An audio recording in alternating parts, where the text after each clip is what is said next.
Oh, hello. We are back today with another gouache painting.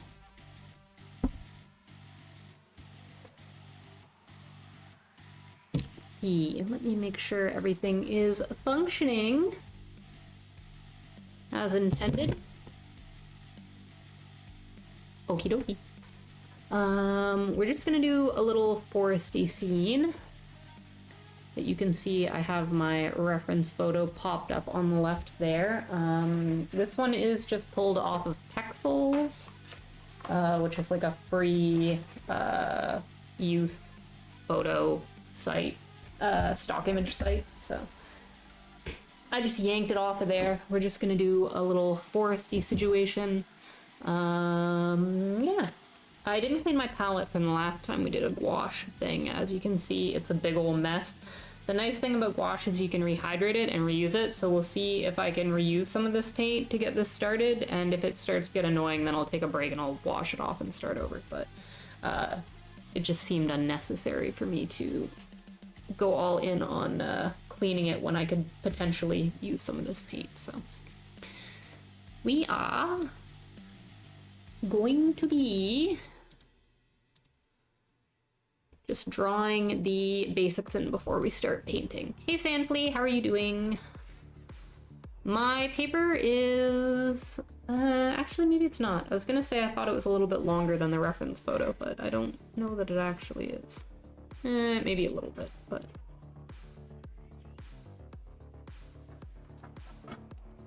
Just cold. What's the matter? The heat in your house not up high enough? You gotta crank it? I've got a space heater going behind me because it gets really cold in here. Gotta get your blankies out. You gotta get your blankies out. You gotta get under the blankies. You gotta get a little space heater going. Gotta drink a tea.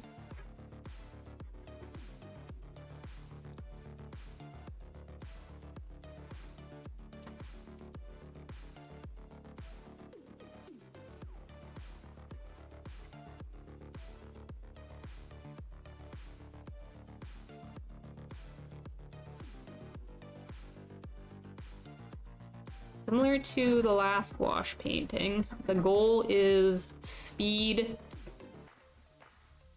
making artistic decisions, and not being photorealistic. We want to care less, do more. Do more, care less. Got heat, just don't have it up a lot today and tomorrow. We got extra cold and then it warms up a bit. Ah, I see. Well, at least you have the heat. My mom called me yesterday, because their pilot light went out on their furnace, so they had no heat, and the like company that deals with it, because it's like a newer furnace and you can't like just relight the pilot light yourself like you could on an older model, so they have to like have the company come out to relight it, and the company called her and was like, yeah, we can't send anybody out until Thursday, so you're just gonna have to be cold until then. Luckily we had a bunch of like extra space heaters at their place that they set up, but I don't envy anyone who's chilly and without heat in these winter snowy times. But I think she said that they came out earlier than they said they were going to, and it's fixed now, so either that or she's still freezing to death. I don't really know.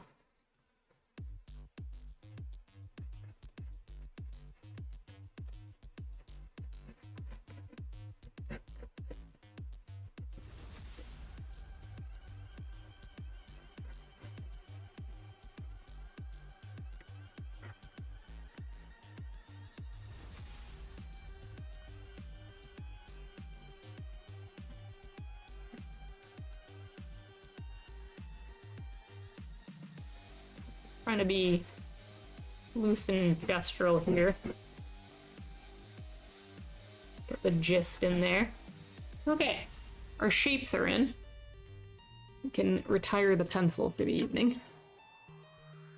Hate it when they do stuff like that, so do I. It's frustrating because it's like, you guys totally could have just made it so that the you didn't need to send a tech out. Like, there's no reason why a furnace shouldn't just have a button you can push when the pilot light goes out that relights it, but they make this stuff proprietary so that you like rely on them for the repair work.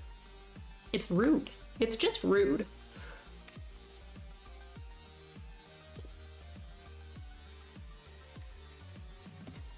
Trying putting my tea in a closed mug today. We'll see if it lasts any longer hot than it usually does. A lot of malicious design out there in the world. Exactly. Planned obsolescence and all.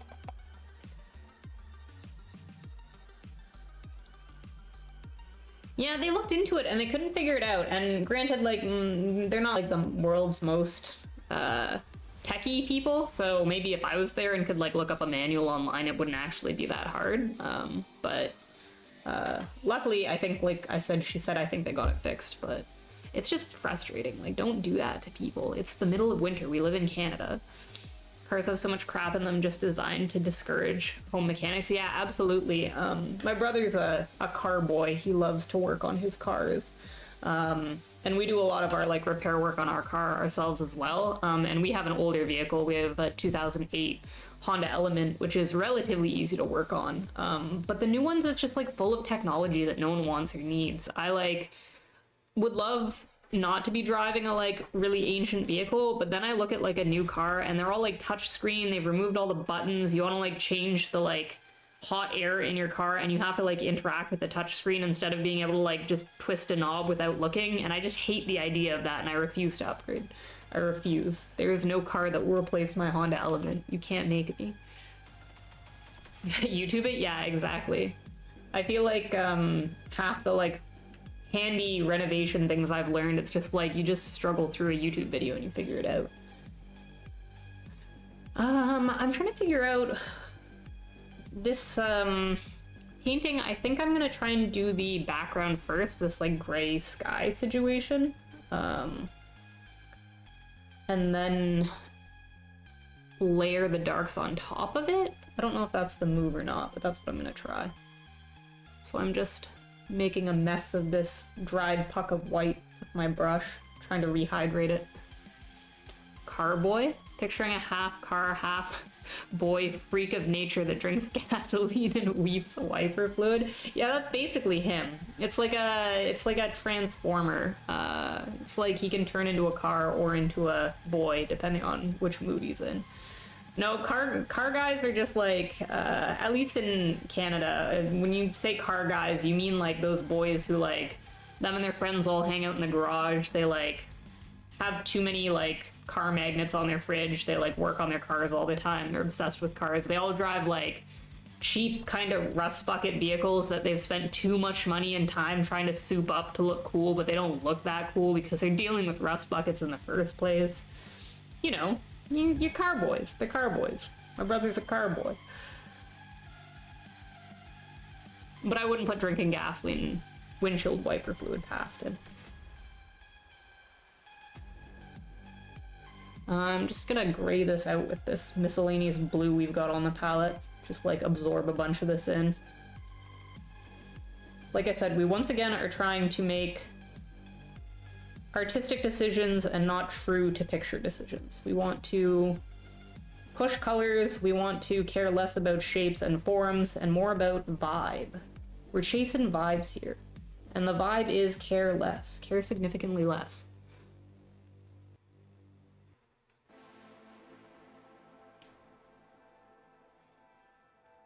He's half car, half boy, vroom vroom honk honk. That's right.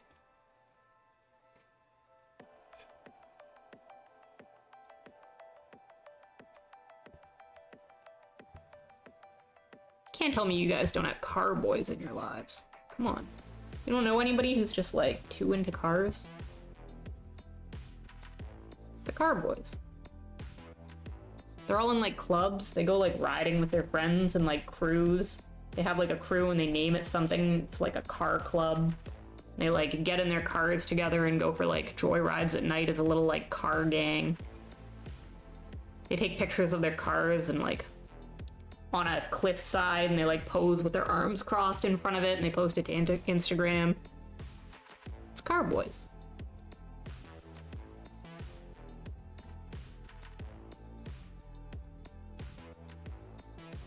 All my artistic pals are too gay to be car boys. That's fair. These are pretty straight boys. These are pretty outside the spectrum of queerness boys. Although I'm sure there's a whole lot of autistic car boys out there. But they're like, they're into cars. The cars are their special interests. You got those N Jeep guys? So are Jeep guys like a specific like sub-breed of car guys? I guess we kind of have car guys and truck guys out here. I don't know about Jeep guys.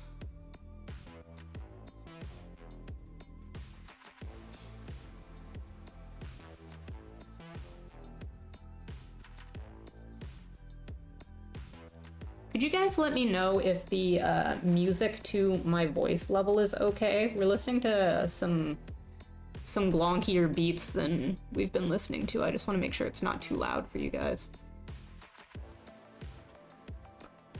I probably am just thinking that because I have my headphone volume a little bit cranked right now. Turn that down a little bit. Jeep guys are like car guys, but they're more prone to rolling over. They only drive Jeeps and they go to beaches and rivers to run over nature. It's glonky in the correct volume. Okay, great. Thank you, thank you. Yeah, I can see a correlation between like Jeep guys and a disregard for nature. And then choosing to own a Jeep in the first place is kind of like a big fuck you to like global warming, so. Not to mention, like, aren't Jeeps, like, kind of crap? Like, I know they used to be good, but I'm pretty sure, like, modern Jeeps are, like, not good or reliable cars. So it really just, like, demonstrates a complete lack of, like, care or research. But maybe I'm wrong, I don't know. I'm not a car boy, I don't have all the information available. I know only enough that pertains to me keeping my Honda Element alive. Do you guys have cars? What are you driving? Are one of you guys secretly a Jeep guy?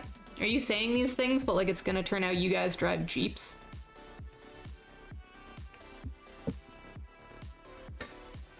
Jeep people are idiots.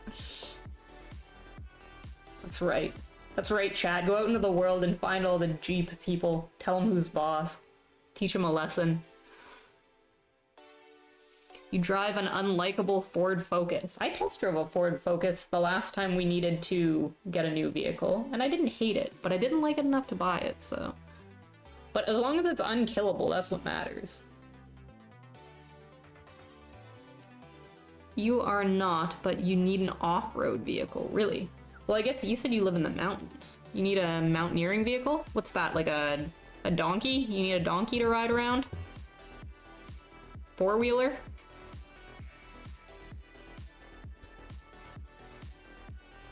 Just trying to layer this up a bit. You can see the pencil marks through it, which is probably my own bad. I probably should have just done this and done that under drawing and paint instead of in pencil, but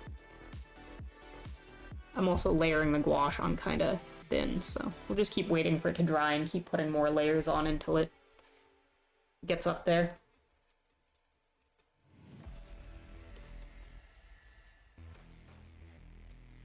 Buffer a bit.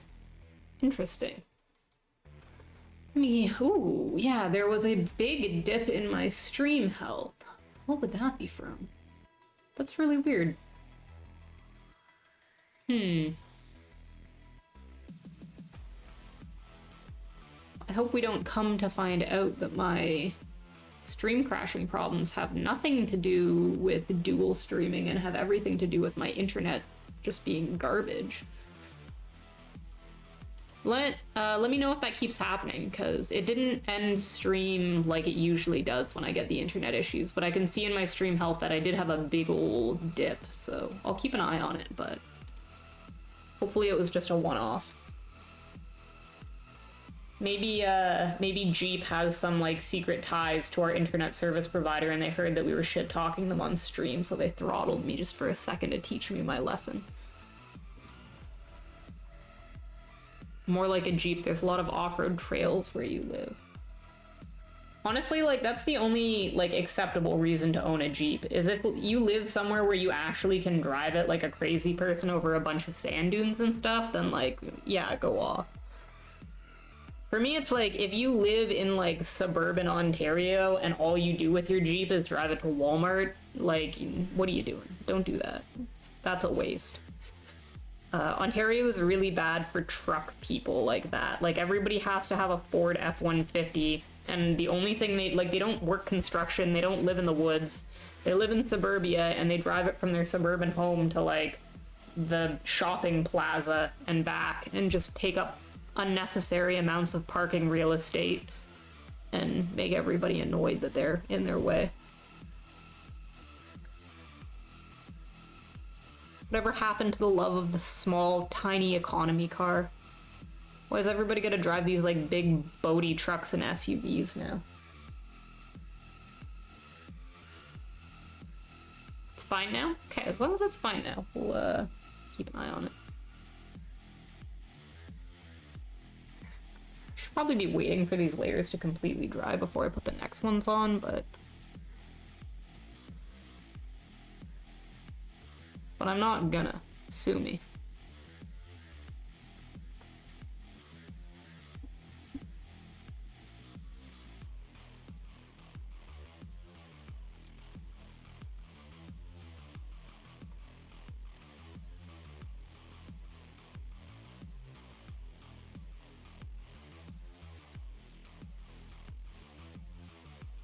Kind of doing a cardinal sin when it comes to gouache. And that's, if your layers aren't completely dry, and then you immediately layer another wet layer on top of it, and you do it in more than one, like, decisive brush stroke, you, like, disturb the underlayer so much that it starts to pull paint out, and then you can see, like, bits of the paper start to, like, show through. Ooh, what did I do with my fan? Got it. I'm gonna try and listen to my own advice and let this dry before I keep going.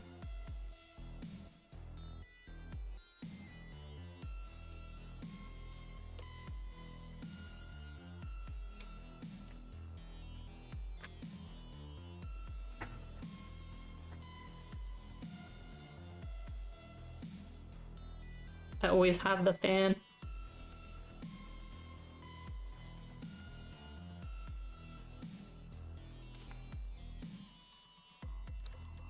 This thing saves me so much time.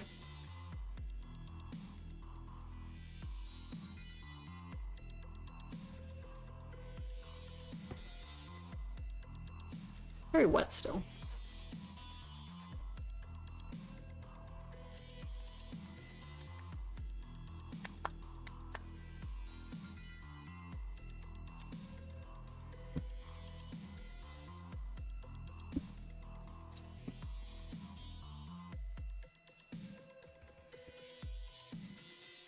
We could block in this big tree in the front while we're waiting for it to fully set.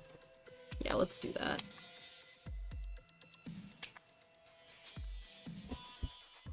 I don't know if I have the right colors for that. I want to work dark to light, so we basically just want as dark of a brown shade as we can get working down here.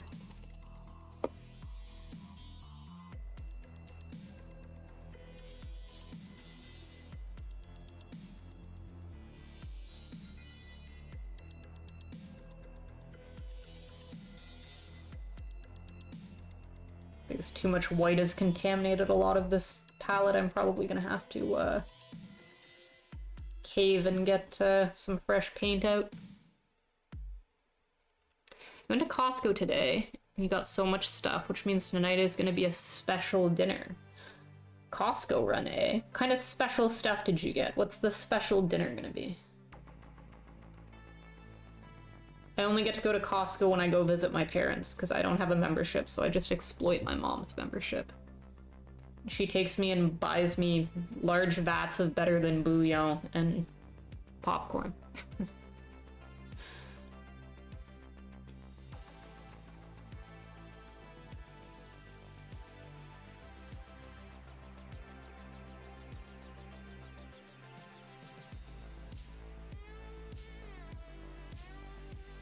made this very purple.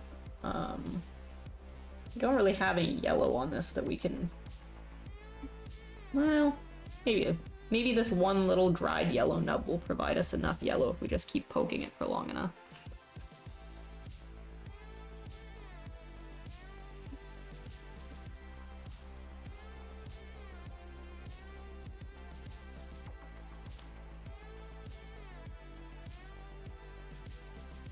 Not really, no.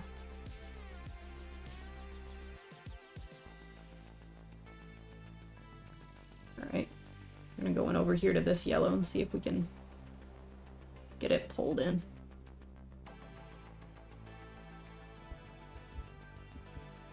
Come here, guy. That is turning browner. Hey, Outernet, how are you doing? Welcome in. Raw Iron Chef lamb chops were cheaper than any other beef, so we're gonna Dijon coat and either grill or use the pan. Either way, we're doing a red wine reduction mounted with butter over rice with steamed spinach as the side. Sounds pretty good.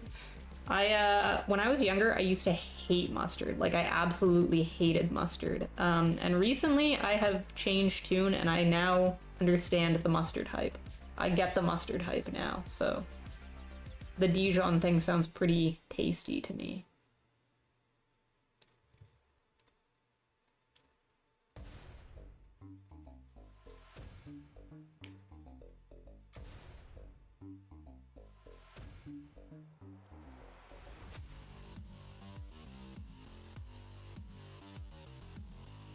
Alright, this is significantly too light for what we're going for, but I will just do a base layer in it to cover up the white, and then we will mix a darker tone and go over it.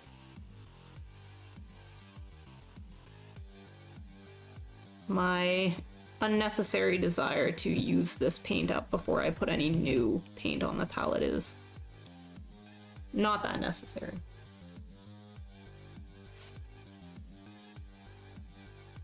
Realistically, I should have just caved and cleaned the palette before stream, but get out of there.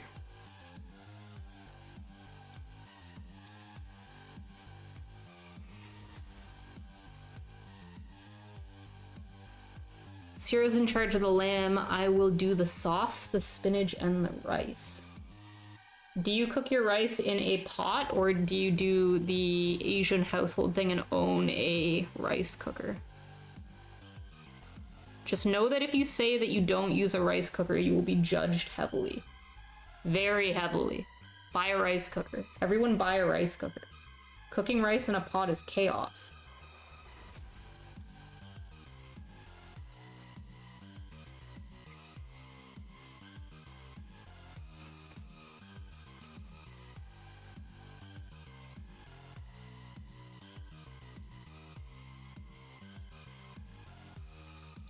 A little chunky yellow off here. Who let you on the page? Get out of here.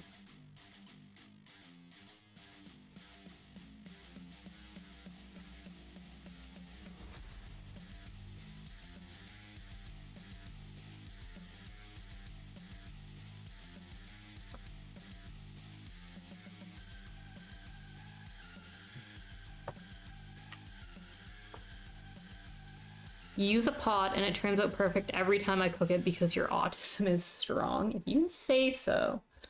I don't know.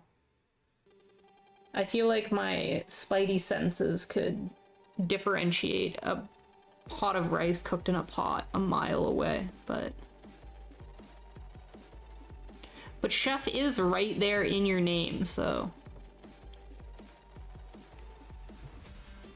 I believe with that you know what you're doing. You wouldn't possibly put chef in your name if you don't know what you're doing, so.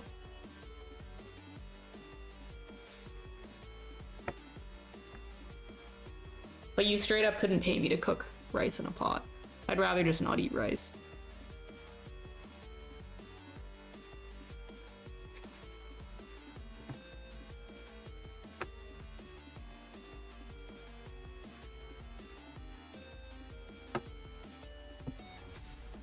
You don't measure or nothing, you just know intuitively how not to fuck up rice because you fucked up so much rice. Well, as long as you're getting it through repetition, then like you learn your lesson, you know what you're doing. Honestly, failing at stuff is such a good learning mechanism because like it puts the fear of God in you. You screw something up once and you don't forget. You don't forget why you screwed it up. It just like haunts you forever. Hey Art Pops, how you doing today? Welcome in. Chef Boyardee, don't even eat rice yourself unless rice-a-roni. You don't eat rice? Why not? You don't like it? How can you not like rice? It's like the most like basic of foods. It's just like, it's the subtlest flavor. It goes with everything. That's crazy talk. Don't eat rice. Unless it's rice-a-roni, like packaged like rice-a-roni where it's like half rice but mostly noodle. I don't know. Seems like a crazy take, Art Pops.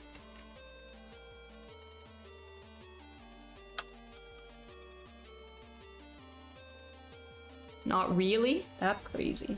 You crazy. You gotta start eating some rice. I shouldn't judge too harshly. When I was younger, I was really picky. Like, deeply picky. And there was a lot of stuff that I would not eat that realistically I should have eaten. But then I grew up and I got over it. And now I don't eat meat, but aside from being vegetarian, I will eat anything as long as it is vegetarian. Even the stuff I don't like that much. Like olives, I can't do olives. I don't really like them, but I will eat them. I'll make it happen. I try them, I make a face, I'm like, I don't like them, but I eat them anyway, and I hope that one day I'll do that enough times that I won't feel like that about it anymore. It's the seasoning. God, to be fair, like rice-a-roni does have like a very nostalgic specific seasoning flavor that like does kind of pop off.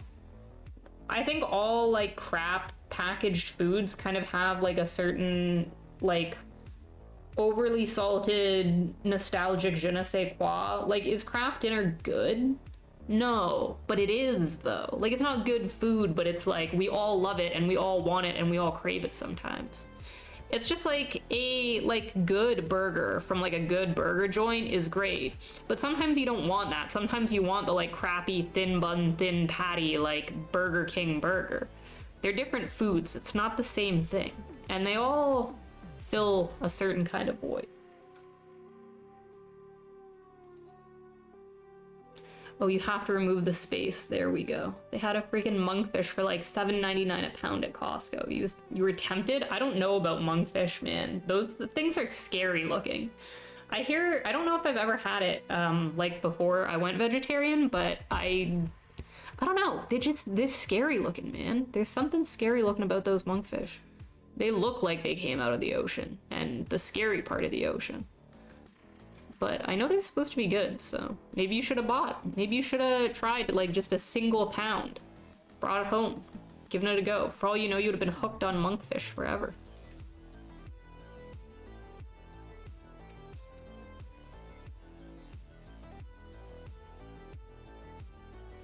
It's pretty early on for us to get cheap viewers. Maybe that's a sign we're moving up in the world. They want us to get cheap viewers already, and we've only been live for like 30 minutes. Usually it takes a couple hours before we get cheap viewers, guys.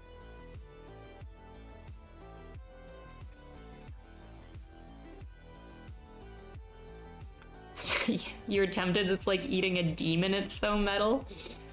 Can't buy a single pound of anything it costs. That's true. So is it like $7.99 a pound, but you have to buy the entire monkfish, and the entire monkfish is like 60 pounds, so it's actually like you had to pay hundreds of dollars for the thing. So it's like, it's a deal, but it's not a deal because you can't eat that much monkfish before it goes bad.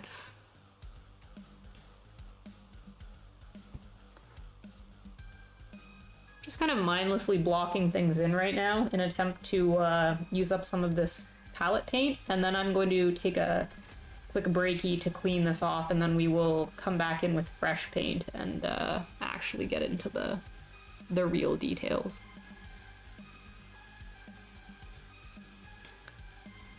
I think I made this horizon line way too high up, but we're not changing it now, so.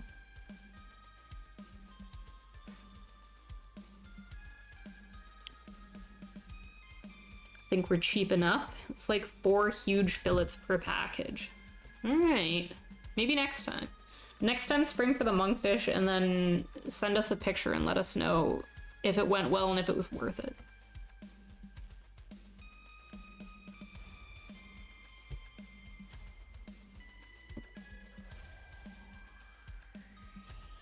I do associate monkfish with being one of those, like, fussy, fine dining foods that, like, you watch, like, Hell's Kitchen, and Gordon Ramsay's, like, yelling at them not to ruin the monkfish, you know? It just has that, like, oh, you sprang for the monkfish, you're doing something fancy kind of attitude. And I don't know why. I don't know if monkfish are actually, like, hard to catch, or if flavor-wise they have anything to offer that is better than just regular fish.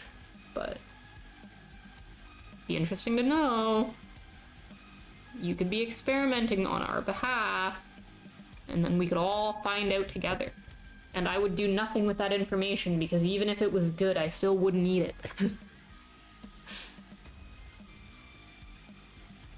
Didn't check weight, but each package weighed about 2 pounds based on price. Doing the math in your head, it looked super gnarly. You got scared, but it was like pretty clean based on what you know. I don't know.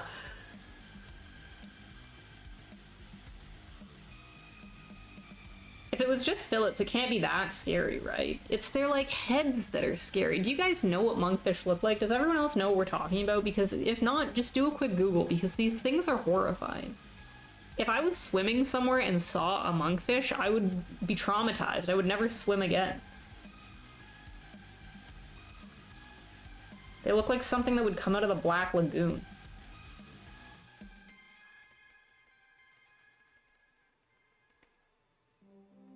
Big kissy lips. I do not enjoy you referring to them as big kissy lips. I don't think those lips were made for kissing. And I don't know, if you see those lips and you immediately think, oh, those are for kissing, then I don't know, maybe that's saying something about you. A lot of lip meat? I don't know. I don't think I like that phrase. I think I might have to ban the phrase lip meat on the channel. I don't want anyone saying anything else about lip meat in this zone. You guys are freaking me right out. It's the teeth that make it scary. It's always the teeth that make it scary. Isn't that what everyone thinks? The teeth? They're the dangerous part? I don't know, the whole thing's scary. They're weird brown color. I don't know. They're not good. I'm not a fan.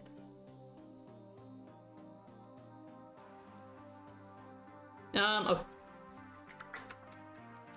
Let's round back in here. Get another layer on this background, and then I am going to clean the palette and start afresh.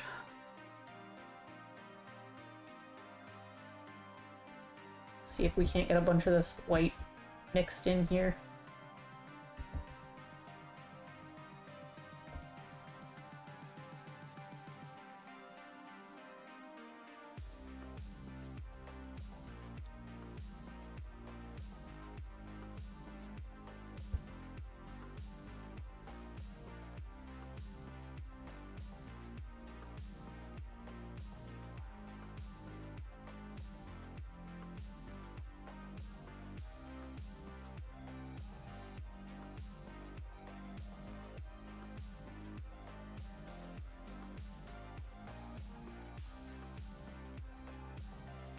Trying to put this on in like one nice layer, but I didn't really make myself enough paint for that, so it's a little on the thin side.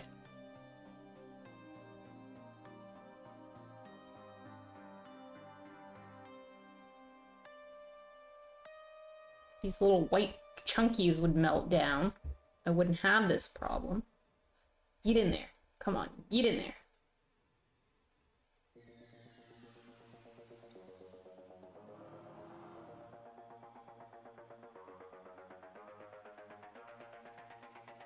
Ever see goblin shark? All those deep sea creatures look like aliens. I haven't seen a goblin shark. Do I want to look it up? Or does it have a lot of lip meat too? Does it also have too much lip meat and teeth? But But yeah, anything like deep sea is creepy as hell. Like anglerfish was scary. Basically anything from the ocean is scary. Even the like non-deep sea stuff, like jellyfish and whatnot, horrifying. When I lived in PEI, there was always jellyfish season, and you would go to the beach and there would just be jellyfish like washed up all over the beaches. And it always made me really paranoid whenever I was swimming. Like, I know those guys are out there, and I know they want to sting me. And I know they're not the like killer jellyfish, you wouldn't die, but it would still hurt. They're just creepy looking, I don't know.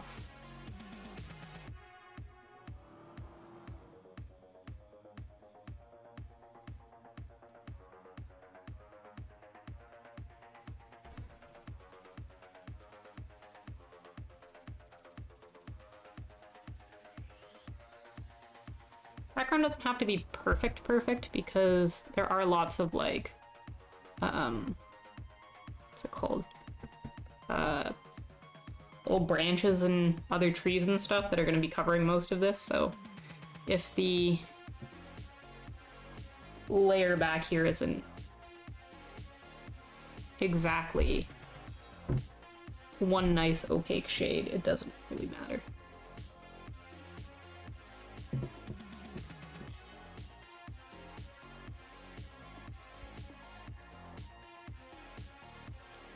Okay. It's more nose meat for the goblin shark, but yeah, the teeth are wild. Got stung up as a kid. It got me in 4 big clusters. It hurt and swelled up, but it wasn't the end of the world. Those stings are deadly to a small fish, but really just annoying to most people. That makes sense. I'm sorry you got stung, though. That would traumatize me. I don't know if I'd want to go in the water anymore after that. I am going to look up this goblin shark situation. Goblin shark. What are we looking at? I don't like that. I can tell you right now, I don't like that. Ew, why is he like that? Why has he got like a nose, but then like his like upper lip is like its own protrusion? That's, I gotta say, it's no good. It's definitely no good. Ugh. Great, thanks. I'm gonna have nightmares now. Look what you've done. He was already afraid of everything, so you couldn't be more afraid. Well, alright. Maybe it toughened you up a bit then. Okay, I'm gonna be just quick BRB, just real quick. Like, I'm not even putting the BRB page on. I'm just gonna walk over there for like a minute, and I'm gonna clean this, and I'm gonna be right back, okay? You guys entertain yourselves for a moment. One moment.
Okay, we're back. It's not perfectly clean, but it's clean enough. Well, now my hands are wet.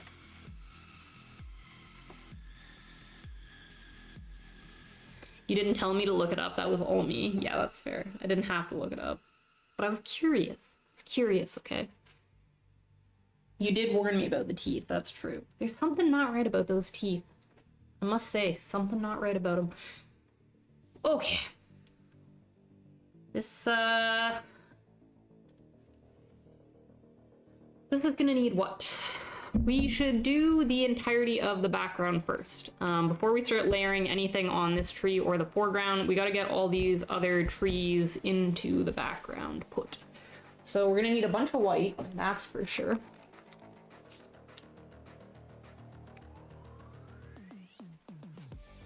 Yeah, they do stick out at funny angles. It's not normal. Absolutely not normal.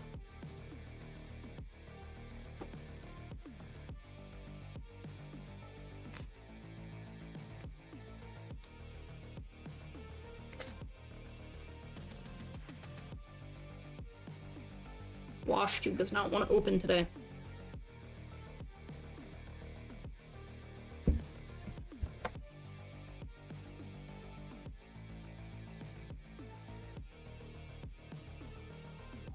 Crusty. Very crusty indeed.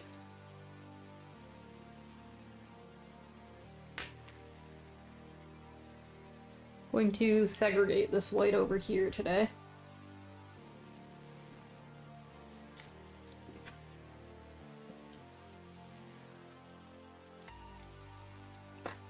Since it infected the rest of the palette a lot yesterday.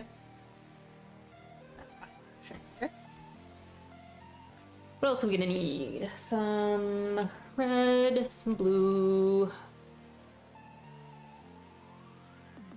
red,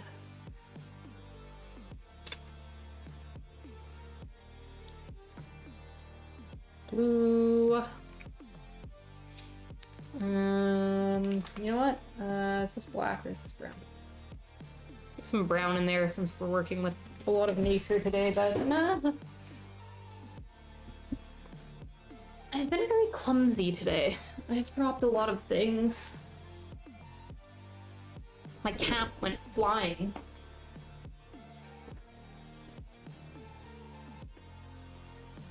We got it.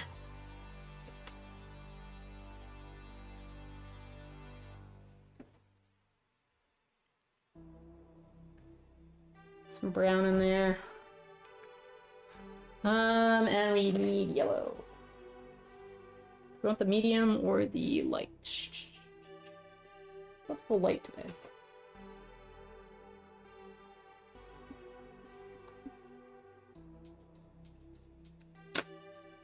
Okay.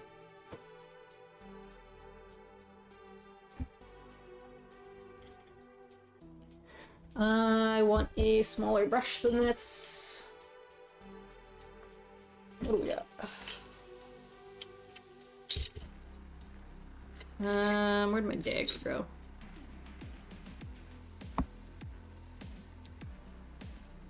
Wonder if I should be mixing this with a palette knife. Let's give that a try. Okay, what we want is a tone just slightly darker than this. So let's get some white in there. Awful lot of white.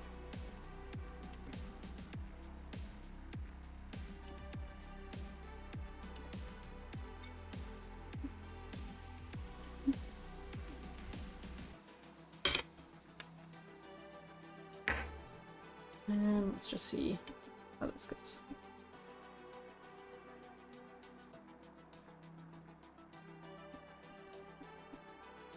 Yeah, gouache doesn't really mix that nicely. At least not on this palette with a palette knife. I'm using a, what's it called, like a porcelain watercolor palette today instead of my wet palette.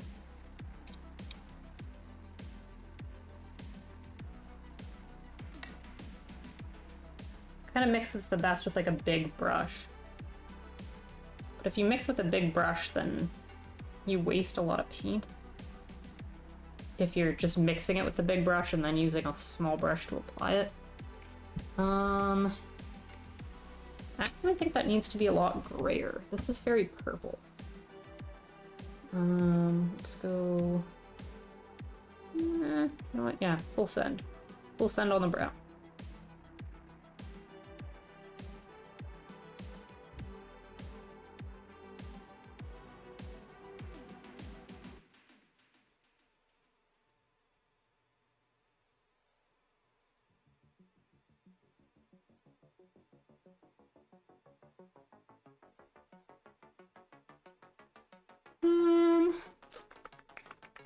I'm maddest at that, but I think it could blue a bit more.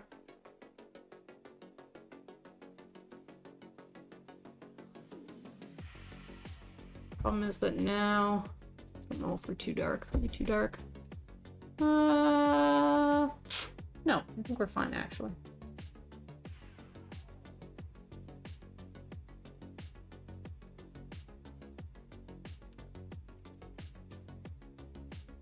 You know what? I might actually throw a little bit of that black on the palette.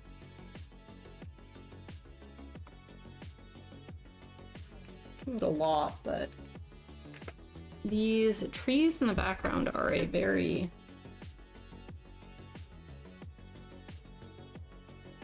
grade tone, so it's just faster than dipping into the other colors.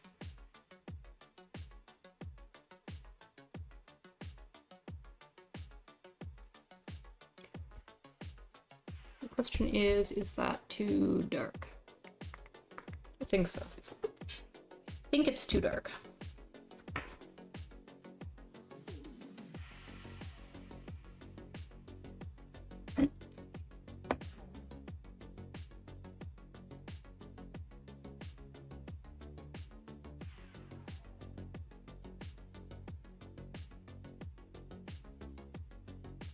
Let's say that's better. So we're just trying to create this shape of the trees, background.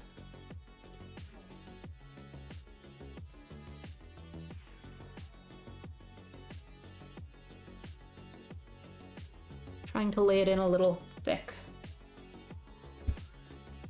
You love that tree photo. Does anyone tell you that you look like Velma? Like Velma, from the Scooby-Doo? Like Scooby-Doo Velma? I've never gotten that before. Are you talking a specific Velma or the cartoon Velma? And the tree photo is just pulled off of Pexels. I think I just searched like mossy forest or something, and it was one of the first things that popped up. Scooby-Doo. Yes, that is the first for me. I don't think I've ever gotten a Velma before. I tend not to get a lot of like you look like comments. I can't really think of another like famous person or anything that anyone has ever told me that I look like. But I do kind of have Velma-ish hair, so I can see where you would get that from. And the glasses.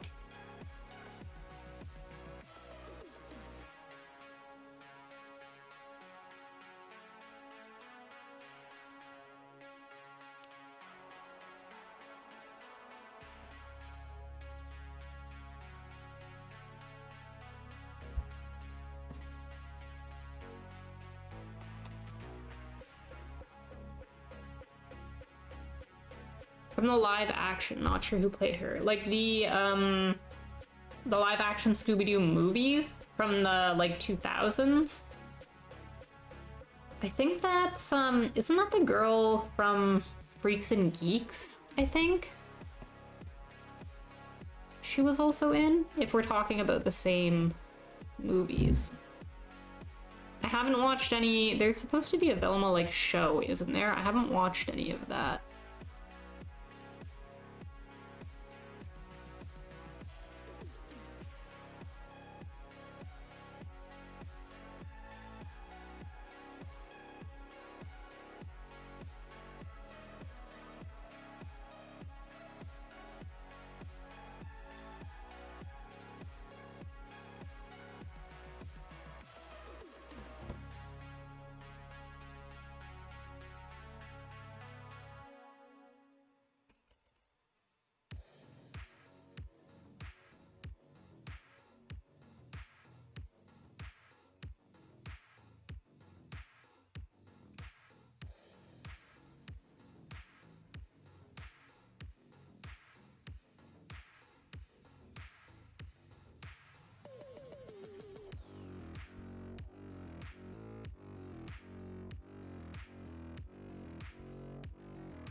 To layer. I think I went too dark immediately, so I'm just trying to layer some slightly lighter stuff in back there before I go back in with more dark stuff.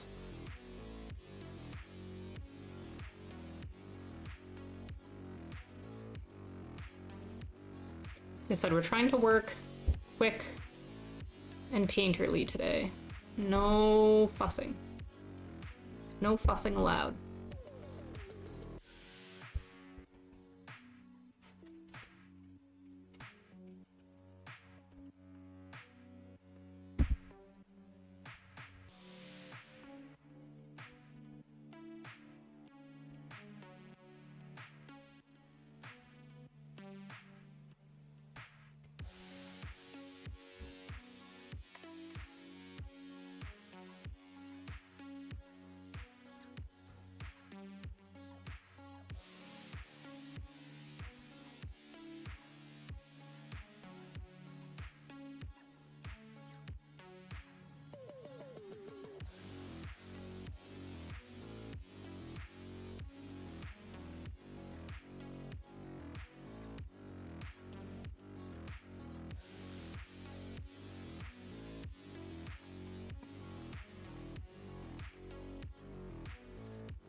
Okay, we will wait for this to dry. We need... What do we need here? We need a thinner brush for one. Thought I would like the dagger for this, but I'm not actually enjoying it. What I want is a round brush. You. And tiny one.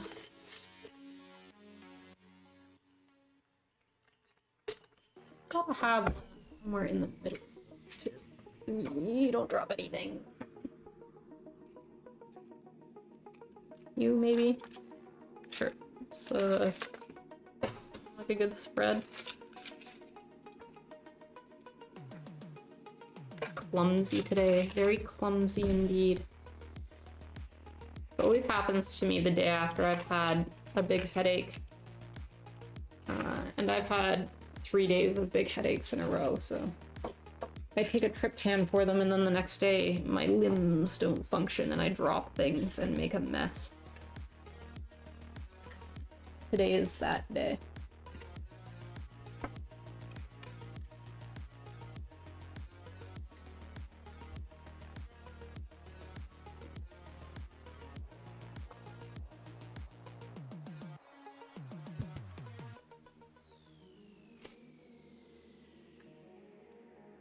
Okay. Put this white in here so that we don't go too dark.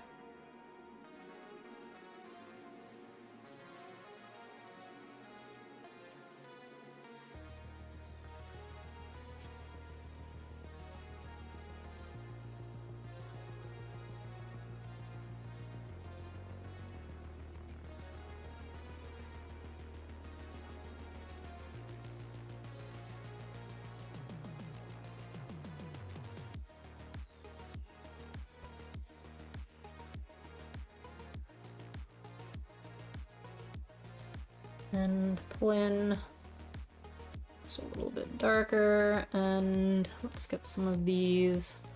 This area here I made way too dark, right here. I'll pull that back in a minute.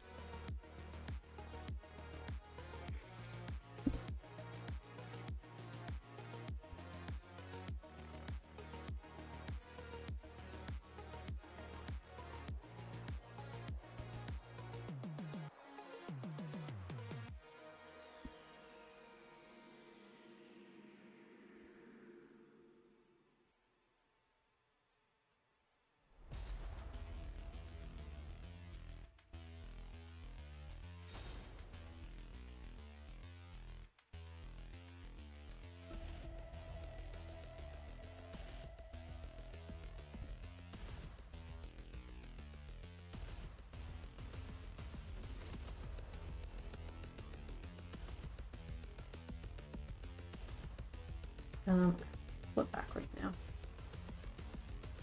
A bunch of white to this. And then just kind of get her in there.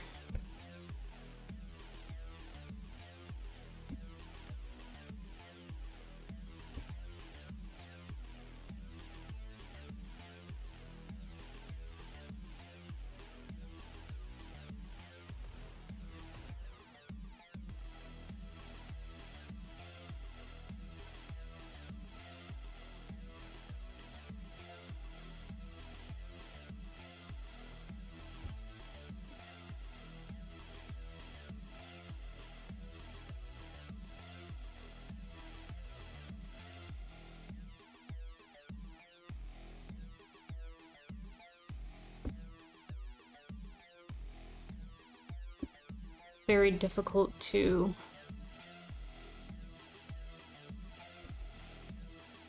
try and be imprecise with this and quick instead of thinking about how all the ways it doesn't match up to the photo.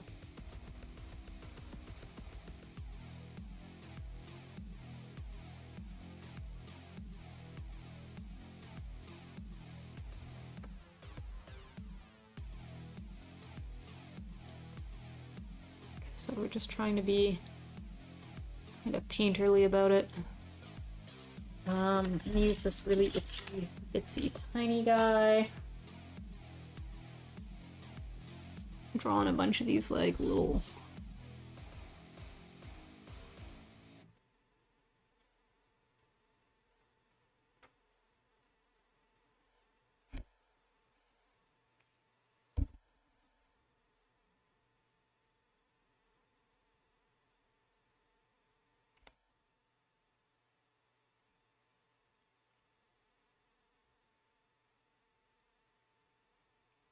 Where did my music go?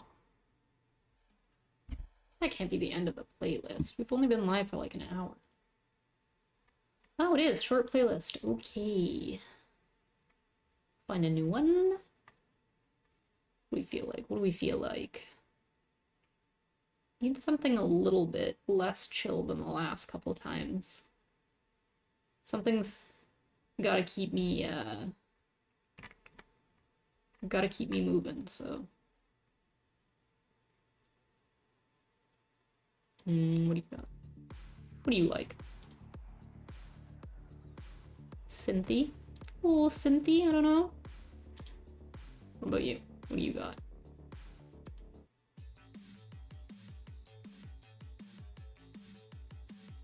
Cyberpunk it is.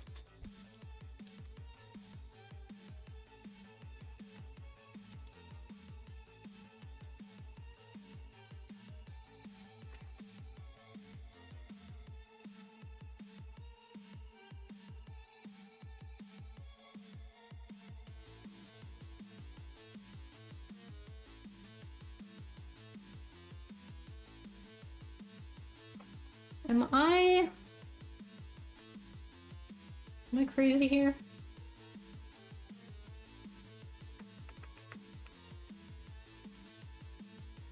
Am I having connection issues? Why? No, is it okay? Are you okay? Okay.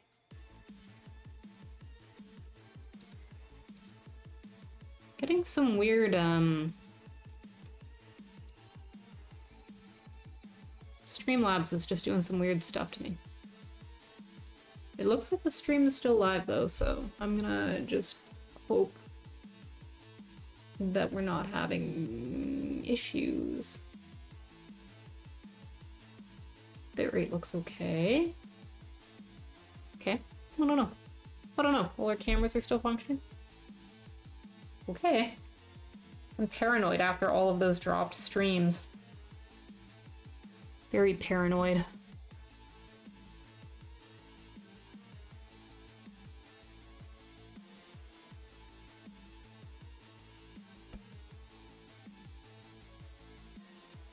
Hopefully it's okay though.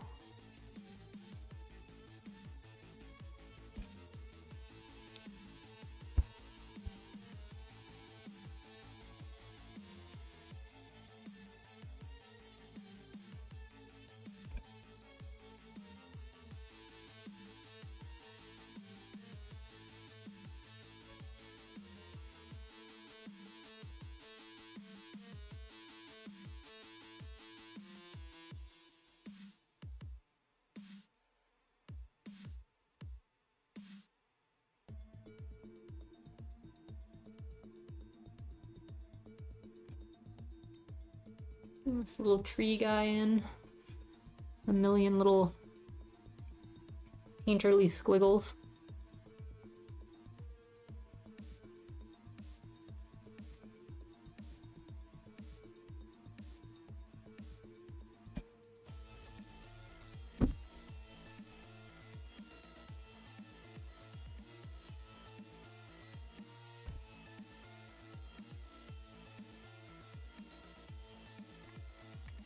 And then it's not a little bit of black.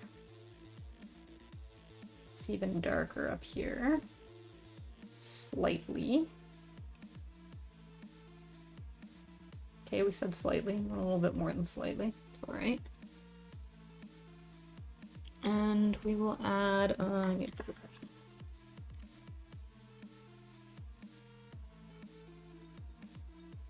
we will add this really tall tree's foliage up here.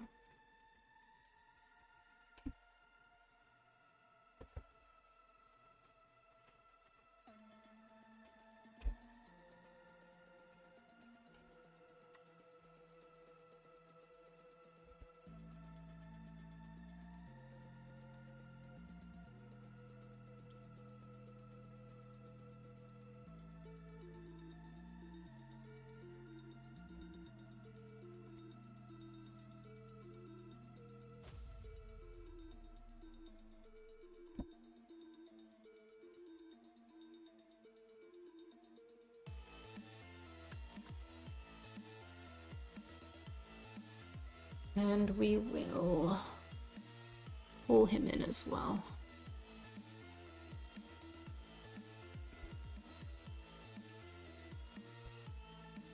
Does get a little bit red at the bottom.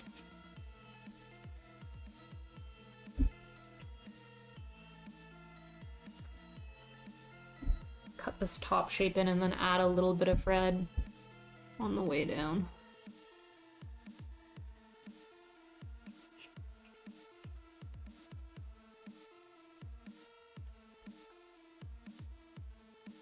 Got a couple little nodules.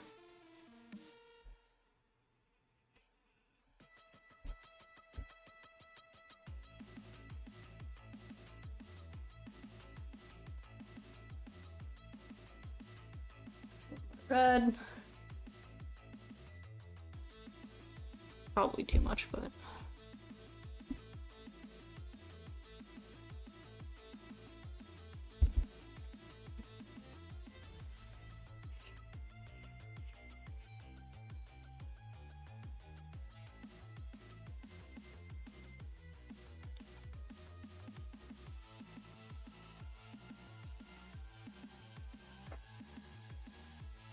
Hey Schmuckleberry, how you doing today? Welcome in. We're doing another silly little gouache painting, with the attempt being imprecision and non-perfection. We're making it sloppy, we're making it fast. Those are our priorities today. I don't want to hear anyone saying anything about not making it sloppy, not making it fast.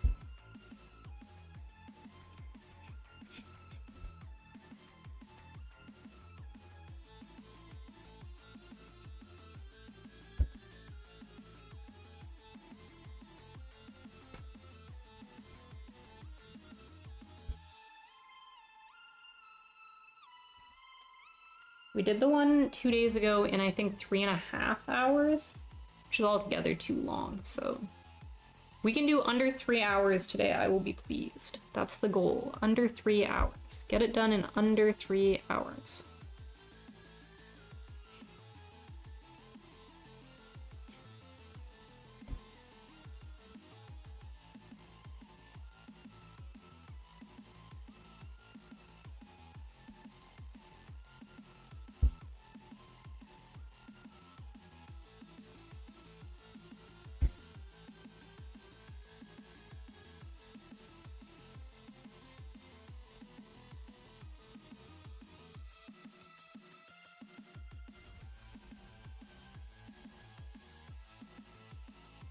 Get that hot, that dark, there's a dark tree like right here. We're gonna get that in there before we forget about them. I may have gone too dark, but we'll see. I definitely think I went too black, so I'm just gonna add a bit of purple back in there.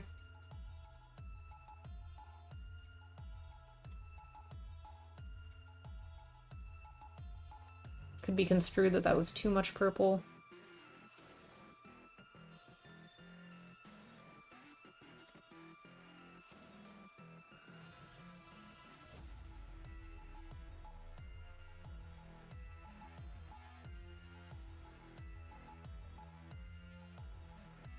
I'm not mad at that, actually.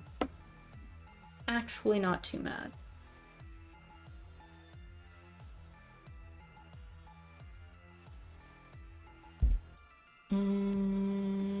He is actually lighter than this is, so what I'm gonna do is I want this guy darkened up. It's more like it.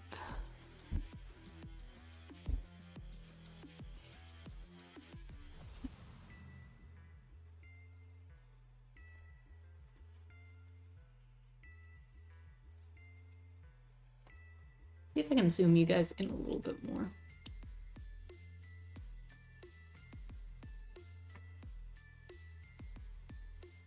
Since we are working on a rather small little guy today. He's just a little baby.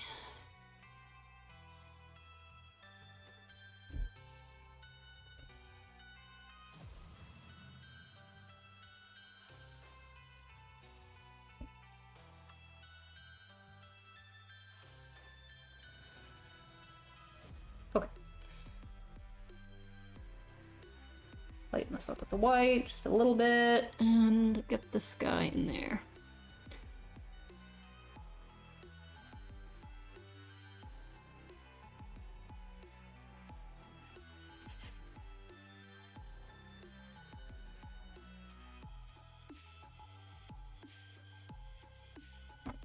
Ooh. Yeah. Drawing stand just shifted. Could have been catastrophic.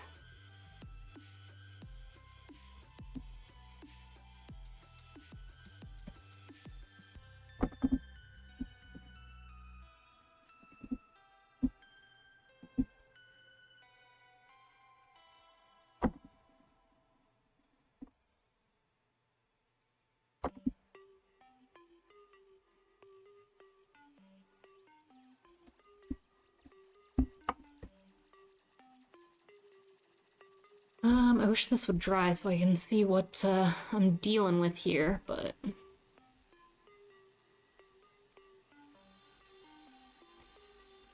little too dark. Too dark, too dark!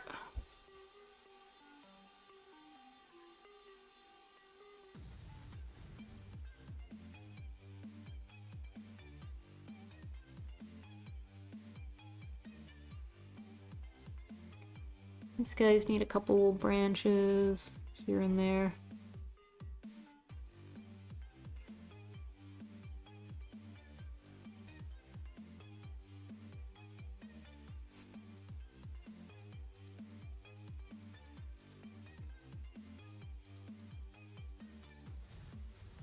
Pull a little bit of dark shrubbiness in the back at the bottom.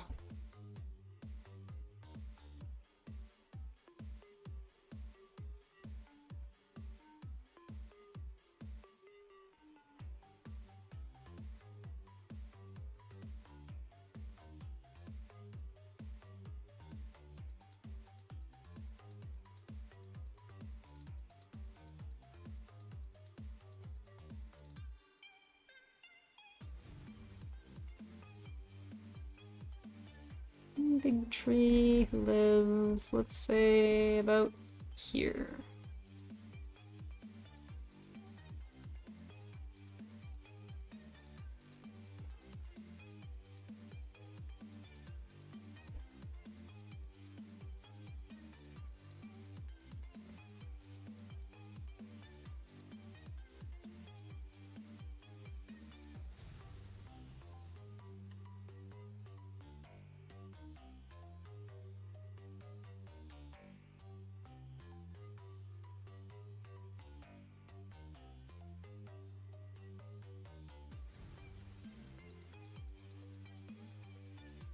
And there's a skinny guy. Say he lives about here.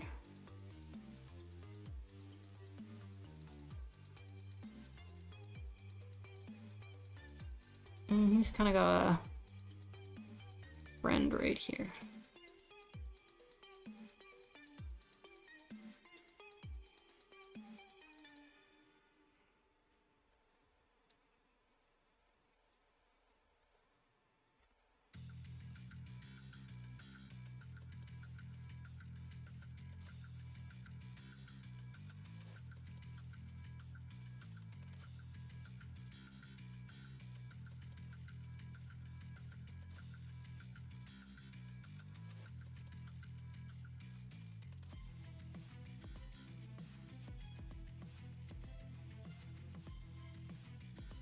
And then I'm just gonna layer some bitsies everywhere.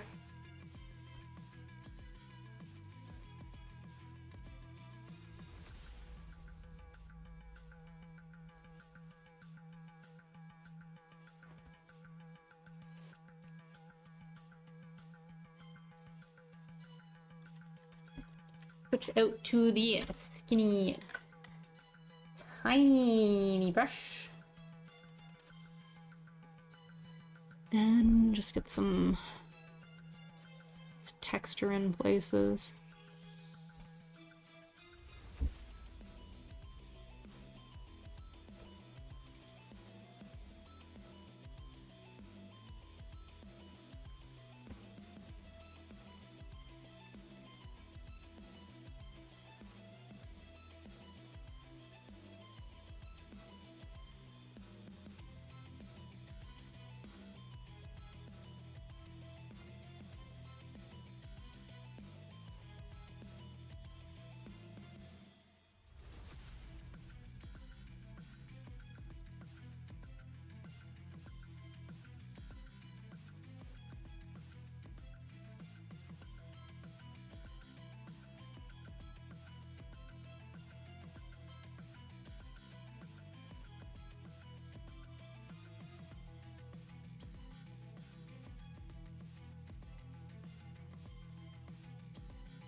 Right. Too mad about any of that. Is the white spot going to be a tree? Yes. If you can see in the reference, there's a big Y-shaped tree that lives about there. I'm just gonna paint it over top. It and this guy are, if you look in the reference photo, because they're so much closer to the foreground, they are a lot more brown than all the other trees. Everything else in the background kind of it looks purple basically because of how far in the distance it is. So this tree and this one are close enough that you can see the brown color in it. So I'm gonna put it in after we're done all of this background stuff.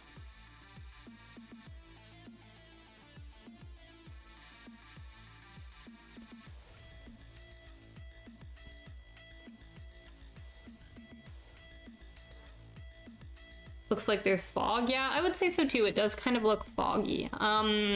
Whether there's fog or not, there is, in art, it's referred to as atmospheric perspective, which is everything in the distance is always going to be less saturated than things in the foreground. And that's because when light travels, colors get lost because of the length of their waves as distance is traveled, so things in the distance always appear kind of hazier and bluer and less saturated than things up close. So you can kind of create believable like depth in a painting by making sure that everything in the distance you just add blue and white to and don't oversaturate the colors in. But in this case, I think there is actually literal fog as well.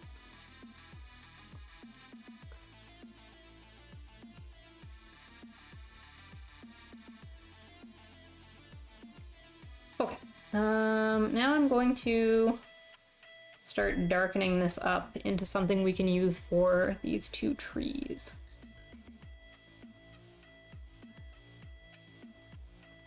This one is a little bit closer, so I'm just gonna...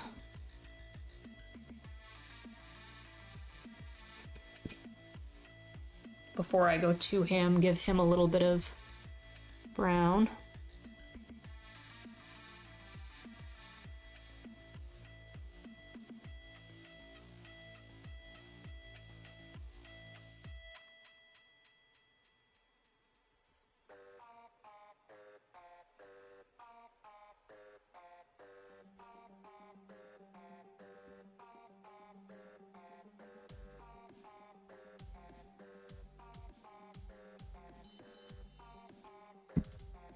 And okay, this guy's gonna need a lot more, so I might just use this clean area over here to mix a... That is way too dark.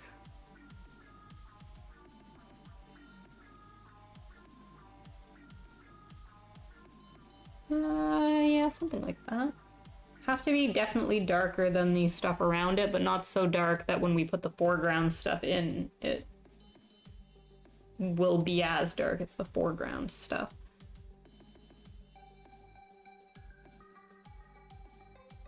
Try that.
Probably could have gone darker still, but that's okay. We will add that afterwards.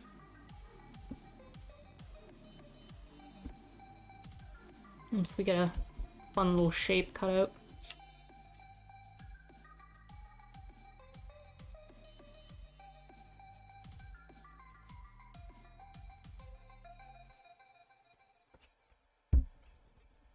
I'm fairly happy with that shape.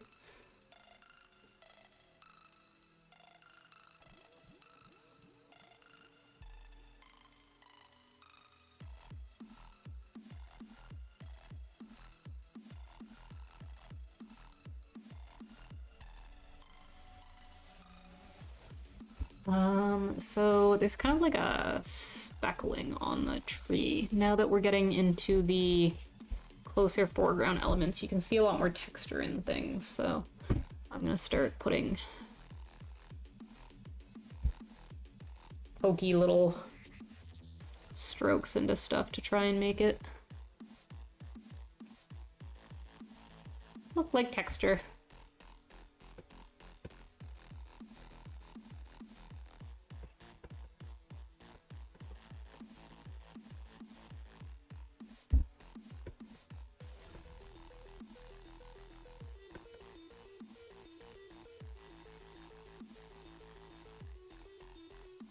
Be easier to do if I had let this layer dry first.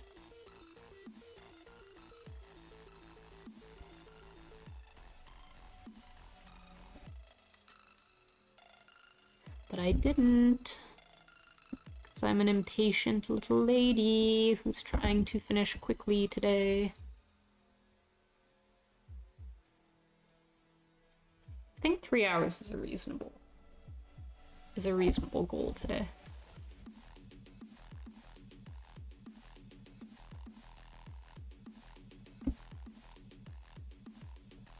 I feel more focused than I did the other day, and a lot less chatty. But you never know.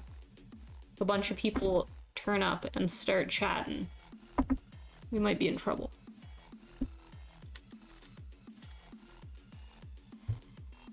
Okay, I'm gonna let this dry for a second. So I'm just mushing it into the lighter color, and that's not helpful. Drink my tea.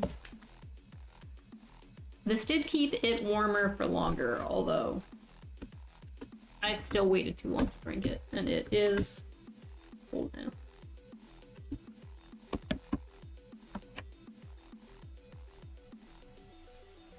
Yes, if you talk too much, it'll turn into a 6-hour stream. That's correct.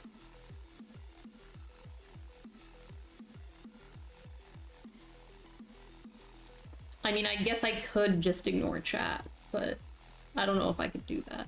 I don't know if I could ignore you guys.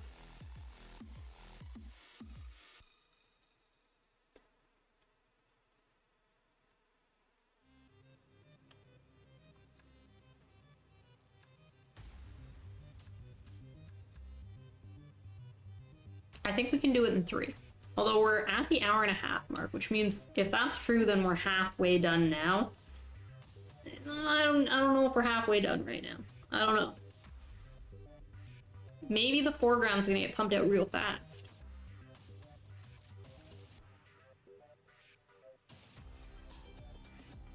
You're not in a chatty mood, unfortunately. Neither am I today. I don't have a lot of energy. The multiple days of sickness and migraines in a row has really done its toll on me. I'm not all there today. I convinced myself to stream because it seemed better than just like sitting on the couch or like mindlessly sitting on the computer, but I don't have the pep in my step today. It's just one of those days, you know?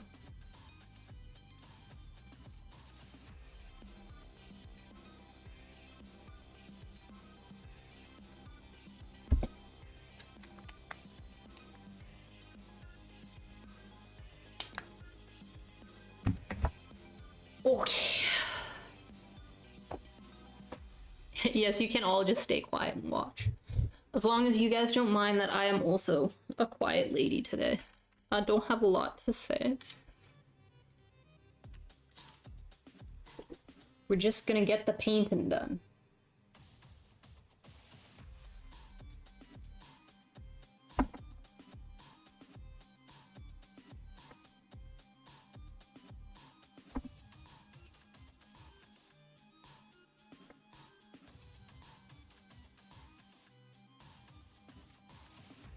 Usually I can't stream on Wednesdays. At least not Wednesday nights, because Wednesday night is Goldie's night to game with his brother. They play Elden Ring on Wednesday nights together. And obviously they're in Discord in a voice comm, so they're talking to one another, so I can't sit beside him and also stream while they're doing that. But Goldie had to work tonight, so just seemed prudent to be doing this instead.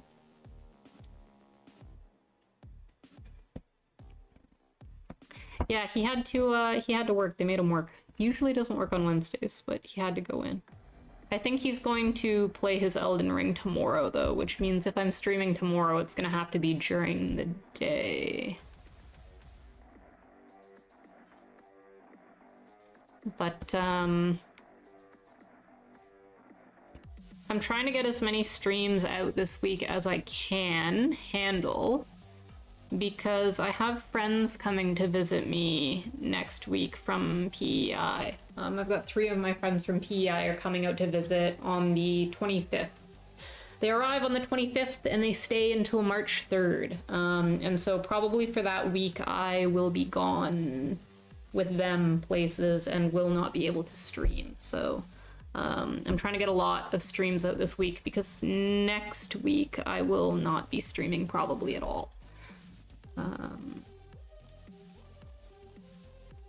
So he'll probably get the new Elden Ring DLC, right? It's co-op, I think, teams of 3. You could use 2 other people. I'm not sure. We probably will. I'd be interested in it, but I have this, like, I really hate paying full price for new games. Like, I absolutely, like, when I see that, like, $80, $90 Canadian price tag on a thing, especially when, like, we have to pay it twice for us, because, like, we each need a copy, I just really get mad and I don't want to do it. So I tend not to buy things at launch. I wait until, like, at least a little bit of a sale happens. So it'll kind of depend. I'll watch some gameplay when it comes out, and if it seems worth the full price, then we'll buy in and we could stream, yeah, and you could play with us.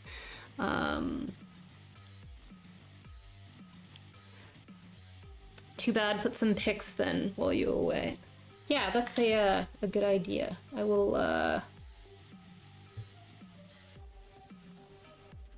see if I can just I don't know, stay active on social media. And there's a chance I might be able to pull a stream one of the days or 2 of the days if I just find a little time. The problem is that like one of the 3 friends that's coming is staying here at the apartment with us, which means she's gonna be sleeping on the couch behind me. So I can't really like, unless she's willing to hop on stream with me, I'd have to like exile her somewhere while I streamed. So we'll see. I might be able to make something work, but if not, then y'all have to miss me for a week, and then I promise when they're gone, I will be around a lot in March. I have no other plans for March, so the plan for March is to go full tilt streaming.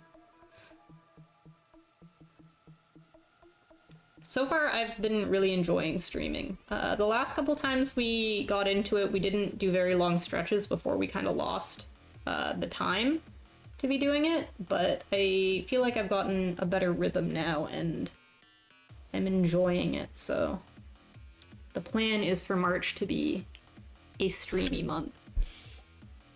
And yeah, games are getting expensive. The fact that in Canadian a like launch title is now basically $100 is absolutely insane to me. Because it just never used to be that crazy, but that's the world we're living in. Convince her to stream, yes. We could both wear ears. Actually, she has a pair of black cat ears, black and purple cat ears. I don't know if she's bringing them with her or not, but she owns a pair of black and purple cat ears and a tail that I made for her.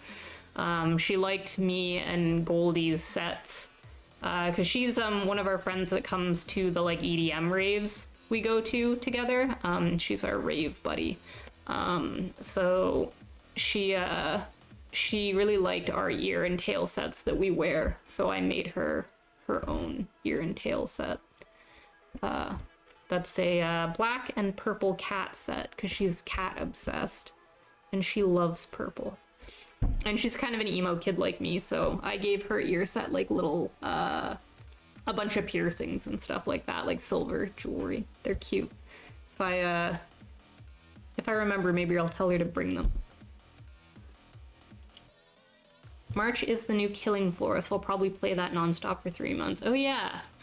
I have never gotten into Killing Floor, but I can see why you would be into that. Tell her to bring the tail also. Okay, I'll tell her. I don't know what we would stream. I don't think she does art or anything, but I'm sure we could find something stupid. We could even like stream us playing like a board game or something. Or we could just sit and chat with whoever wants to come hang out. Or I could like do her makeup or something. I don't know. We could come up with something. I'm sure she'd be down. She's pretty game for whatever. We lovingly like to refer to her as our family dog. Even though she wears the cat ears, the raves that we go to, they're camping raves, so you go and you camp in the forest while you're doing them, and she didn't have a tent. She was using like just a hammock to sleep in, and we had a tent that we no longer used. And the reason we had this tent is because is the tiniest tent that like barely fits a human person, that we would bring with us to put our dog in when we went camping.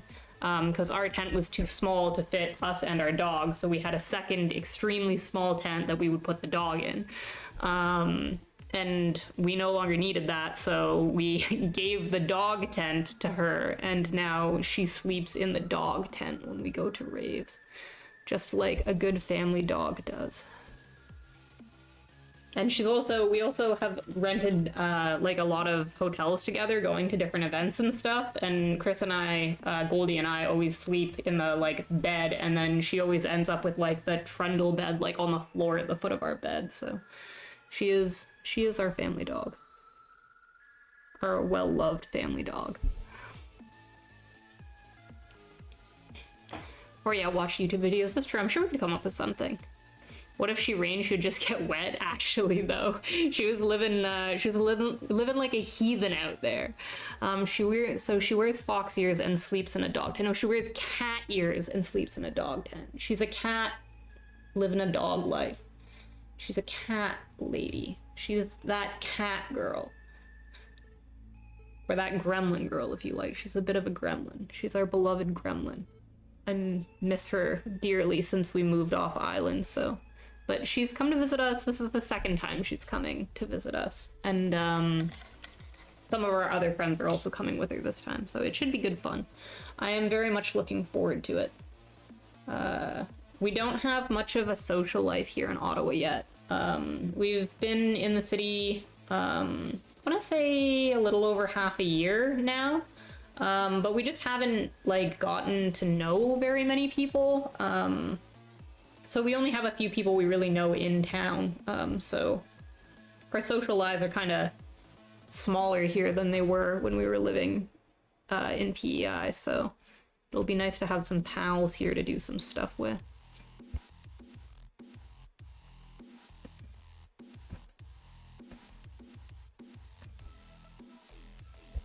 But unfortunately, it does mean I will be kind of missing for a week. Just keep her as your pet, basically. We do keep her as our pet. She's a good dog. She's a good girl. She's a very good girl. She'd agree. She'd agree that she's a good dog. She's a good cat. She's a good girl.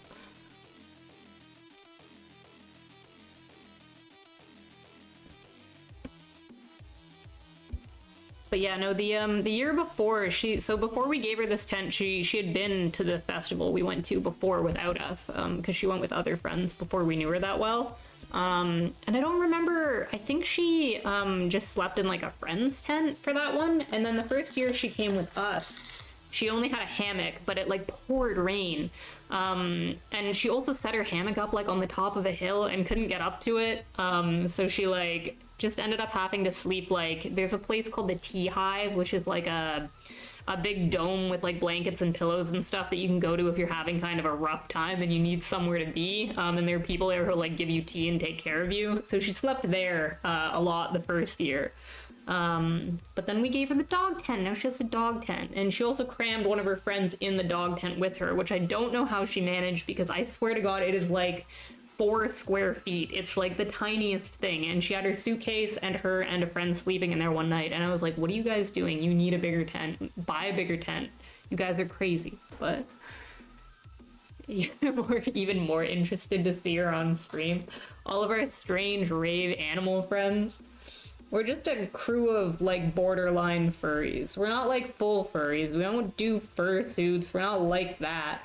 But we do love the ear and tail life. We're all deeply into the ear and tail life. Although that's just us. Our other 2 rave friends that are coming, they don't have ears and tails. One of them dressed up as a maid. He's a big tall guy who is just a very masculine boy, a cute and big masculine guy, and he wore a maid dress and I want to say frog hat. I think his hat has frog eyes on it last year. He went full send with the like thigh highs and everything. It was pretty cute. I really respected his commitment. He was a big vibe. He also dyed his hair with like a bunch of like psychedelic flowers on it. He's got the commitment. And his spouse, who's also coming to visit, who we also love very much, did a bunch of like tie-dye, like really colorful looks. And I hear that they're working on a outfit made entirely out of stuffed animals for this year, so I'm excited to see how that turns out. I'm not gonna lie, we use these, at least Goldie and I do. I can't necessarily say that our friends, they might be like kind of following in our chaotic footsteps now that we've had an influence on them. But Goldie and I use these raves as like a weird excuse to make like costumey fashion decisions. We always go kind of too hard sewing and designing outfits to wear. We commit a little bit too hard to the bit, but I've always been, my whole life, I've been known to commit a little bit too hard to the bit, so they're just such a good place to do it. Everybody's so accepting. You can dress like a crazy person and people high-five you for it instead of making fun of you, and it's just satisfying.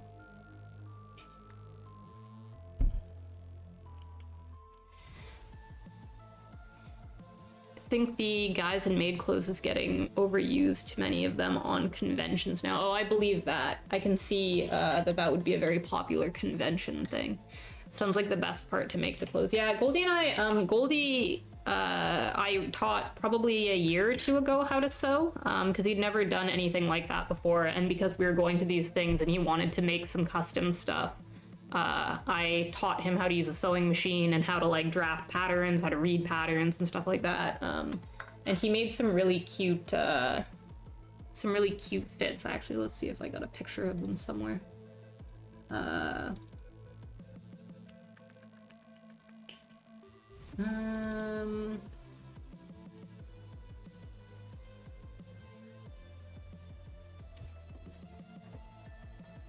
Thought I have a picture somewhere.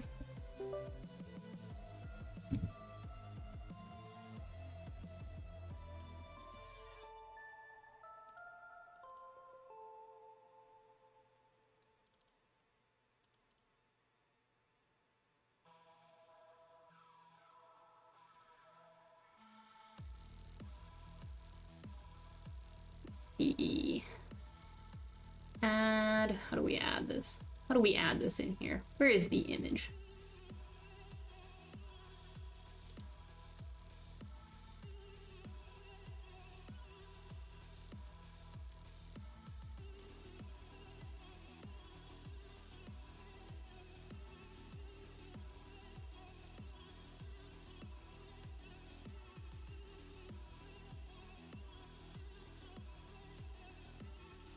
Oh, I know, I can just switch this over. Where is right monitor? Right monitor, yippee! Oh, I'm upside down on this one. Yee! This is the fit that Chris Goldie made for the last one we went to. He handmade these shorts. This isn't a very good picture of them, but I don't have, we didn't take a lot of pictures this year, so I don't have a lot of pictures of them. You can kind of see them, but he made these like short pant things himself, and they turned out really great. He worked really hard on them, and it was a tough pattern to fit. So he wore his tail in his ears, and he basically looked like a little princeling. These are some of our friends. The cat on the left is the friend that's staying with us this week. She's my pal. I love her dearly. And yeah, Goldie also, there he is. There's Goldie with his Boy Scout outfit that he made the sash. He got little dog-themed patches and everything. What did I do this year? Probably seen this picture. It's the, what's it called? On my Instagram and stuff. I made this full fit. So I did the pants and the top were custom. I made both of those. I wore a little tack outfit, little tactical fox one of the days. So we made a bunch of stuff like that. We usually do for I don't have any of my other pictures. Weird. I had other fits too, but we took like no pictures this year for some reason. It like poured rain, so it wasn't as good of a year as it usually is at this thing. But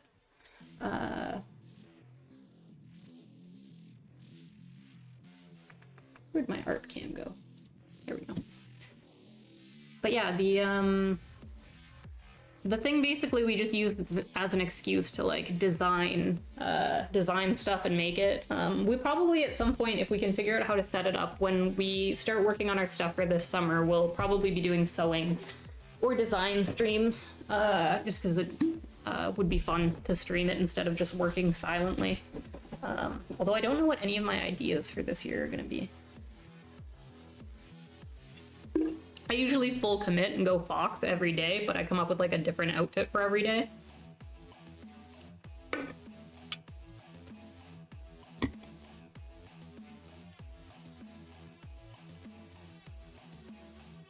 The music is cutting out. I wonder if that's happening to you guys too, or if it's just my headphones. I'm assuming it's just my headphones.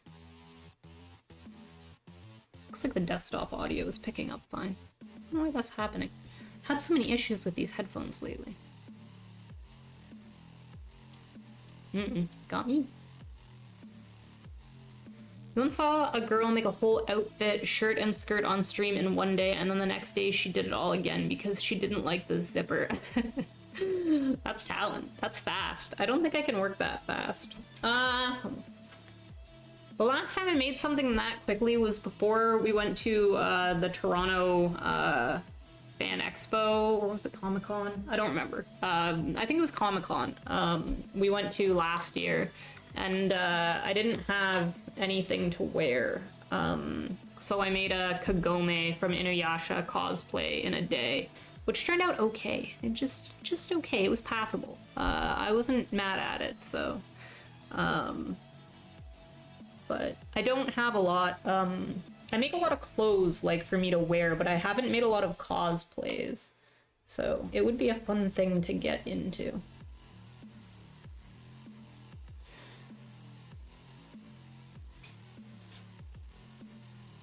Alright, we are starting in on the foreground now.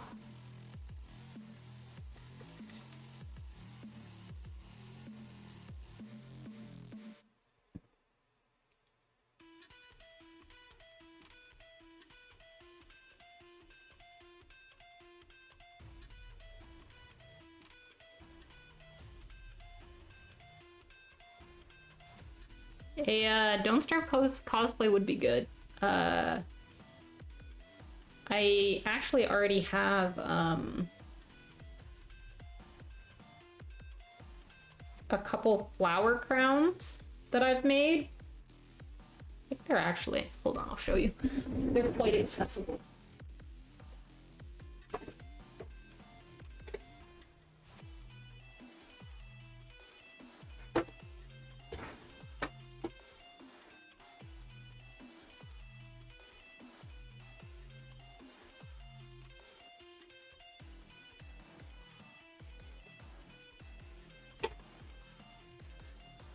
I've made me and Goldie a couple flower crowns for different events that we went to that I've worn, so they're very Don't Starve coded. When I was making the first one, I was thinking of the like Sanity Garland and Don't Starve the whole time. But yeah, I made each of these for a different season themed thing that we went to in Halifax back when we lived in the East Coast, so it's very I need my sanity to stop draining. But yeah, it could be cool to do, I don't know which character I would do. I don't know that I would go spider. I'd have to like tape legs to my head, and that doesn't seem that cute, but I'd have to look at all the characters and see if one of them specifically seemed the best. But yeah, I could carry Chester around with his eye bone, and all you have to do is kind of stylize yourself like a Tim Burton character, right? Do your makeup in a like very gothic way. Yeah, the fire girl would be good. What does she look like? Getting sidetracked here. I'm supposed to be painting. You're trying to turn this into a 6-hour stream, aren't you?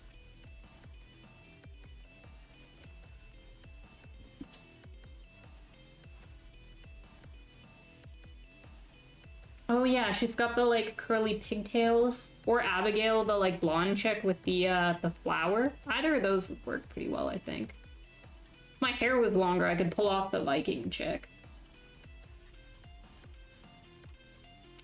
That'd be a fun one for props, though. You could make, like, the Don't Starve, like, spear, like, axe or something like that. That would be recognizable. It's, I like cosplays like that, where, if, like, someone's a fan, they're gonna, like, know, but if they don't know, it's not, like, super recognizable. People would be like, yeah, I don't really recognize what that's from, but if you played Don't Starve, you'd be like, oh, that's a Don't Starve cosplay. Goldie wore a Link cosplay to a con we went to, but it was just, he made the shirt you get when you beat Wind Waker that's like a blue shirt with like a lobster on it. So it's really like, it's not like a stereotypical like Link cosplay, it's just the lobster shirt. So he got a couple people who were like, oh my god, it's the lobster shirt from Wind Waker, but like not a lot of people recognize it. And I really like cosplays that are like that like only the people who know, and then it feels really satisfying when someone does get it. Saw someone selling a foam Don't Starve spear on Etsy. That's genius. Maybe I should get in on that. I should just start making foam props on stream and then selling them on Etsy. Could be a living. Could be good. Okay, these bushes back here are very blue, so just mixing up a very blue-green. And I'm gonna mix it into this brown color just because it is, it's a little washed out. Because it's in the distance. Honestly, I would still say more blue. Yeah, it's approaching the right color. Let's put those guys in.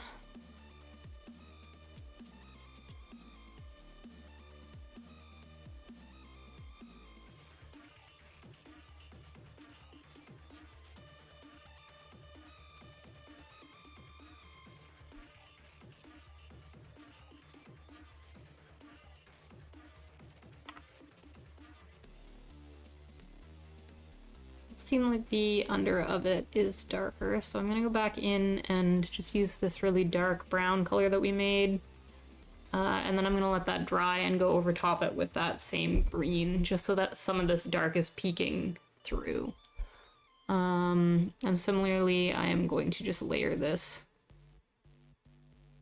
under this tree before I start adding the lighter tones over top of it. It's kind of like that I have a minuscule brush involved for this part. That would be nice, honestly. You could make her helmet also. Oh yeah, the Viking girl would be good because the helmet would be pretty recognizable. I wonder if you get a lot of like people being like, are you like from How to Train Your Dragon? Or if like you'd be mistaken for other Viking media.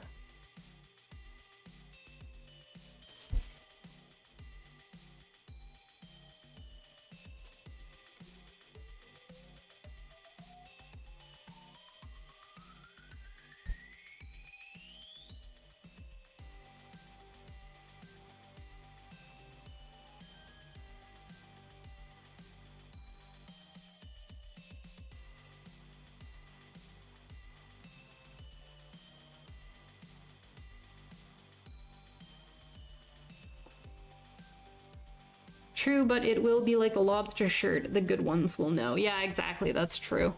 That's always the best though, when you've got like the real fans get it.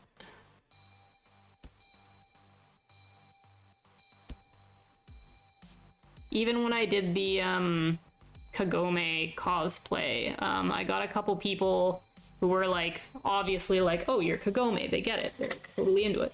But I got a lot of like, which Sailor Scout are you? And it's like, okay, they don't know. They think it's a like, just poorly executed Sailor Scout costume, but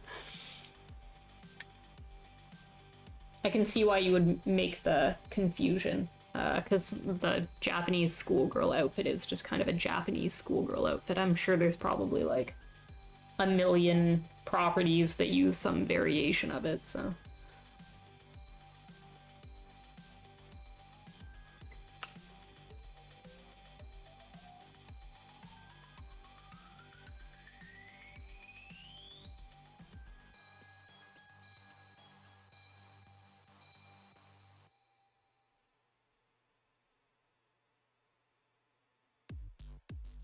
Don't be friends with those people. All right. We won't be friends with them. We'll be mean to them. We'll be bullies. We'll be like, you don't get it. You're not cool enough to get it. You can't hang out with us because you're not cool. You're not cool like we are.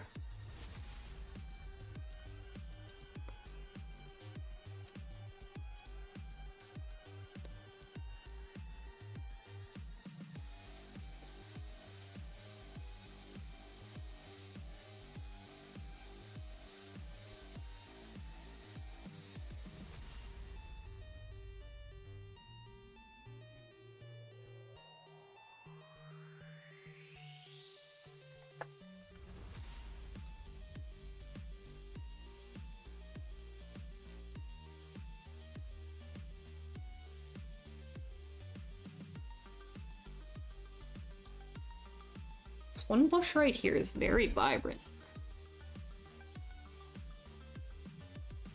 Surprisingly so.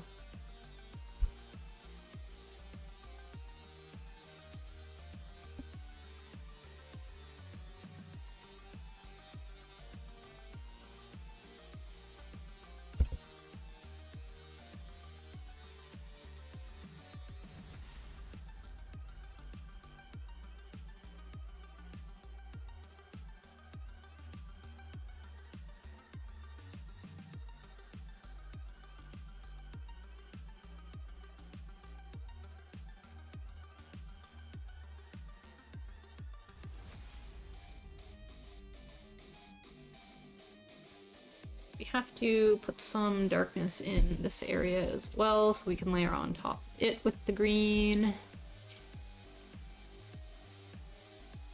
And there's kind of a like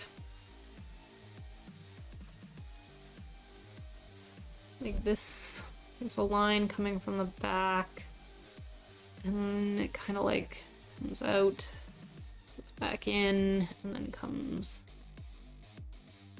out in a bit of a triangle, goes back in.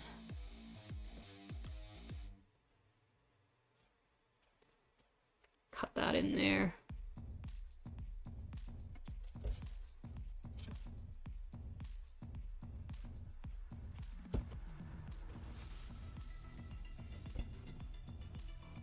And then we've got kind of like a big dark area up here. There's a stick thing that's just coming out. Put that in.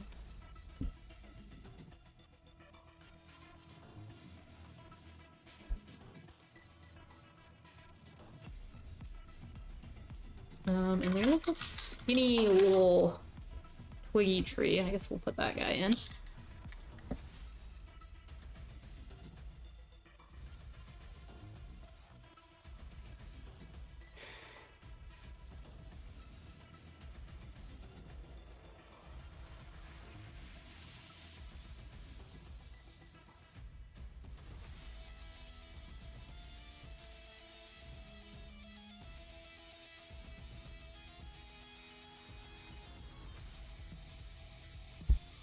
Got a lot of branches coming off them.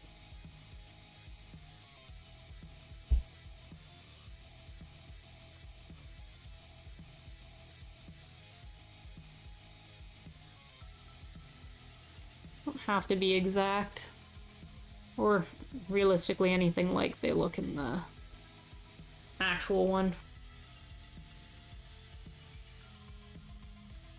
At least that's what we're telling ourselves today, right? Not exact. Just inspired by.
There's kind of another guy back here, so I'll just kind of hint at him. Don't want to spend a lot of time on him, but just give a gist.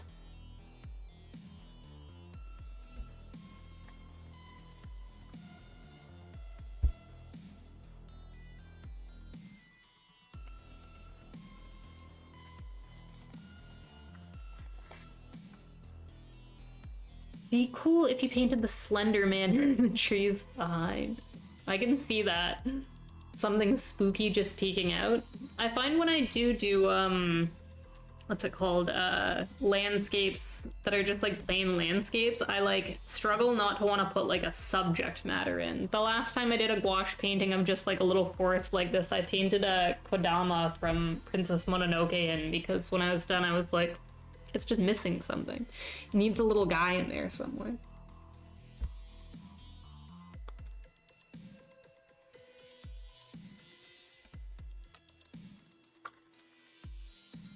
Do a spooky paint someday on stream.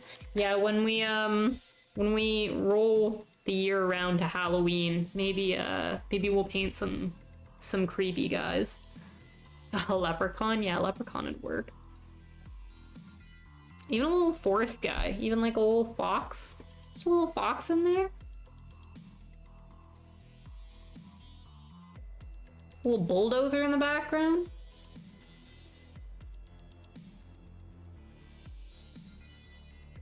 So many options.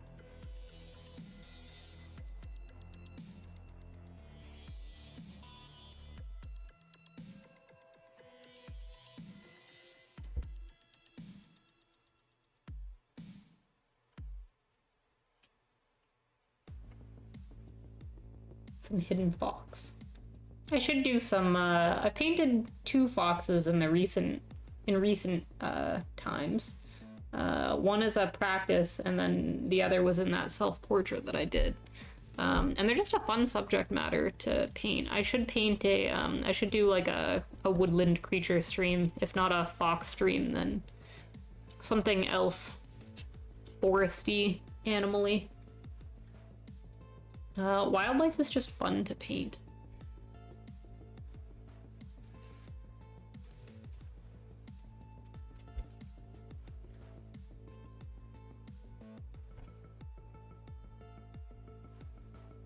A skunk? A skunk would be good.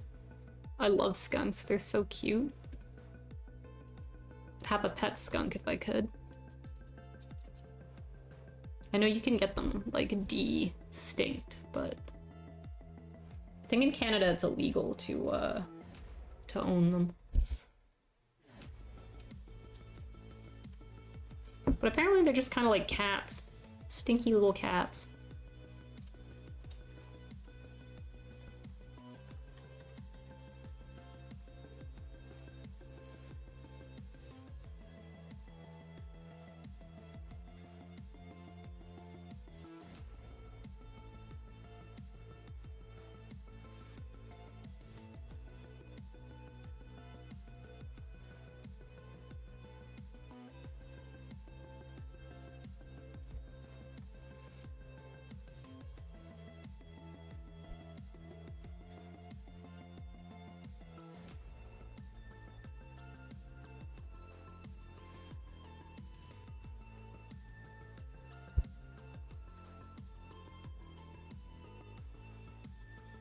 I don't know about skunks, but you can have raccoon where you live. No ferrets for some reason they prohibit. Really interesting. Illegal ferrets, you say?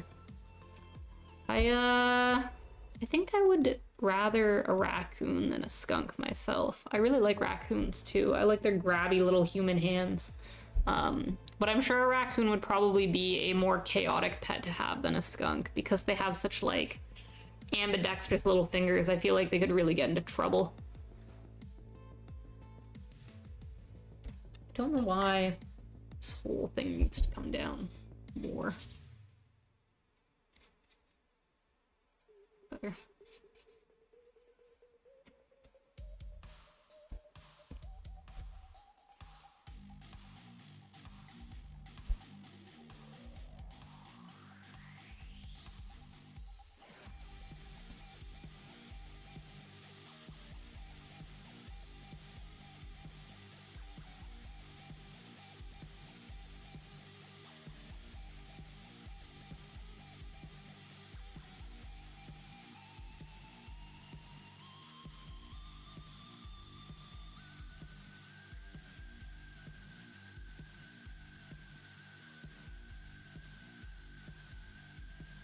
Okay, we're coming up just past 2 hours.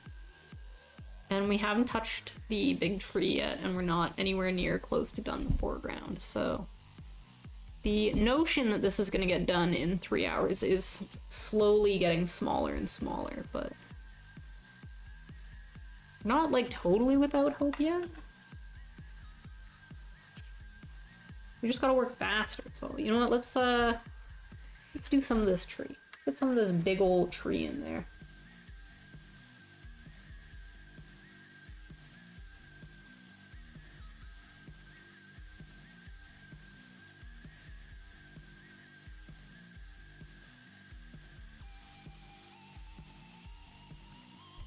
You saw a skunk on your yard and a groundhog, really? I see a lot of bunnies where I live. There are a lot of foxes where I lived in PEI, and here where I live in Ottawa, I see a lot of bunnies. But I haven't seen a skunk in a while. Although there was a time at our place in Summerside a couple years back where a skunk moved into a hole underneath our garage and sprayed my brother's dog. That was not a fun time. That was not a fun time for me and skunks. And yeah, we on 5 hours now, for sure. For actually real, though. No, we can bring it back. We just gotta go faster. We just gotta think less, paint more.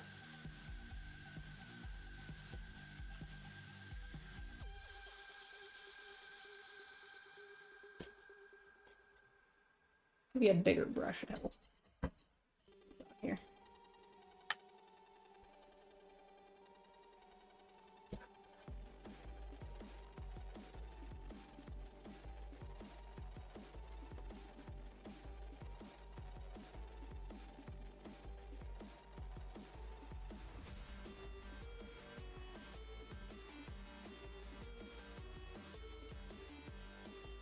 Dark stuff blocked in.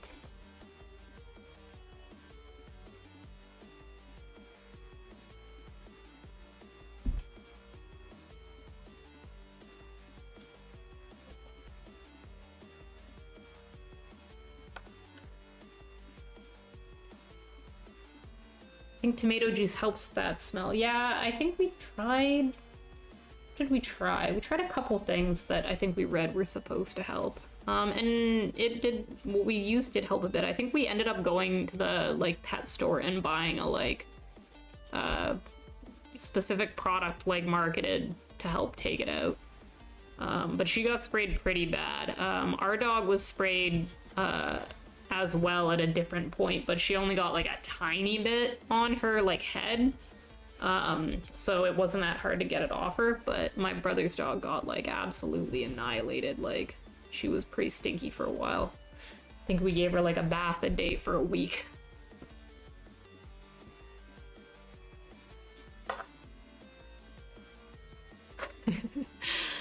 Yeah, the pet ownership means if you send your dog outside and you don't want to stand there and watch them, you just kind of gotta accept the fact that like a skunk might be in your backyard and you might have a stinky dog now.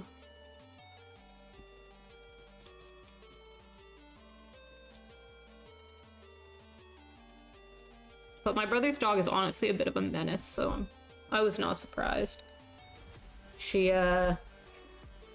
one of those dogs that just gets into things. Just like can't mind her business and has to cause a bit of chaos in people's lives. Now that I don't live in the East Coast, I sent my brother every year for Christmas. I make him fudge. My grandmother has like a fudge recipe that she got from like a friend of hers when she was a lot younger, and when we were kids she would always make us this fudge. Not for Christmas, just like in general when she felt like it. And me and my brother kind of obsessed with it. And now that my grandmother's older, she doesn't really like cooking anymore, so she doesn't make it. So I started making it. And when I lived in the East Coast, every Christmas I would make it for my brother as part of his Christmas gifts. So I made it this year, or not this year, last year, because I wasn't living on the island anymore, and I went to Canada Post and I shipped a flat of fudge to him across Canada. And when it got there, he wasn't paying attention at some point, and his dog jumped up on the counter and took the container of it down and ate the entire container of fudge in one sitting, which is probably like, I want to say like 4 pounds of brown sugar, like straight. And she was very thick afterwards. She was ill for days. Because nobody should eat 4 pounds of brown sugar in one sitting, dog or not. But yeah, no, she actually was like, why do you keep washing me? Like, leave me alone. She's not a tolerant dog to bath either. She like freaks out and you gotta like hold her down. She'll like convulse and like flail. But yeah, she's done some crazy stuff. She also once, she jumped up on the counter when we were making pizza one day and took like an entire uncooked raw pizza dough off the counter and ate the entire thing and made herself sick. Like I said, she's a little bit of a menace. We love her, but she's a menace.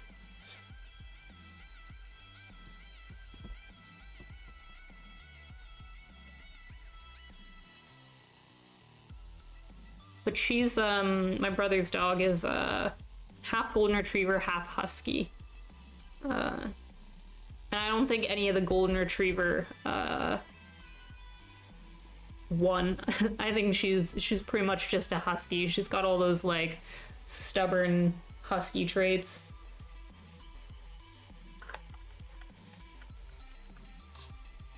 Alright, what are we doing here? Let's make a bunch of green.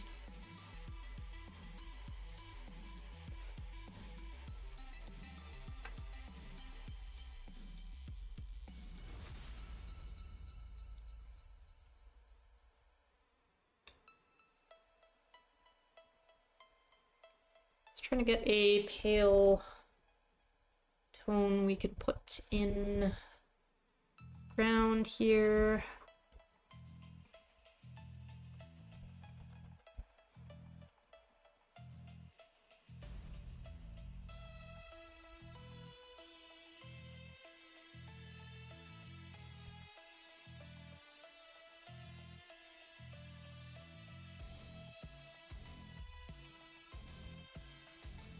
She needs to learn not to take food. Absolutely. She's not good with that. We've tried with her, but if she knows that if she's not being watched, she can get away with it. She's just one of those dogs that like you can't leave food around and trust her not to take it. So they've just gotten used to that, and they just make sure they live in a way that like they don't leave anything accessible for her, because she will 100% just take it. Just tapeworm, yeah, she probably does have tapeworms, the way she can put it back. Our dog, we trained hard not to take anything that didn't belong to her. So when we had our dog, she, like, you could put an entire like dinner on the floor and walk away for like 20 minutes and leave her in the room with it sitting on the floor beside her, and she would not take it or touch it unless you came back and said okay. The minute you said okay, she would eat it, but she knew that without that magic word, she wasn't allowed. And she was very good at not taking anything that wasn't hers. You could drop like a piece of meat on the ground and she wouldn't like immediately dive for it like a lot of dogs would. She was a very good girl. Although she, when she was a puppy, she did do some bad dog things. She once, got into the garbage when she was just a puppy, and we had a bag of, I don't know if you guys have, Little Caesars in the States. In Canada, Little Caesars is like a pizza chain. And they have a thing called crazy bread, which is just like garlic bread. Anyway, we had a paper bag that previously had contained crazy bread that was in the garbage. And she got into the garbage somehow, and she got that bag of crazy bread, and she ate the entire paper bag. And then when she pooped later, the bag like came out of her butt in like strings of paper bag that were like attaching her poo to her bottom. Then we had to like pull the bag out of her bum. It was horrible. It's not good. No one enjoyed it. She didn't enjoy it. I didn't enjoy it. Nobody enjoyed it. Your cat doesn't eat human food. Yes, that is good. Your cat's doing what a cat should be doing. But dogs, I think, are usually a little more tenacious than cats are. Love the cheesy breads? Yeah, she loved the cheesy breads too, a little bit too much. I've never loved the cheesy bread enough that I would like literally eat the paper bag that it came in, but dogs, you know, they got their own thing going in their brains. But to be fair, when my brother and his girlfriend lived with us, they also had a cat. His girlfriend had a cat, or she still has the cat, I guess. It just doesn't live with us anymore. And that cat did like human food, and specifically anything dairy based. It was like crazy for butter. So I would like be eating, say, like cereal with milk in it, or like a piece of buttered bread at the table, and it would hop up on the table and it would like paw at your arm and like take your hand with the buttered thing and like bring it towards itself so that it could steal your butter. But she was pretty easy to shoo off if she was annoying you. It was more cute than annoying, but she was a butter fiend. She loved the butter. She loves the butter. I'm sure she still loves the butter.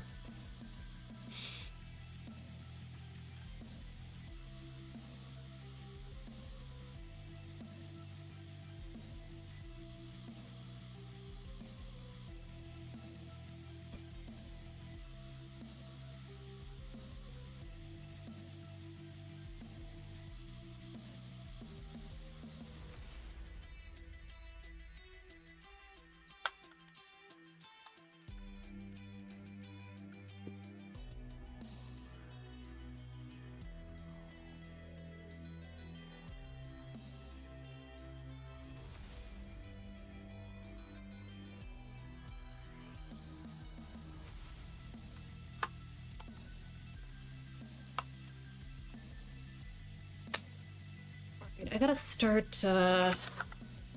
making this tree thing here. Something. Don't want to do this. I'm going to, just for convenience's sake, drop some green down on this palette so that I can stop mixing it every time.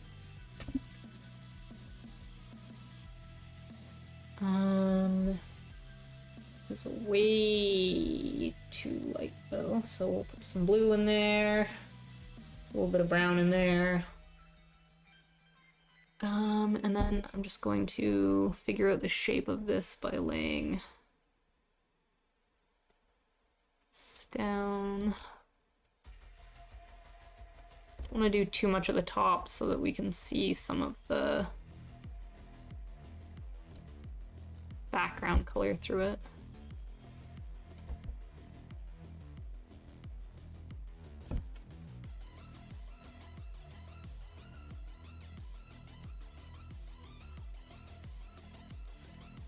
Probably get this like floor here in first, since this is layered on top of it. Shoot. Okay. It's very yellow. It's a very bright yellow tone green, so I'm gonna annihilate our pile of yellow here, making a color match for it. It's pretty good.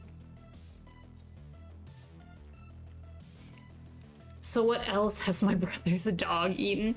Can we get this stream to 6 hours with a couple more stories? That's true.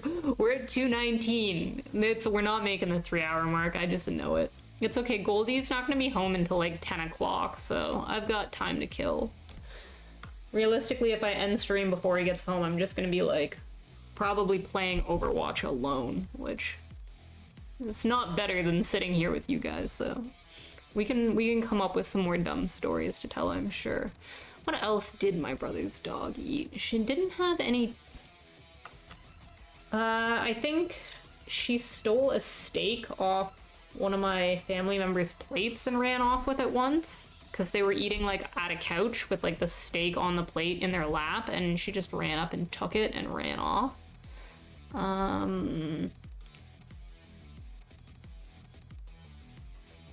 Oh, she ate all my Brussels sprouts. I was so mad about this. So when my brother and his girlfriend lived with us in our house, we had a really, like, nice backyard, and we had just bought our house for the first time. We first, like, owned property, and so we started gardening, and I planted a ton of different fruits and vegetables, and one of the things I planted was Brussels sprouts. And I don't know why she didn't bother with, like, any of my other plants, but she annihilated my Brussels sprouts. She got into the garden beds and she just ate every single Brussels sprout plant that I planted. And I had them in, like, different areas too, and she found them and she killed them all. She ate every single one. I don't know why she was so into my damn Brussels sprouts, but she ate all my Brussels sprouts. So you can add that to the list. She ate those. My dog, she didn't eat any of this, but she did, when we first got her and she was a puppy, we didn't own a house. We were renting from some people in the country in PEI. And so our house was on the same property as our landlords because they had the main house, and then we had, like, a small cottage that was on their property. And none of it was fenced because it was the country, and that was what was normal out there. Everybody just let their dogs out and they ran wild wherever they want. But we let our dog out, and she went to our landlord's house, where our landlord had placed their garbage bags on their back porch so that they could bring them down to the road later. And she took the garbage bags and she just ripped it open and she spewed garbage all over the property. She just dragged the thing across the field. We went outside and there was just, like, garbage everywhere, and her just, like, happily sitting in the center of it. So proud of herself. Luckily, our landlords were very chill. They also had a bunch of dogs and did not have any issue with it, but me and Goldie went out and cleaned up all the, we cleaned up all of the garbage that was spewed everywhere. And we told her off, and she never did it again, so I think she learned her lesson, but luckily she didn't eat any of it. She just made a mess. Your cat likes corn, but that's the only vegetable? Corn, really? That's a weird one for a cat. I don't know if I've ever heard of a cat that eats corn. I had a cat when I was a kid who was, really into Kraft dinner, like any kind of pasta, really. She liked spaghetti, and she liked, Kraft dinner, like macaroni and cheese. I don't know why, but she was really into those specific things.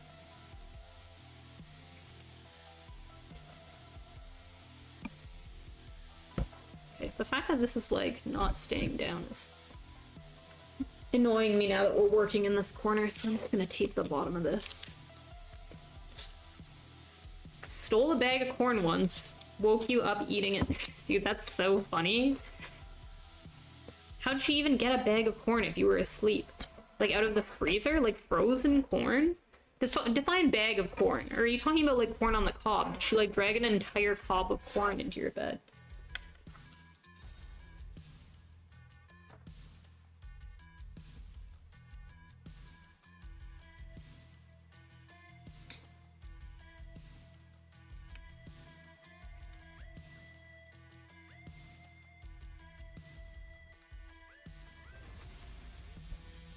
Yeah, that is way too late.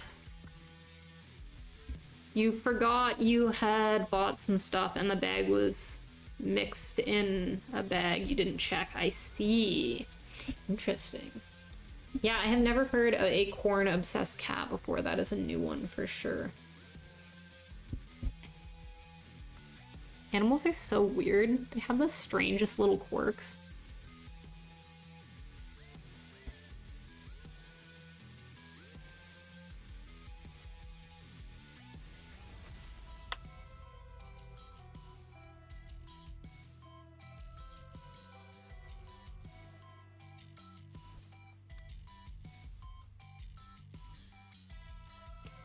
She also likes oatmeal fruit bars, but only strawberry. That's so funny. Animals that are picky like that, it's so strange. It's like, why? Why that flavor specifically? Oatmeal fruit bars.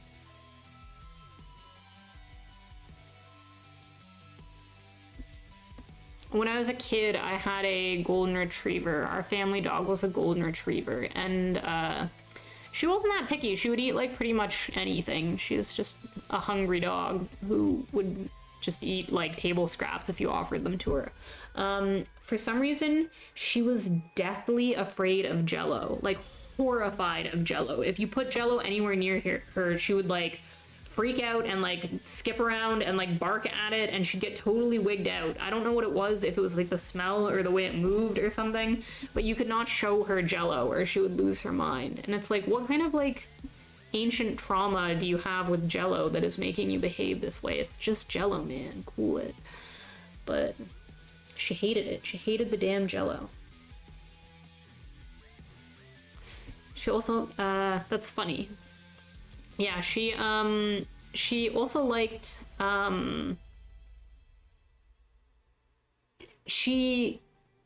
don't know if she liked or was horrified by, but she had a very similar reaction to, how do you describe this? Like, specifically the color orange that's, like, on construction, like, reflective construction orange. She, like, would see a construction worker walk by the house, or if you brought in, like, a backpack or something that had a little square of that, like, weird orange construction reflection color, she would lose her mind. She'd absolutely flip out. She'd bark at it and, like, get all wigged out and start, like, doing laps.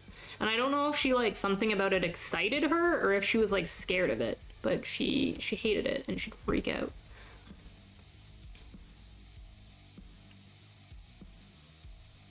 Colloids are upsetting? What's a colloid? What is this term? What does a colloid mean? Give me the definition of colloid. We talking Jell-O still? Is this a, like a thing set up in a Jell-O-like way? Is this what we're discussing? Crossing guards are evil spies for the Dark One? I'd believe that. Maybe that's what she knew. But I don't know. I don't know where she got this from. She lived a very peaceful life, so I don't think she was ever harmed by her crossing guard. She just decided she didn't like it, I don't know.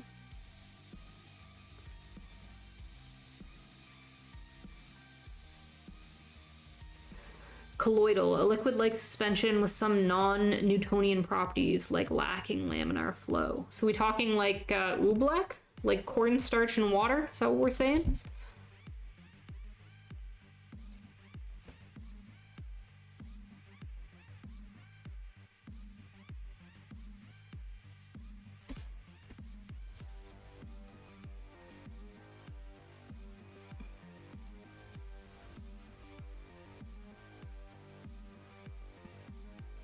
Alright.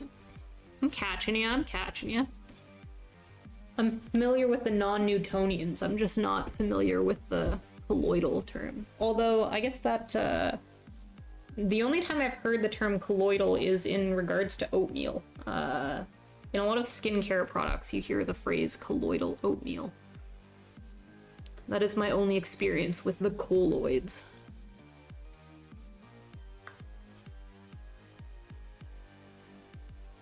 We need more brown in here and a little bit of white.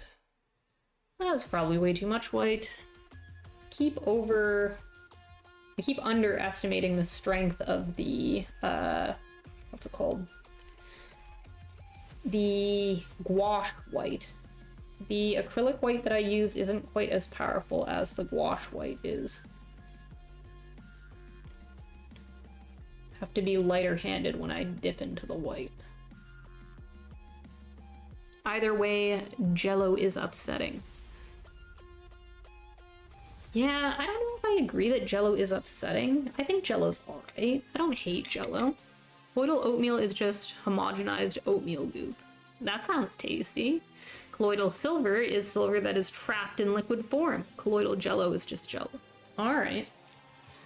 Here's my take on Jell-O. I don't really have a problem with Jell-O, unless it's at least gelatin-based things. I have a problem with them when they're like in the middle.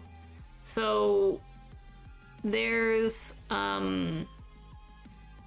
you can like make Jello at home, and it sets up, and it's not that gelatiny, you know what I mean? Like it breaks down pretty easily. Like if you like run a spoon through it, it doesn't like leave like a perfect scoop out. It like kind of breaks down as you poke it. That kind of Jello I can get behind, and I can get behind things that are so gelatiny that they are now gummy bears, like literally a gummy bear. But anything in the interim, like the kind of Jello you get at like a Chinese food buffet, that it's like, it's supposed to be that nice like soft Jello, but instead what you're actually getting is like this nightmare food that like is almost the texture of a gummy bear, but like you can't chew it like a gummy bear because it's in like a big like inch by inch block. That I have a problem with. That I'm not a fan of. The texture is very important. I also think any gelatin being used in a savory context is nightmare fuel. All those like old Victorian recipes where people are like, I've got an idea, let's suspend vegetables in like a gelatin mold and call it a fancy food. I think that's nuts. I do not wish that upon my worst enemies.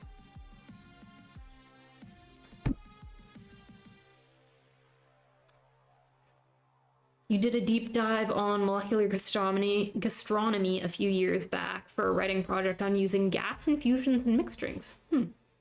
That's fun. Doing the work to make that chef in your name even more applicable, I see. Okay, well, we'll trust you then. You have all of the food knowledge, so.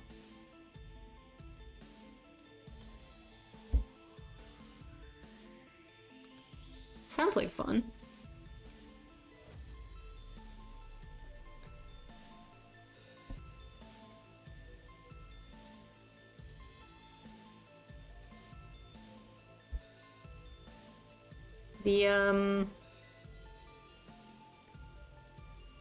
The knowledge base that I have for cooking is more in the baking world than in the cooking world. Although I will say I've watched a lot of Food Network in my time, so there's that.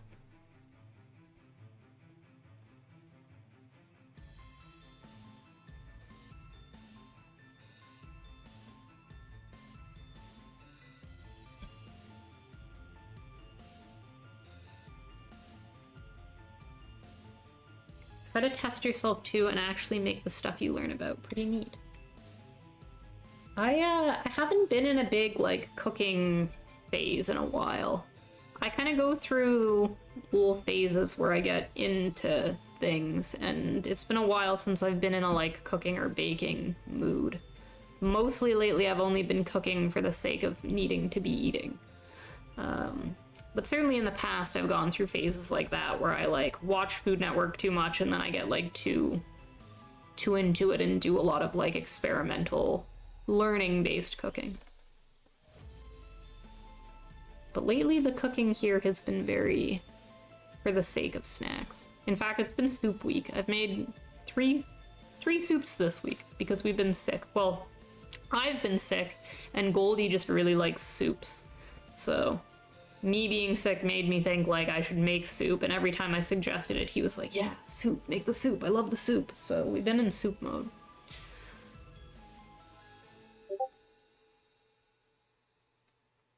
You're just a domestic, Dan. All right. Does that mean you also put on a little maid outfit and you do all the cleaning too? Like super domestic? Like you do all the laundry, you fold it nice, you starch the shirts, you do the ironing, you scrub the grout, and you do it all in heels, right? Right? A man after your own heart, you love soups? I'm in the middle about soups. I like soups. I'm not nuts about soups. Goldie's nuts about soups. I make the soups and then I kind of get tired of eating it while I'm making it, and then I'm like, I kind of got what I wanted while I was cooking, and now I don't want to eat this. And then I'll have like, because I always make them in really large vats because it's just so easy to when you're making soup. And then he just eats the vat of soup for the rest of the week and loves every minute of it. So he is the soup lover of the family.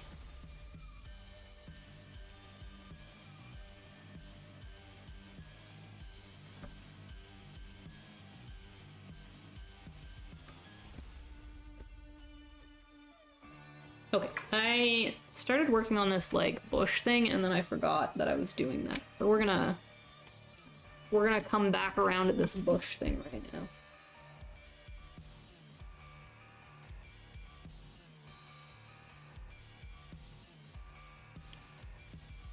Fortunately, you're not a grout scrubber. You're just afraid of being left behind. Like, you want to participate in family stuff because of trauma. Interesting. Well, not everyone can be a grout scrubber. Somebody's got to, though. It's not you, you gotta find somebody who's gonna do it.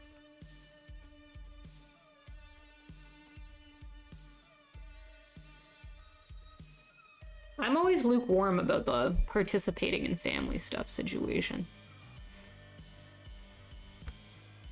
You're healing yourself one meal at a time? Well, I'm happy for you. I hope it works and you feel full in the belly and in the heart by the end of it all. High heels optional? That's crazy. You can't call yourself domestic and not wear the heels, man. I'm just kidding. I don't wear the heels. I haven't worn heels in ages. I have vertigo. If I wear heels, I fall down. I fall down quickly, and then you have to take me home. High heeling? Exactly. You can't heal without the high heels. It's part of the deal. How are you expecting to do any healing without the high heels? Don't you know that everything just goes better if you're doing it in a little sassy, slutty way? Don't you know? I feel like you should know.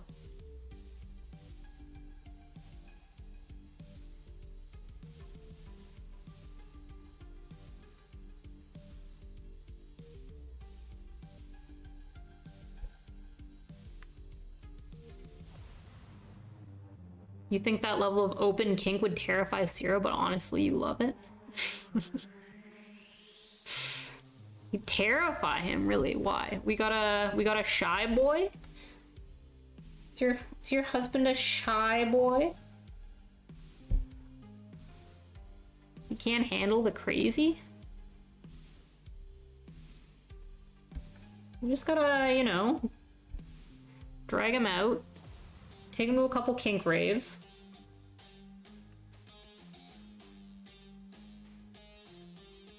Only then will the true healing begin. He should be afraid of your crazy. I don't know, I don't think he'd stick around. If you were that dangerous, I don't think you'd still be here. You must just think you're crazier than you are. That's usually the way it goes. Everybody overestimates their weirdness.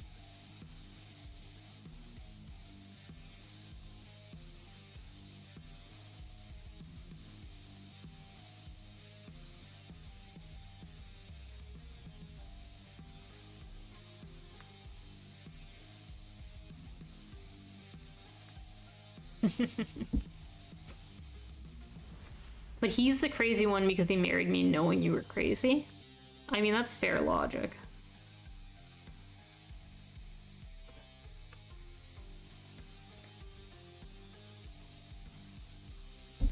I'm sure you're not that crazy.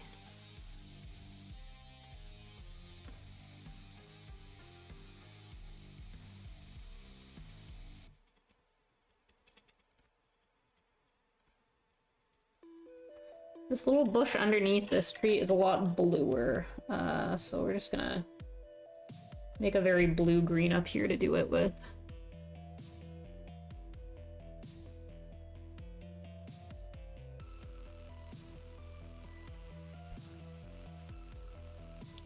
Honestly, it could still be bluer. Maybe it just needs to be paler. Yeah, I think it just needs to be paler. Let's put some white in there.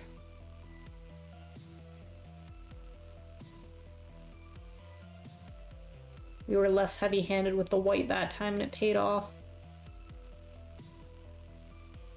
You're not dangerous, the doctors all said so. Well, if the doctors said so.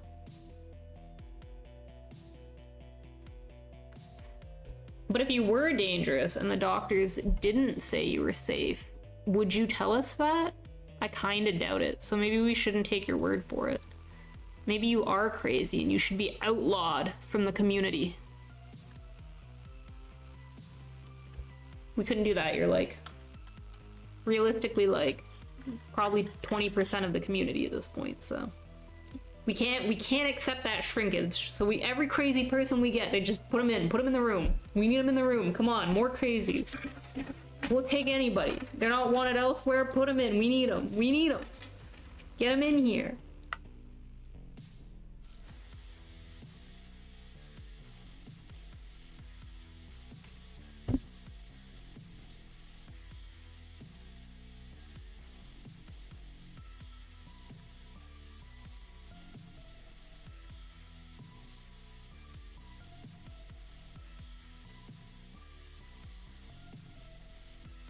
A dark patch. Used up all my black. Put some more black on the palette. Just a little bit.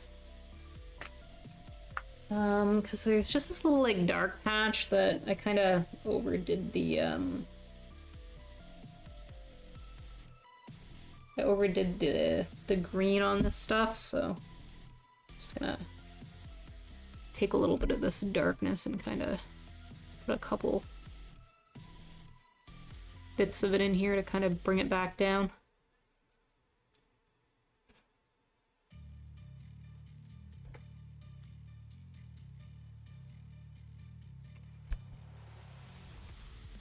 This is probably me being too fussy, but go back over it again afterwards.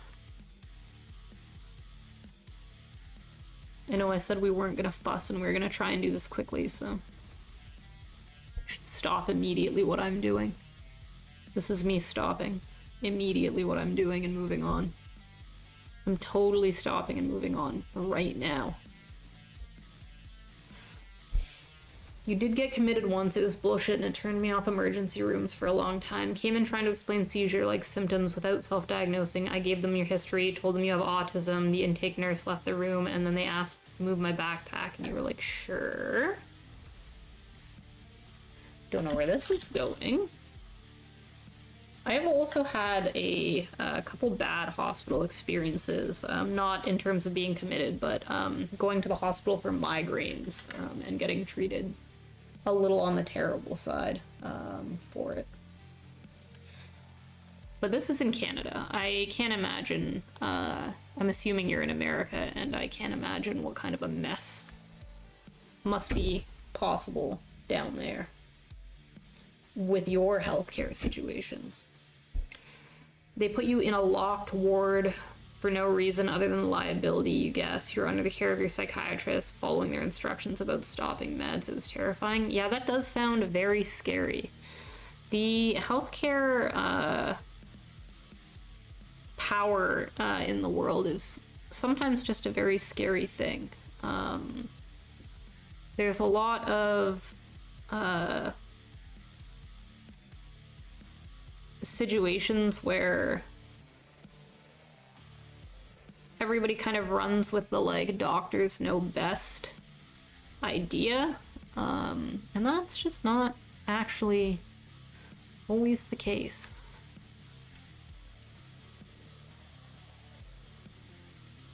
You got out the next day and the doctor came in and was like, there seems like no reason for you to be here. Well, I'm glad that that happened and you got to go home.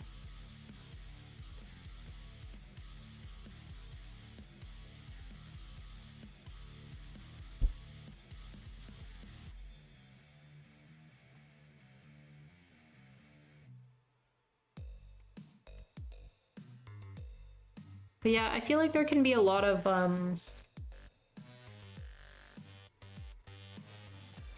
prejudice that can happen in hospital settings, and sometimes a lot of assumptions happen about people and their conditions that are just kind of wrong. It's not great.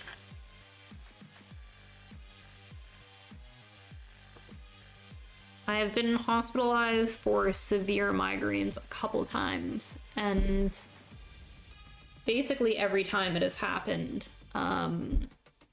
the staff treats you like you are a junkie trying to acquire narcotics.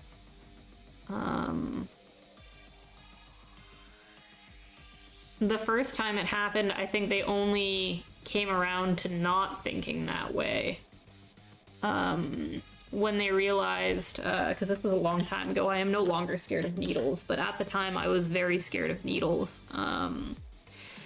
And they were going to give me something for the migraine intravenously, so they wanted to put an IV in me, and I like freaked the hell out and was like, I don't know if I want that, but the migraine was so bad that I like let them do it. But I think when they saw the genuine fear of needles in me, they were like, oh, she's not a junkie, she actually just has a really bad migraine. They always treat you that way for some reason. I don't know if it's like a common excuse for people to come in claiming they have a migraine and attempt to get narcotics, but every time I have gone, it has been a situation where I feel like they don't really care what's happening to me. Which, when you're having pain that is as severe as my migraine pain can get, it's a very disturbing place to be when you feel like you're literally dying and nobody is taking you seriously. But yeah, that's healthcare, right? I mean, like I said, I'm in Canada, so it's not the worst, but if I had my health problems in America, like, I don't know what I would be doing. It would not be good.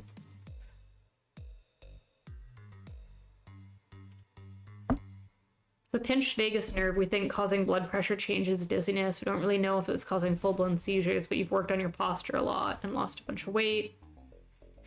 Yeah, I'm glad, like, you think you know what caused it and you're at least, like, you've had symptom improvement. That's all we can... Anyone with, like, any chronic illness obviously knows that, like, a lot of the time, like, you don't get hard answers and you get experimented on a lot by your healthcare professionals. You play the, like, medication roulette and you try a lot of things that don't work or sometimes cause other problems. It's just not an easy road when you have health issues. And like I said, I can't imagine going through any of that in the States, so I give you all props for bearing through it and finding a way to live life. America is a shit show, I believe that.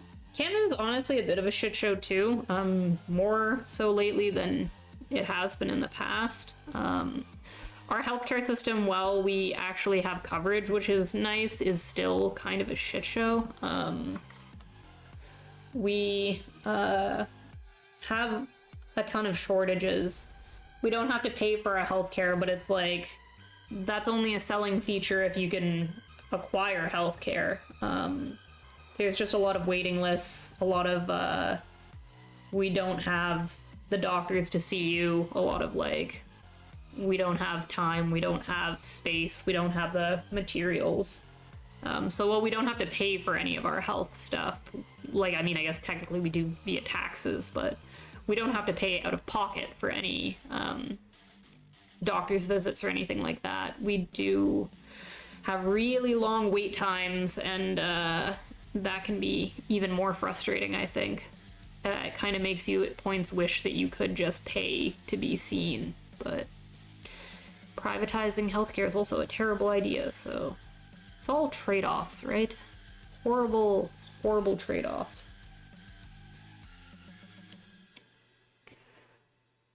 Diagnosing anything neurological is really dicey. You're not getting the seizure stuff partly because you're moving differently and watching your diet. Swimming helps too. Might be compression in around a nerve cluster. You have really low body awareness.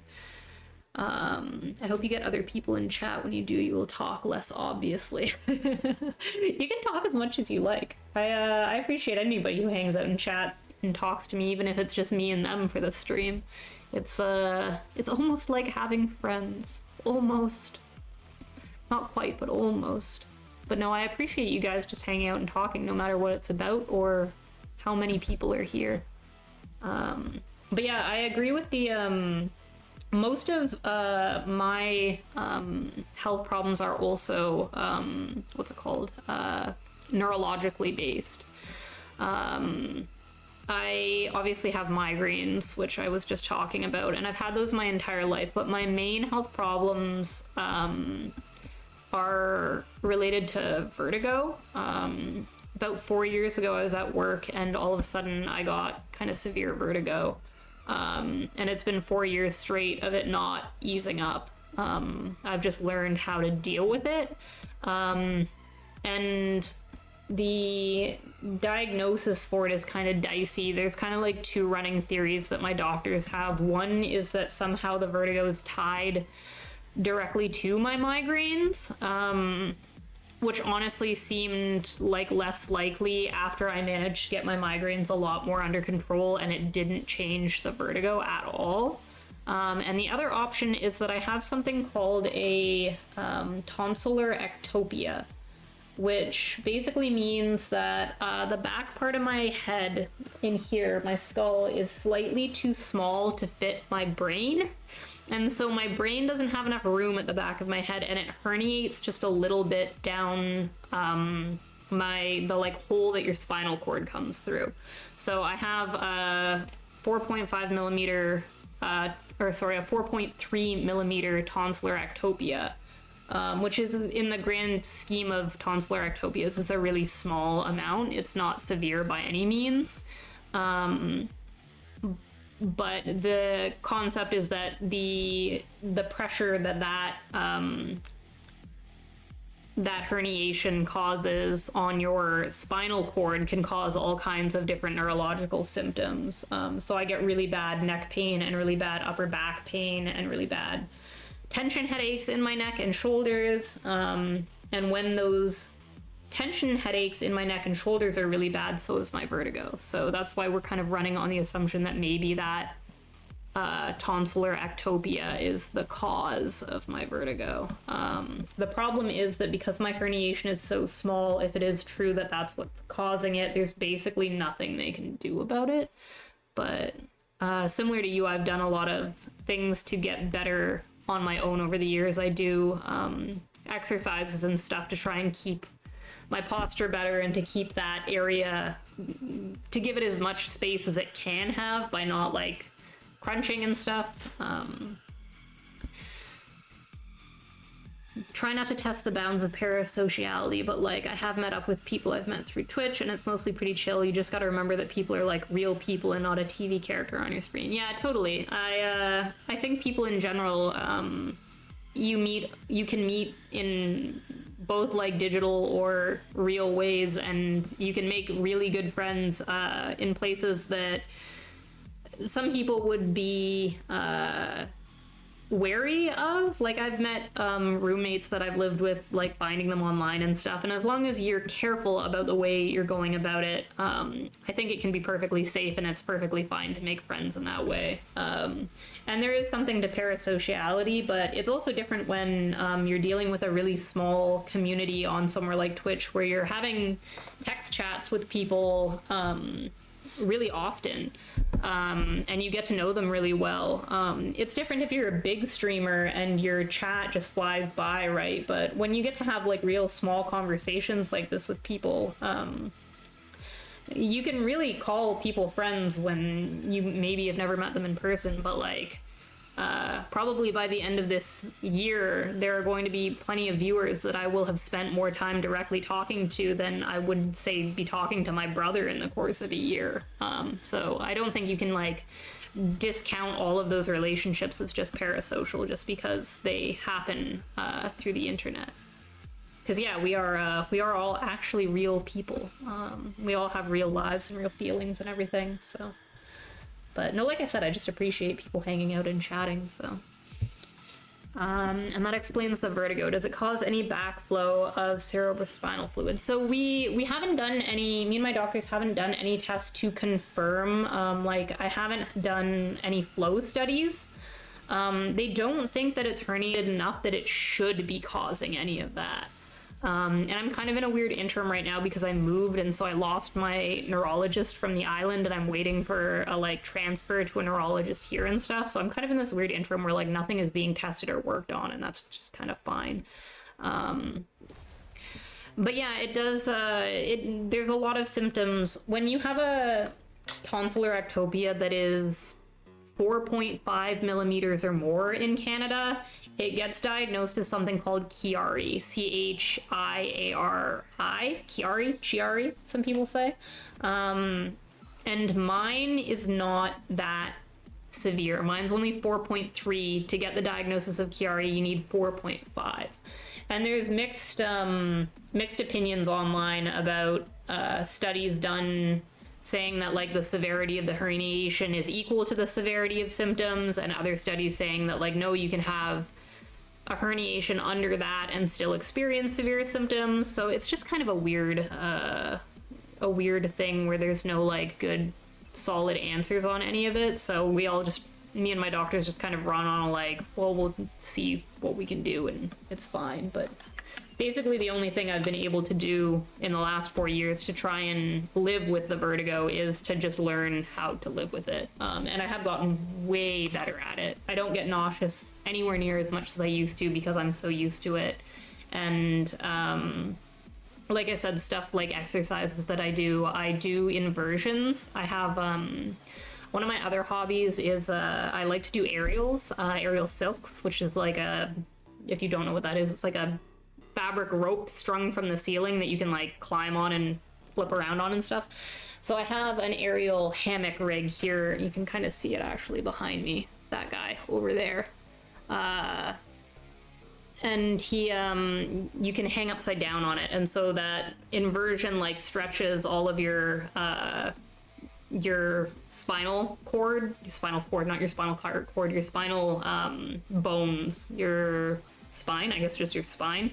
It stretches your spine out, and so it can create space in places where there's not space and stuff. So I do that regularly, and doing that regularly seems to keep my symptoms like under a certain threshold as long as I continue doing it. So it's all just like little things like that. You learn how to deal with it and how to live with it, and then when you do like have a bad day, you just like accept the fact that that's your reality, and you spend that day watching TV and listening to audiobooks instead of looking at anything and hope it doesn't get worse. And you just kind of, it's chronic illness, right? I'm very lucky in that I don't have to work right now to make ends meet, that my spouse Goldie and our investments like keep us in a place where I can live comfortably without worrying about going to work. But for the past 4 years, even doing something like these Twitch streams would have been impossible for me. So it's come a long way for me in that like my coping mechanisms have gotten me to a point where I can spend 3 hours painting and not be throwing up at the end of it. So I'd say that we're moving in the right direction. So neurology is one of my special interests. It just so happens that your stepdad has a baseball-sized displacing mass in his left temporal lobe. Jesus Christ, that's horrifying. It was cancer. He became obsessed with his quality of life and was trying to make sense. Sorry, you can't interrupt you telling a story about your stepdad having cancer because your mom loved aerial silks.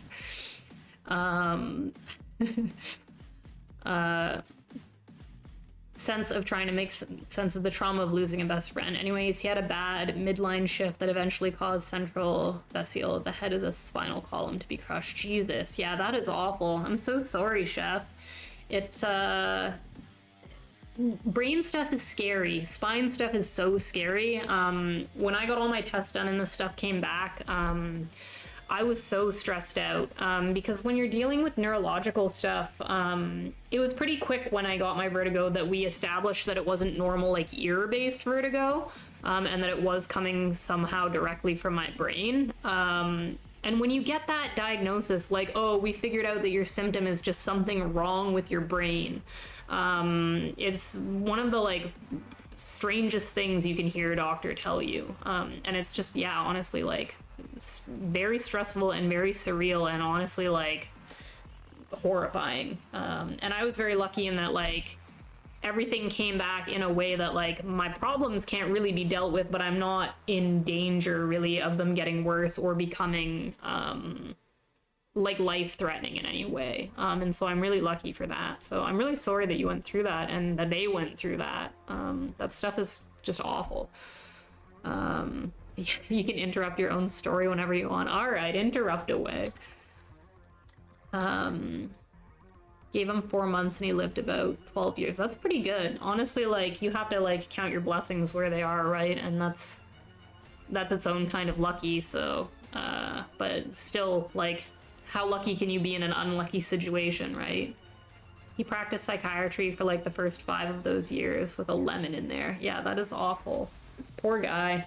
Yeah, I'm so sorry. That stuff is hard. I know that, like, health problems and death and like loss and sickness and everything is just a part of human existence and is a part of life, and it's something we all kind of have to just like accept that we have to go through, and that there's only so much avoiding it we can do, and that if we want to be humans on this earth, like we're not going to be able to just be free of that kind of thing. But it never ceases to feel unfair when it's you and the people you care about.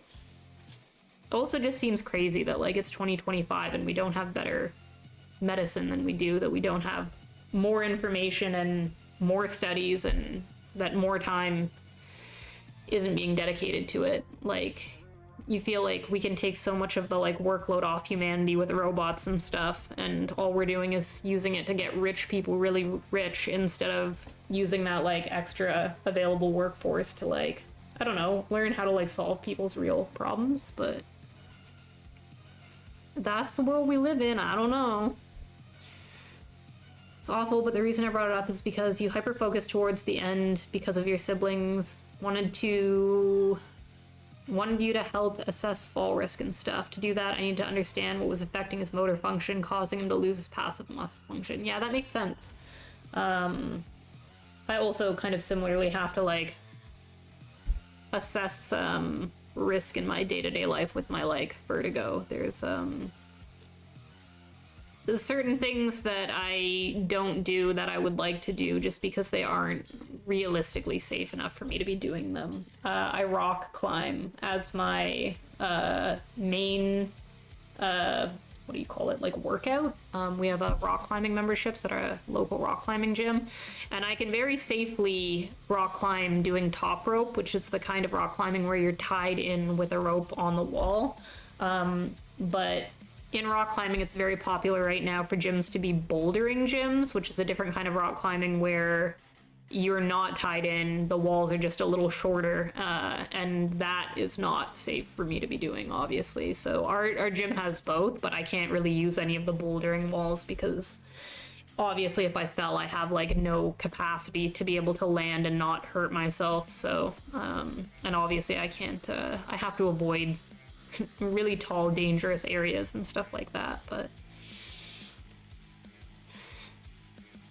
like I said, with anything, you just kind of, once something becomes your reality, you just get used to it. It takes a while, but eventually everything becomes normal. So I no longer remember what it is like to live my life without a like spinning sensation. I wish I could be rid of my vertigo for like even just like a 24-hour period so that I could kind of like remember what things were like before, but you didn't get to make those calls, so you just figure out how to do stuff anyway.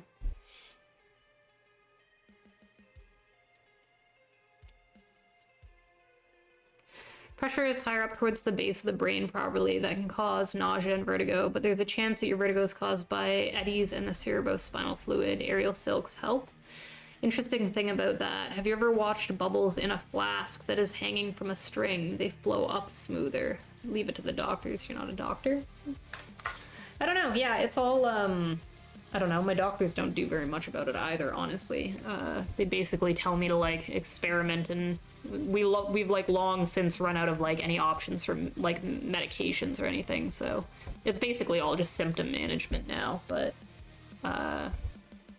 yeah, the silks help, but it doesn't really help, like, while I'm doing it. It mostly helps, like, in the long term. Like, it doesn't give me immediate relief, it gives me, like, routine relief. If I do it regularly, then slowly my symptoms will improve. But if I hang upside down when my symptoms are bad, it doesn't, like, immediately alleviate them or anything.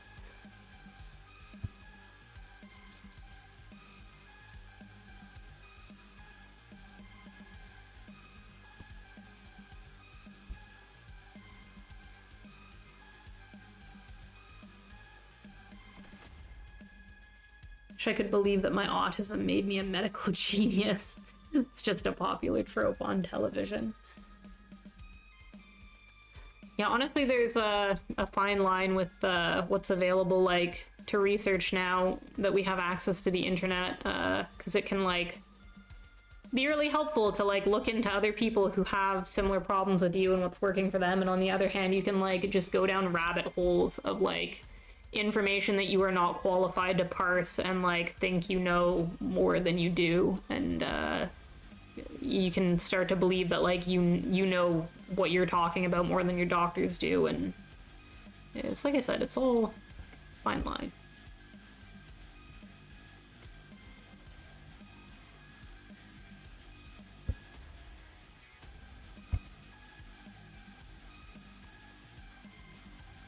Oh no, it's after the 3-hour mark. Shoot. We said we were gonna be done in 3 hours. We were wrong. We yapped too much. Did too much yapping. Did too much fussing and too much yapping, and now it's 3 hours in. It's okay. That's okay. I got nowhere to be.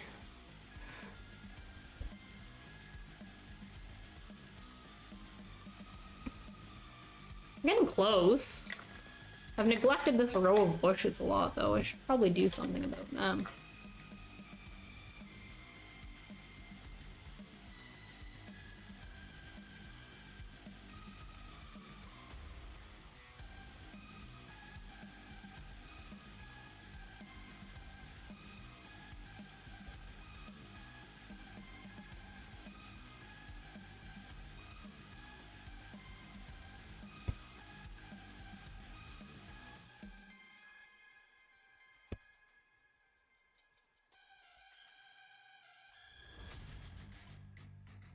Keep sticking textures in there.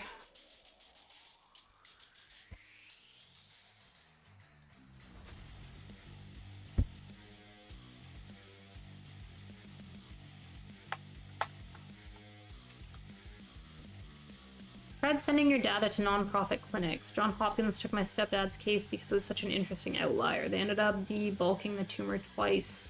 Practiced medicine up until the final debulking. Flew him out and everything. Really wonderful people at that hospital.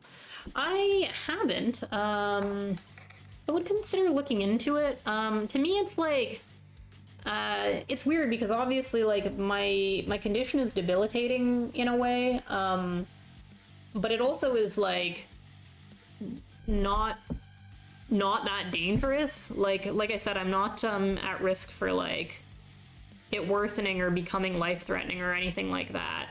It's extremely stable, and so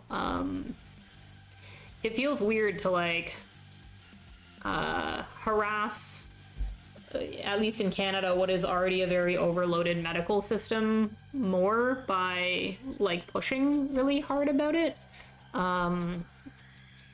When I know that even, like, my neurologists, like, the other patients they're seeing are people who, like your stepdad, have, like, brain tumors and, like, problems that are life-threatening and they do have the potential to get significantly worse, and their symptoms, like, honestly, compared to mine, are significantly worse, so, but I certainly wouldn't be against it. I'm hopeful, like I said, I'm waiting on my Ontario neurologist referral. So once I get my new neurologist in Ontario, I'm hoping they might have more resources than I really had access to in the East Coast.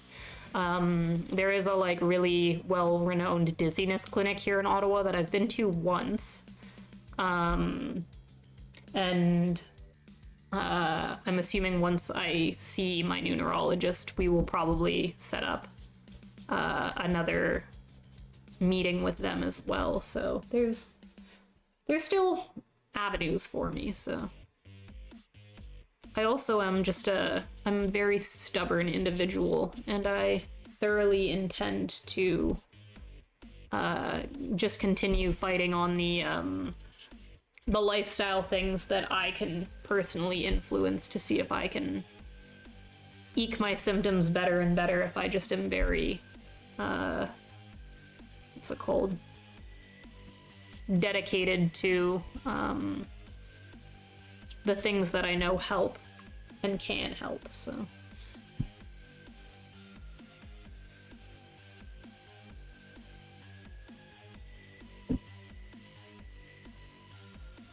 Hear me out, you are young, so that means getting data on the problem over the course of your whole life means more data, because you'll probably live a long time, more data, more delicious. That's true. You do have a point. I will look into it. I'll see if I can, if any specific nonprofits deal with my specific issues. And if so, I would consider, yeah, sending some data out.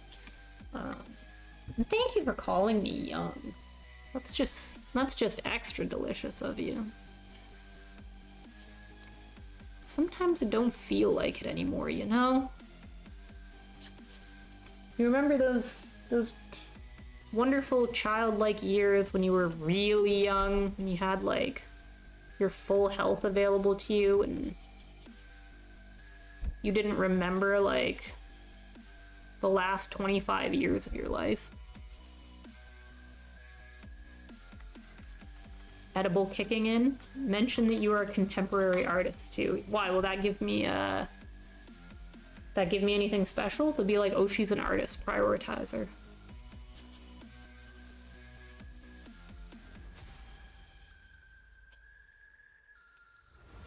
Edible kicking in. What kind of edible did you eat? What are you snacking on over there? Gummies? They legal where you are? Are you allowed to be eating those? Are you doing illegal things over there? We condone illegal things. Just kidding. No, we don't. No, we don't. Studying artist brains is a double score bonus for grant writing. I believe that, actually. Indica. Yes, the doctor prescribed them. Oh, right. I see. You're in an area where you need a prescription. Not like us Canadians over here. We don't need a prescription for nothing.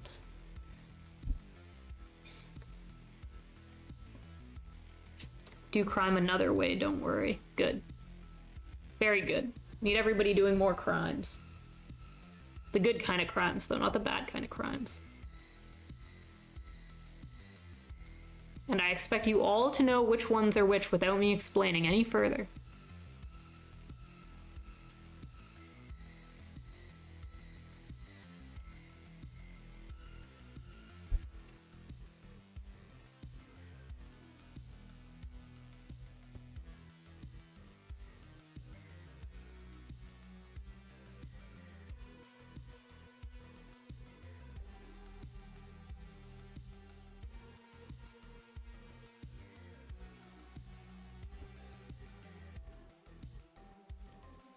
There's a very like bluish toned black area down here, so I'm just gonna put some of that in there. I said I was gonna switch over and start focusing on this little hedge tree area. I'm not very good at saying the things I'm not very good at doing the things I'm saying that I'm going to start doing, though.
You bet you'd be great at crime?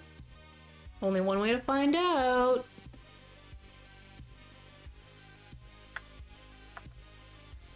I don't know that I would be great at crime. I feel like I would probably be terrible at crime.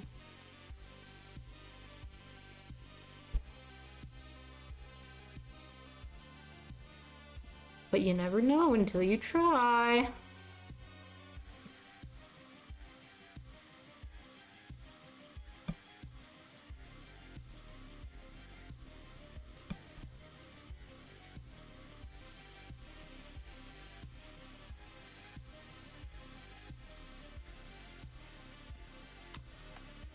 Okay. Focusing on the trees. Focusing on the trees. All my green is dry.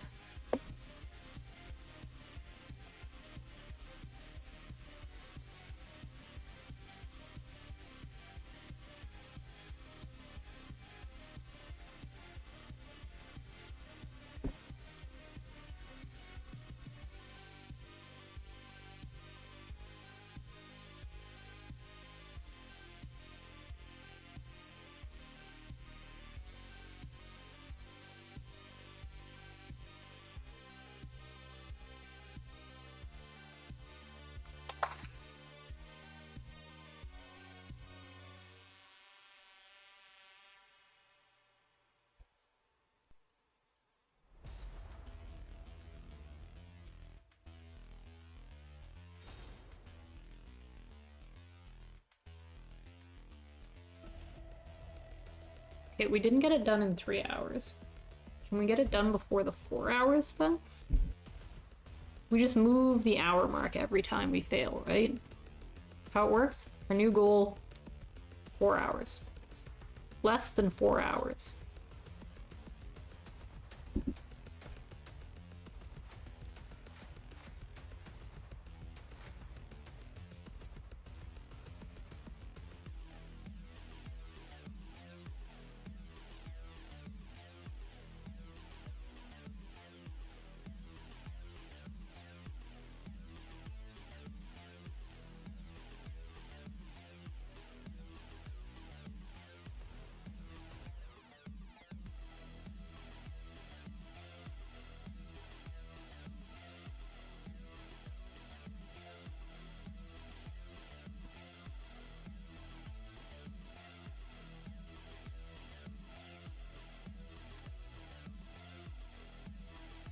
It's time we get a smaller brush involved for these little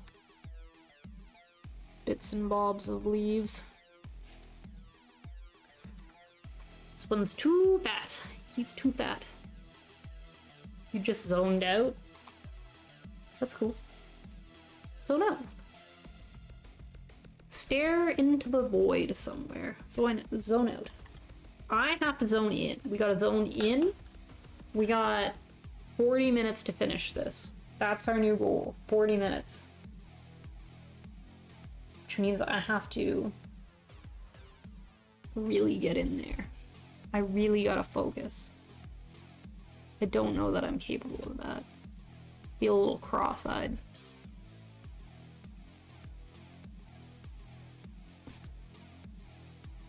It's something more vibrant.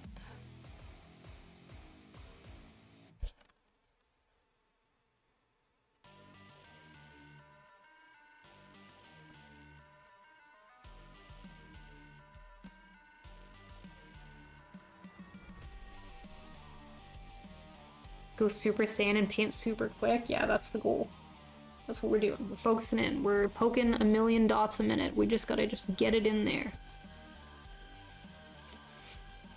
Told you, the theme of these week, look, your edible is rubbing off on me and now I can't speak. My brain is also turning to mush. We're mushifying together. The theme of this week is paint quickly and vaguely, not precisely and well. We just want the gist. We want to learn speed. We want to learn to care less. We care too much. We gotta care less. It's the theme. The theme is care less. I'm not good at care less. I'm good at care more.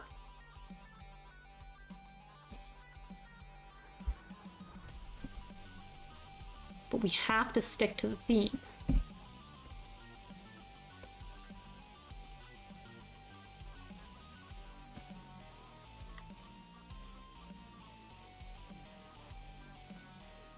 You can only hyperfocus or stare at the ceiling fan. You have 2 speeds.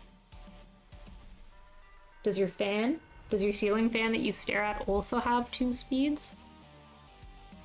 Maybe you could upgrade.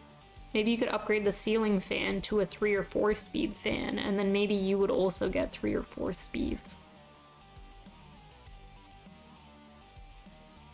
You're just hyper-focusing on that ceiling fan too much, and you're inheriting parts of it. You're inheriting its qualities.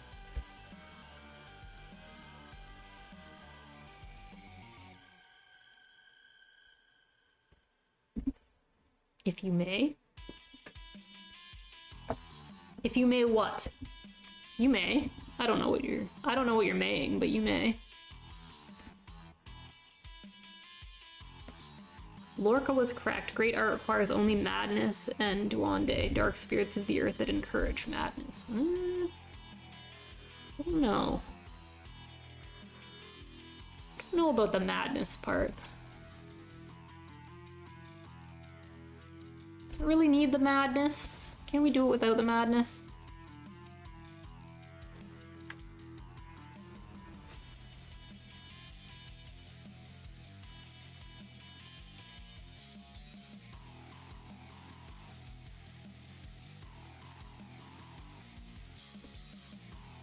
A couple little red bitsies in here. We'll put them in after.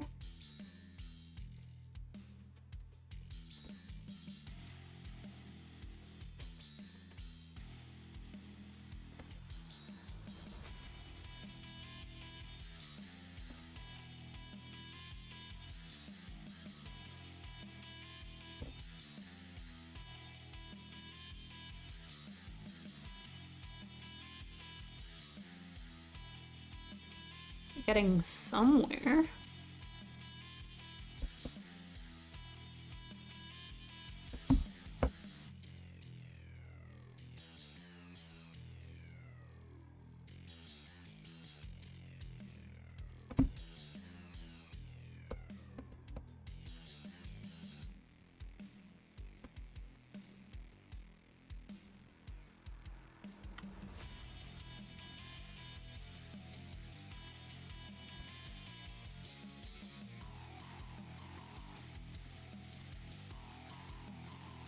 Fast, slow, sloppy, exact. If things are to have meaning, they must be grounded in the human psyche. In the greater mythology of our culture, Lorca was trying to draw attention to the importance of tradition in the abstract sense. To him, the flamenco dancer was a metaphor for his poetry, for his mad love affair with language.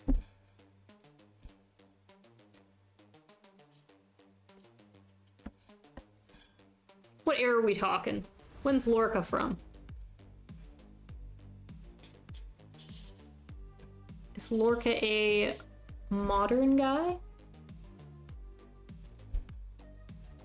Is Lorca an ancient guy?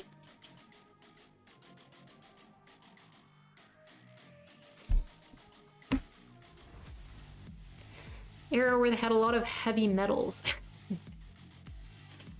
Believe that. They still have heavy metals. Just not putting them in as many dangerous places as we once were.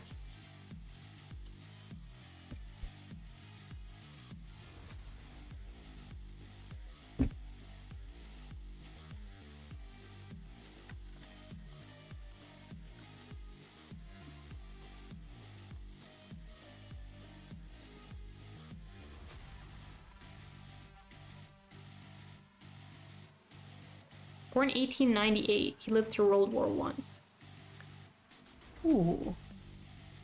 An Edwardian man. Interesting.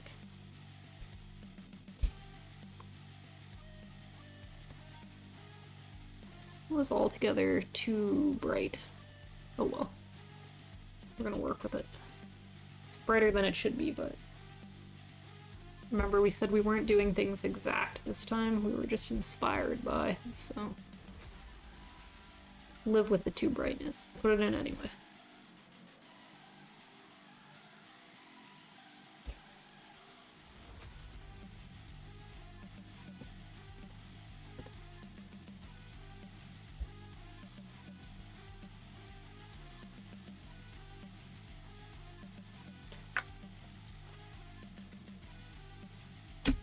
I have been away from art for long enough that I'm not really sure where my stance on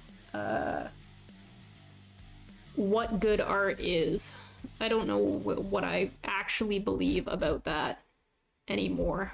It's something that I think, now that I am more back in the community and am participating actively in art making, it's something that I know that I am going to have to think more about. Because it is my intent now that I'm making again to try and make some stuff eventually that isn't just a pretty picture, but that I believe has like true artistic value. But I don't actually know what I believe that means yet.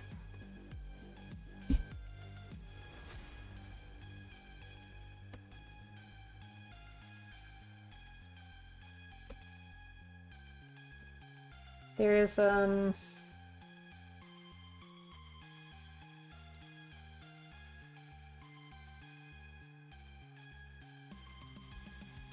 there's proof historically, obviously, that you do not need great technical ability to make great art. Many people have achieved renown in art spheres without having good technical ability. But I am not a person who wants that.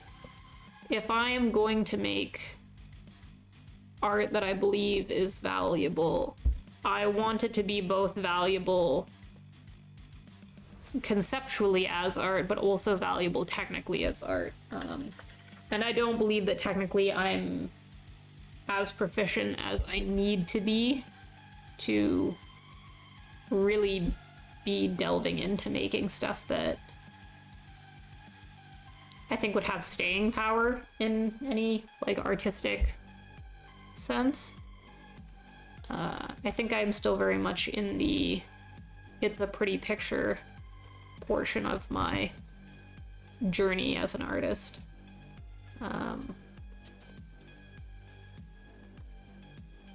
We'll see where I end up. See if my opinion changes as time goes on. Don't know much about his life, just his writing and his theory of writing. Tragic and highly political. Not being sure is a great place to start. I don't tell you about Lorca because he was correct. I tell you about him because he was interesting. It's interesting to think, what if he was correct? That's true. We don't have to take, like, any scholars in any discipline. They all have perspectives, right? They all have a reason why they believe the things that they believe to be true or true. And that doesn't necessarily make them innately true, so it's good to remember that and remember that these things can be an opinion as well. People fall a lot into it in art because there's a long tradition in visual arts that dictates how certain mediums are used and what the ideals are for achieving in those mediums. It's part of the reason why a lot of people very wrongly believe that you're not really making it as a painter unless you've moved on to oil paints and are using oil paints as your main painting medium. But none of that really matters. It's just the way it was done for a while for some reason.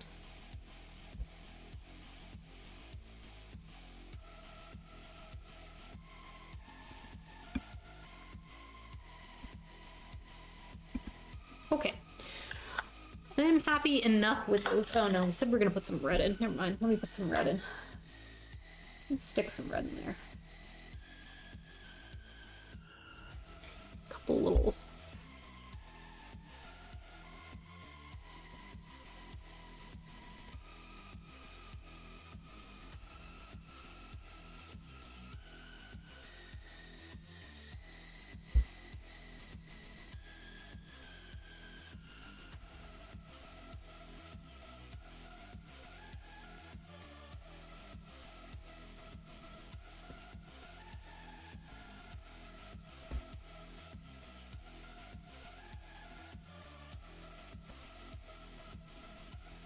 kind of reads less as leaves in the painting and more as, like, I don't know, flowers or something, but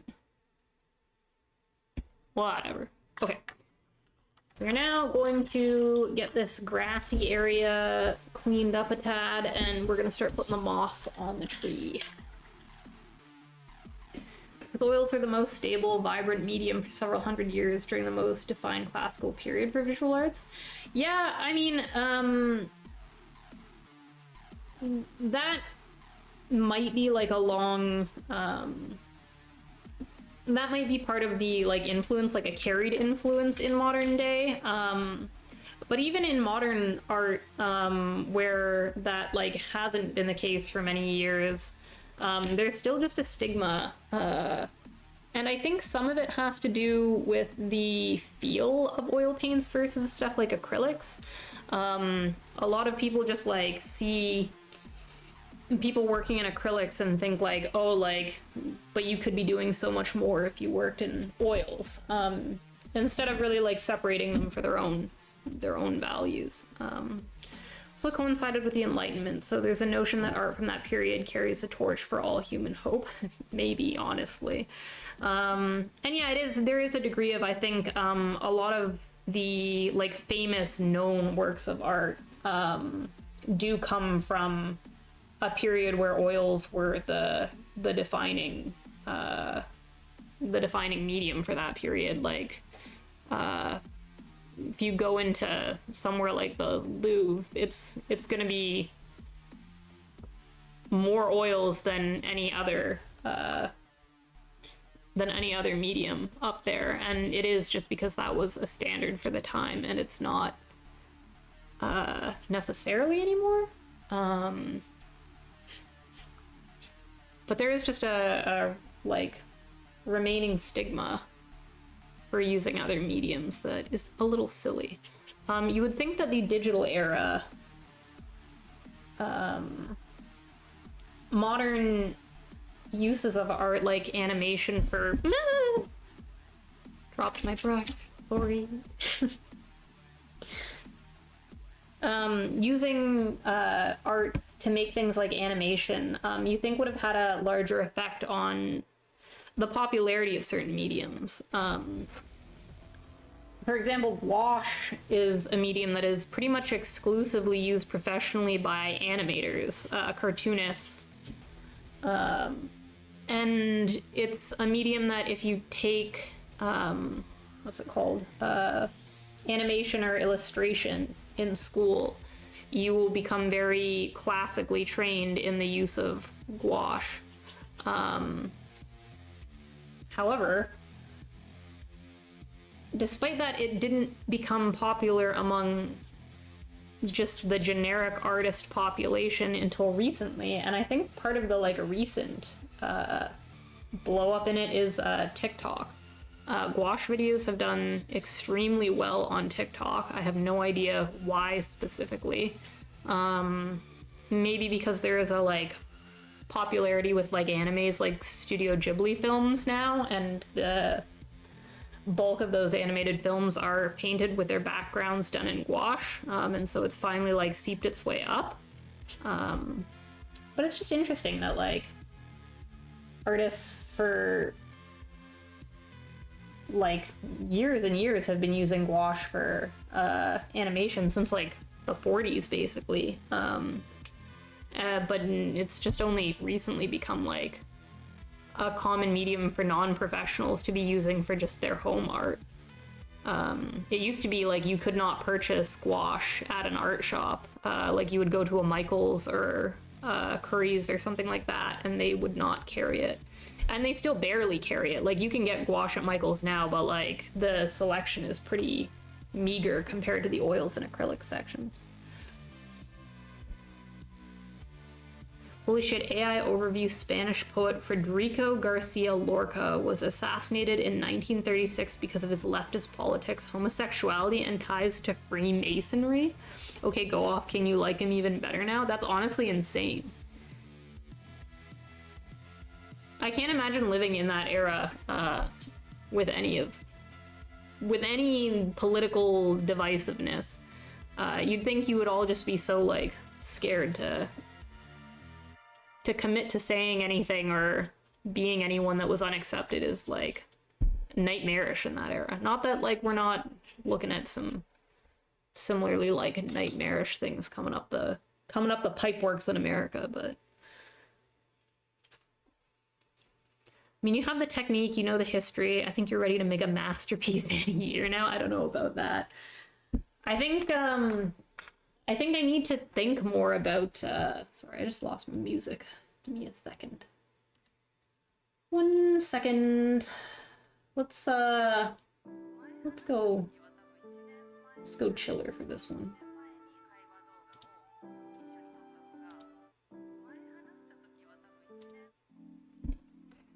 I think before I can make any kind of a masterpiece, I really need to figure out what, like, my goal is with the art that I'm making. Right now, my goal is just to be enjoying it again, because I did for so many years not enjoy it anymore. And now that I've found my way back into enjoying it, and especially being able to enjoy it and do it despite my, like, physical problems, I need to know what I want to be making when it comes to long-winded pieces. The last long-winded piece I did was just a self-portrait that I mostly made because I wasn't sure if I could, and I wanted to prove to myself one way or the other that I was capable of it or not capable of it. And I think I managed to prove that I was, like, capable-ish. Maybe not as capable as I want to be, but capable, more capable than I necessarily thought that I would be.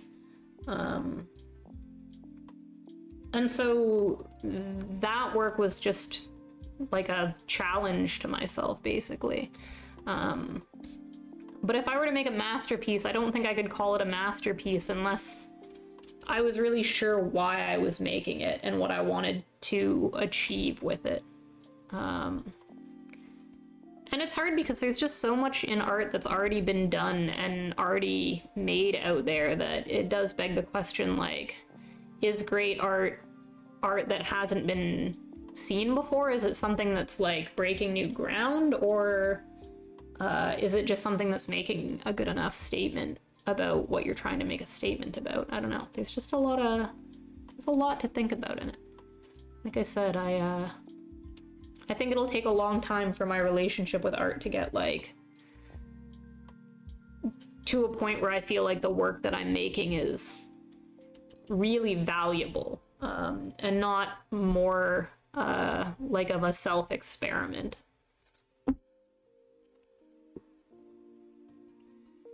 Call them fascists as long as I have free speech. Yeah, I don't blame you on that.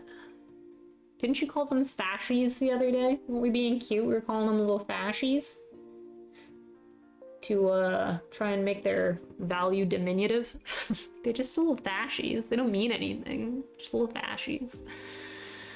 You like that self-portrait? I showed it and I think are capable of great things. You collect artist friends you believe in? Well, I'm glad you believe in me. I appreciate being collected. Anyone who wants to collect me, I'm here for collecting. But yeah, it's a I don't know, it's a weird place to be when you, I don't know, when you had a relationship with art that was very different and then it changes, and I don't know, you grow up, you get old, you become a different person, you have no idea what's going on anymore. It's all very weird.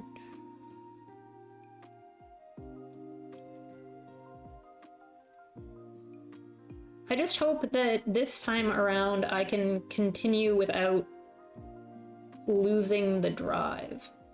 I've managed to keep the desire to do this alive for longer than I have in a long time. And I hope I can hold on to that. That's what's important to me right now, is holding on to the desire to be doing it at all. And honestly, I'm sure the Twitch community will be a big help for that.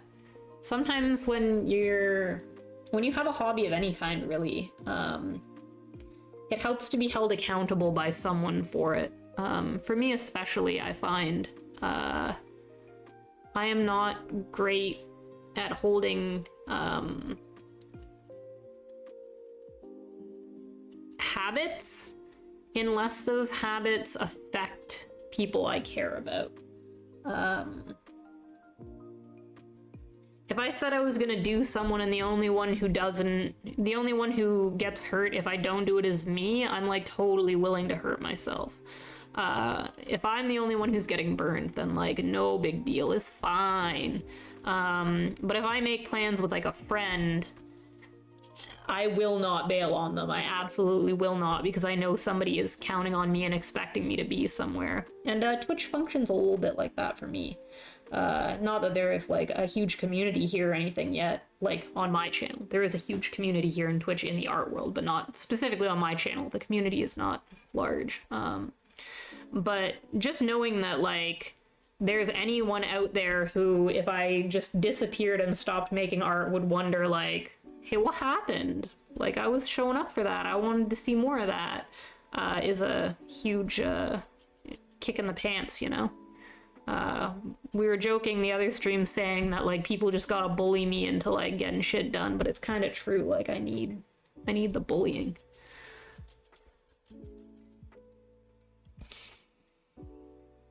For me, I focus on medium, statement, spiritual implications. Those are the three things I need. For me, I replace medium with genre or poetic tradition. You see process through at the soul of most great painters, a desire to shape a process that is a living thing. Interesting. Medium, statement, spiritual implications. Medium, statement, spiritual implications. Can you explain spiritual implications to me? Give me your definition of spiritual implications. You know what I mean about that? My writing doesn't matter until someone else reads it. Before that, it's just play. Yeah, you kind of need, I don't know. It's like the things we do, they become real once you share them with people, right? And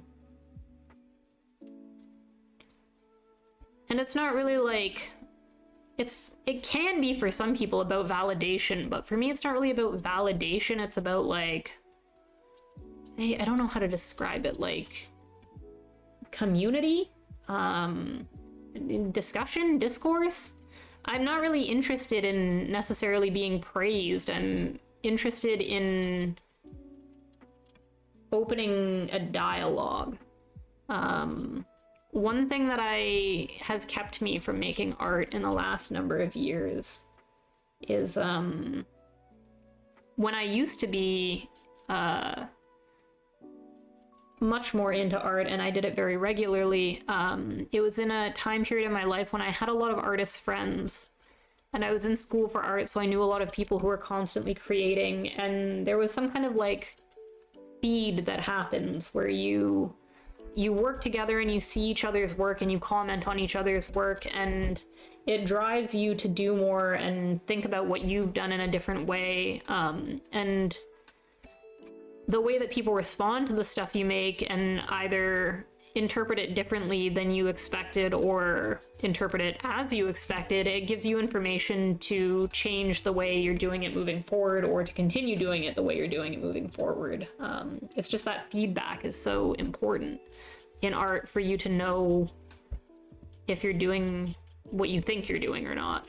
And I didn't lose them. Like, it's not like we'd stopped being friends, but I moved and I just lost touch with a lot of the like friends that I had that were artists. And so now I don't really have very many artist friends in my life that paint regularly or like do art regularly, and so it changes the way you interact with it because you don't have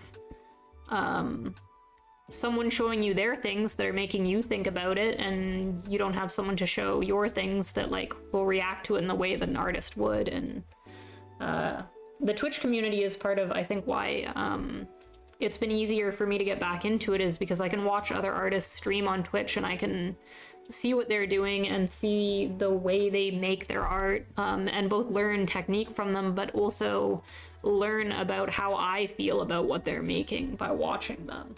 And that helps me reflect on what I want to be making and to decide if I'm doing what I want to or think I'm doing with my own art.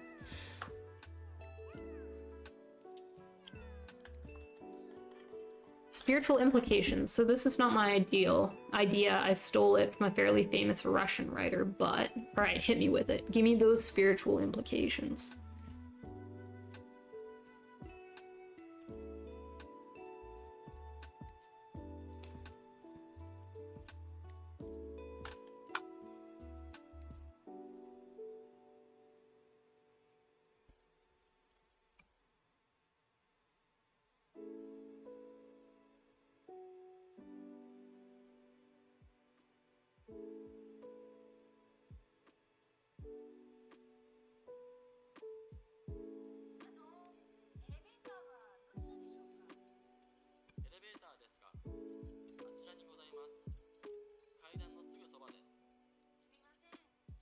Just trying to build up this kind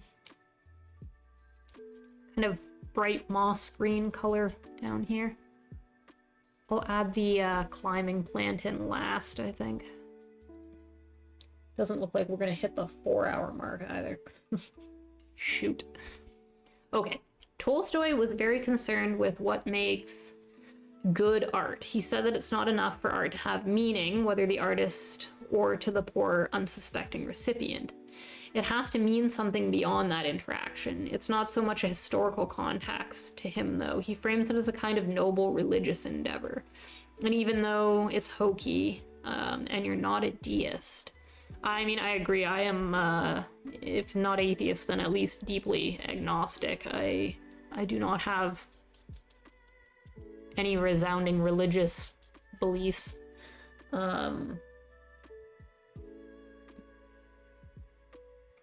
But I can kind of get what you mean. Stuff like that is tough, because it is a certain, like, it's a je ne sais quoi, you know? It's a little undefinable. It needs that, like, that spark. In the performance world, we'd say, like, it's gotta have star power, but, like, how you define that, I'm not really sure. I think it's beautiful to believe that the things we make have meaning beyond ourselves, and by believing that, I aspire to create things I don't fully understand sometimes. That's fair. I remember this sensation when I was younger that I used to have when I made art. This feeling that, like, I had to be making it. Like, it wasn't thought out. It was just something that was, like, coming out of me, and I couldn't stop it. It had to happen, and I had to be putting it out there. And whenever I had that sensation, I always felt like, not necessarily that I was tapping into something, like, otherworldly, but certainly that I was tapping into something, like, subconscious in myself and not conscious. That I was making decisions, not from a headspace, but a, like, some under layer of space, like a heart space or something like that. And it felt important. And like, I didn't have a reason to be doing it, but I had to be doing it. And that's not a sensation that I've felt in a really long time. And I can see why, like, having feelings like that about your work and just kind of getting more innate in the making and less in your head and less like overly thought out could definitely lead to work that was more, I guess, spiritual feeling. If we're looking for spiritual in there somewhere.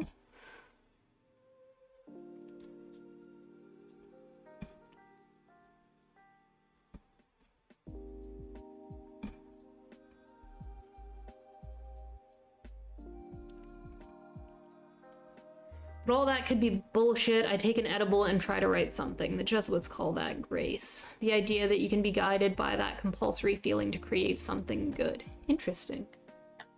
Do I have the grace? I don't anymore, I can tell you that much. I might have had it at one point. Ain't got no grace now. I'm clumsy as fuck.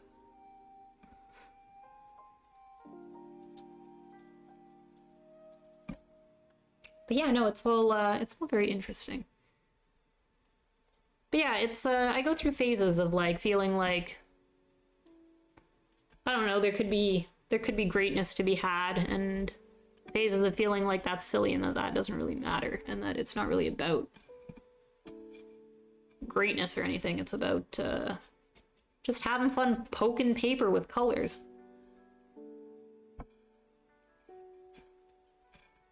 I kind of have to hold myself in a space where I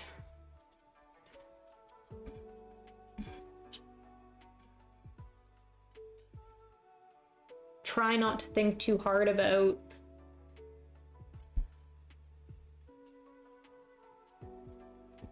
if I could be great or if I could make something that matters. Because I think when I was younger, it's kind of like it's the smart kid syndrome, right? We get told when we're young that like we're gonna change the world, we're gonna do great, amazing things when we grow up because we're so smart. How could we not? And then when you like get to your teenage years and you realize the world doesn't really work that way, it kind of like fucks you up.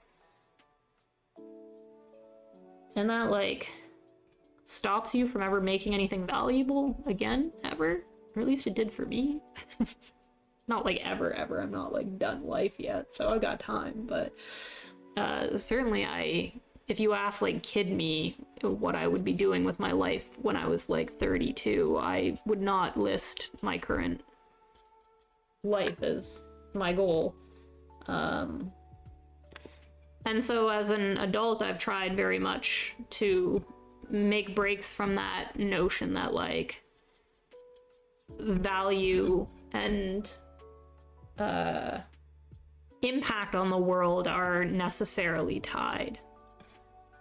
I don't necessarily need to create a masterpiece. I don't necessarily need to be great or reach greatness. Because that's not really the only point. Happiness is the point. If I happen to make something great and leave an impact, then that's swell.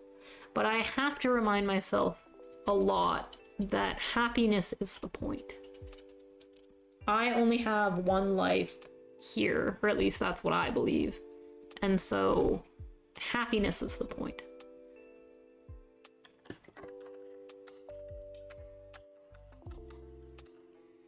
It's okay to lose God's grace. It's not really something you can control by its nature. You're not a deist and you don't know if it's even silly to talk about this stuff. Alternately, you are still capable of great things. You always were. The kid was right. Well, thanks. I don't know. I'll see. We'll see. Talk to me in 10 years and we'll see if I've made anything great by then. Schmuckleberry, welcome back. Thank you. You think it's looking all right? We're getting somewhere. I'm constantly frustrated by the fact that, well, that's a little bit better. My camera doesn't pick up colors quite like they look to me in real life. I've got a like light here that cycles through different tones of light. I'm just trying to see if one of these kind of gives it a more... Definitely not that one.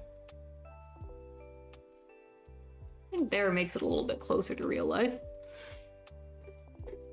Trees are fantastic, thank you. This has been a kind of fun one to paint. I haven't been taking it too seriously, and honestly, it's been coming out all right, despite the fact that I haven't made any, I haven't been making decisions very actively. I've kind of been allowing my brain to turn to mush and just kind of chatting to chat instead of focusing and thinking very hard about anything, and I think it's working out today. It's working out today better than it worked out on the last study I did, I think. I think, at least.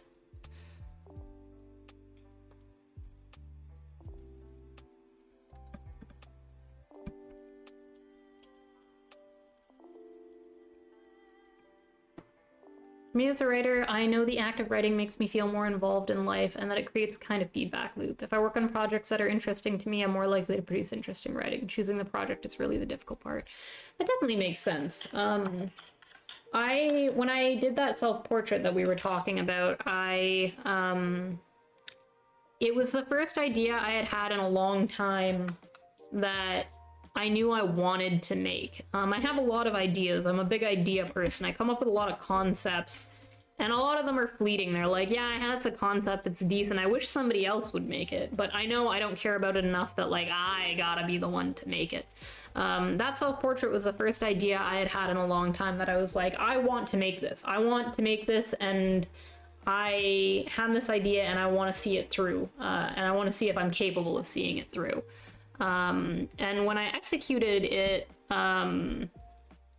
the only reason I got it finished was because it was an idea that I cared about, because it was something that I wanted to see through and I wanted to see finished. It didn't take that long in the grand scheme of things. Like, I'm sure I'll be in the near future probably attempting paintings that are going to take a lot more time than it took. I'd say it took about a week or two to paint, and not every day of that week or two. It's probably like maybe 7 or 8 sessions of like maybe like 5-hour-ish sessions. It's hard for me to keep time on art because I take a lot of, when I'm not streaming, I take a ton of breaks, just because of my vertigo. I just tend to stop a lot, eat a lot of snacks, waste a lot of time. But there is no world where I would have been able to commit to that many sessions of that painting if it wasn't a topic, an idea that I cared about. And even with caring about that idea, there were certain nights when I was working on it where I was like, I don't want to be doing this right now. I'm bored of it and I wish it was over. But the fact that I was interested in the project kept me working, and kept it from feeling like something that like I was just willing to like walk away from and give up on. So I totally agree that choosing the right project is kind of the difficult part. In the past, there have been a number of different paintings, and this is from long ago, back when I was in school, that I started with kind of the grandest plans and then just kind of lost interest in, and never finished, and would get a couple sessions into before I just like lost interest and didn't really want to work on them anymore. Process also involves a lot of negative self-talk and indigestion. I agree with the negative self-talk part. I think I am, more than I am an artist, I think I am a critic. I'm the kind of person that like I can't help but like think of ways I can be that like I can improve things, and not just my things, like other people's things too. Goldie gets annoyed with me because we can't go into like a coffee shop without me like monologuing about all the ways that their business could be doing better if they would just like fix these things that they don't realize they need to fix. And that, like, critic part of me is both my own worst enemy and also my own, like, quality control. It makes it sometimes debilitating to accomplish anything because you know you can never live up to your own standards. On the other hand, it means that I know that when I am satisfied with something that I've actually made something of value, and that it isn't just, you just see a lot of people, you know, they like are proud of themselves, but like they realistically, like they gotta know that the thing they made is like, it's good for them, but it's not good like critically. But for me, like, if it's not good critically, it's not good enough for me in general. So, holding myself to that standard, like, it's a curse and a blessing, you know? But we all have our own methods.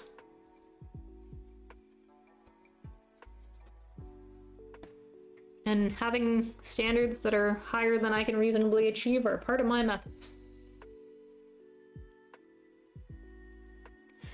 Yo, finding out what you hate is absolutely as important as finding out what you love. Complaining about special interest is based and autism coded. Yeah. Yeah. But yeah, for me, it's just, I don't know. It's not saying there's no point in doing things if, like, you're not the best in the world at it. And people don't have to be. Especially to learn. But I don't hold other people to the same standards I hold myself to, which is silly, but I think a lot of us are like that.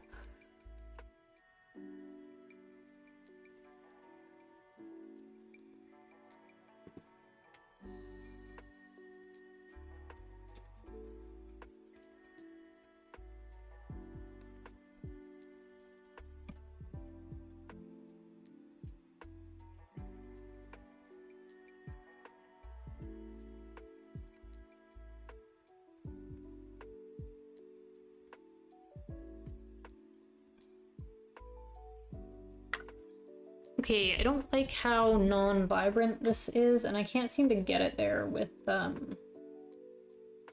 just the paint. So I'm gonna put some straight up white over here. Nobody be alarmed. We're gonna paint over it with a nice bright yellow-green. Don't be alarmed. Nobody be alarmed, okay? It's just the method we're using. It's not vibrant enough, we're gonna paint it white, and then we're gonna paint over the white, and then it's gonna be vibrant enough in concept.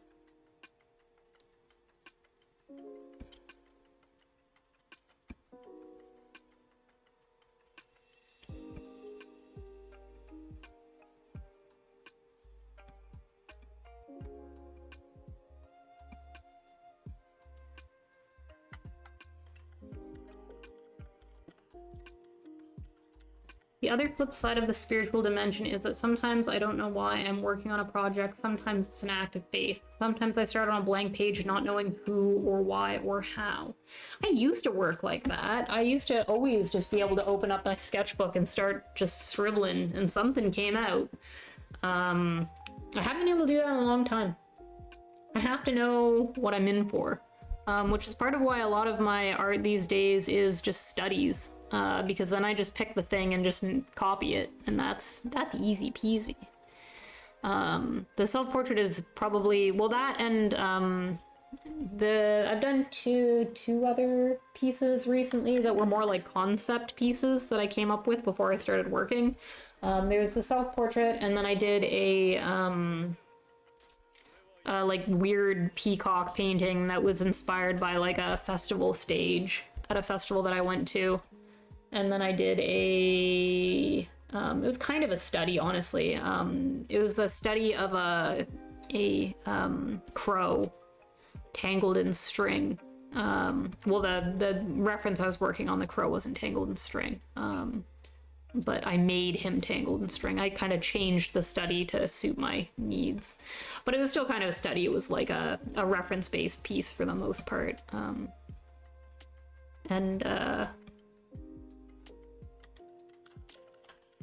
Those pieces are the only like real creative work I've done recently. I don't remember the last time I did true creative work in that like I sat down with no concept and just saw what came out, and out something came. I'd try it, but I don't think it'd go well for me at this point in my life.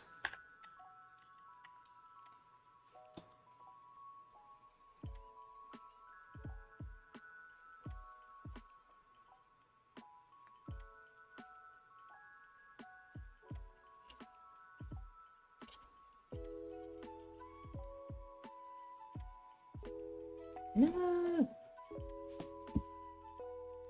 You know me for long enough, my madness will become contagious, don't worry. Oh, goody. Have that to look forward to. Is that what you're doing? Hopping from art stream to art stream, infecting us all with your madness in the hopes that your madness will help with our art? You're trying to give us your catching madness so that we make great things.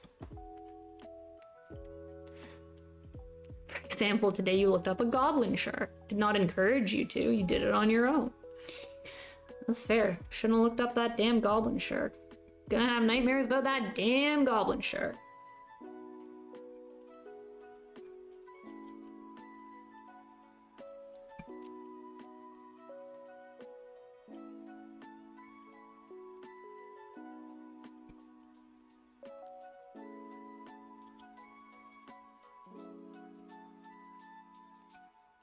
I'm gonna throw a little bit of that white in here too, because it feels like it's not bright enough.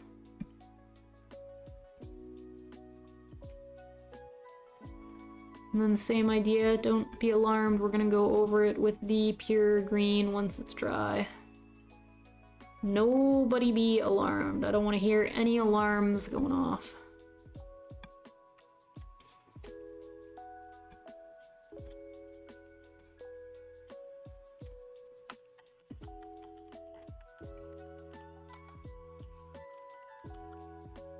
Duande actually is sometimes translated as goblin. Creepy coincidence, I didn't plan that one. Maybe your sleeping mind did. Duande shark? I mean, I do say that I'm behaving like a goblin a lot of the time, but it's mostly in reference to my poor posture. It's usually when I'm like, goblin mode, you know? Goblin mode? You know goblin mode. Come on, we all know goblin mode. Okay, I have to make sure this is completely dry before I layer this on. I also need to add a little bit more yellow to the palette. And we're gonna slap this bad boy in there. We're gonna fuss a little bit more on this corner, and then we're gonna paint this vine in. Oh, we forgot a tree. I just straight up forgot a tree. There's like a whole tree over here, and I've just not even noticed that I didn't paint it in. Oh man, we're at the 4-hour mark and I haven't even painted the tree in. Okay, new plan. 4 hours, didn't reach 4 hours. 5 hours, new mark. Before 5 hours. It's 9:30. Oh, now this is interesting. Goldie's supposed to be off work at 9 o'clock.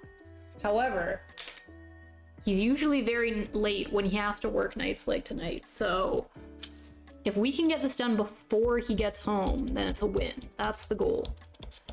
That's the new goal. New goal. He could walk in the door literally any minute. So we gotta focus in hard, okay? We gotta go so fast. We gotta get this peeled before he walks in the door. Is it possible? Do we think? I doubt it. Let me see. Okay. Speed time. It's dry. Dry. Okay. Let's go. Let's make a nice bright mossy green. More yellow. Needs more yellow.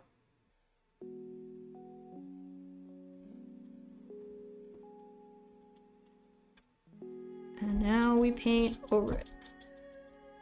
And now you see how much brighter we can get it with the white.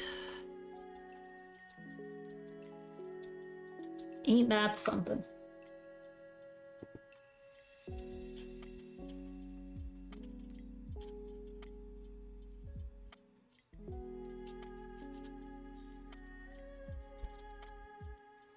Get her on there.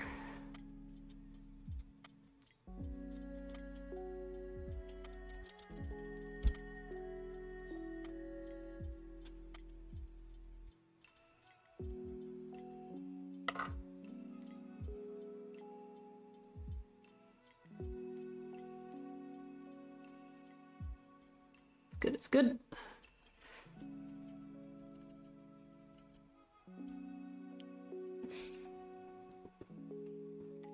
There are always the big questions to drive you. What is beauty? What is truth? Yada yada.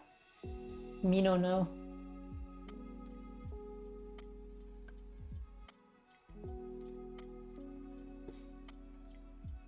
Have no answers for those. Don't know that I ever will.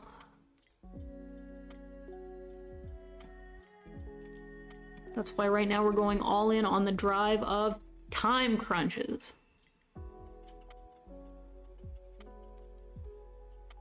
We only have so much time.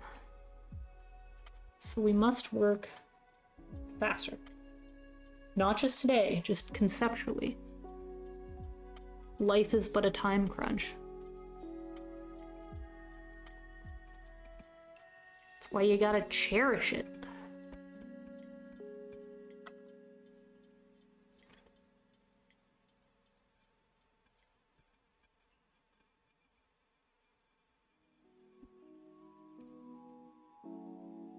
Okay, this area down here is much browner of a green. Let's get some brown into some green. Stipple it in.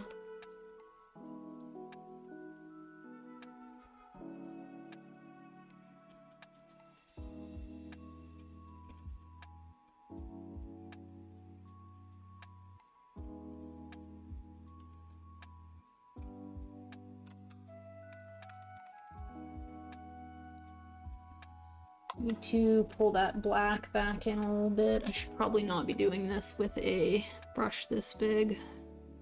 It might be alright.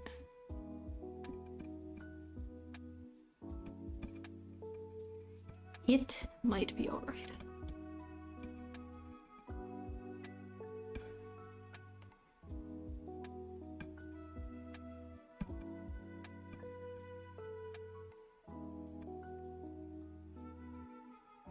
Not mad at it. I am not mad at it.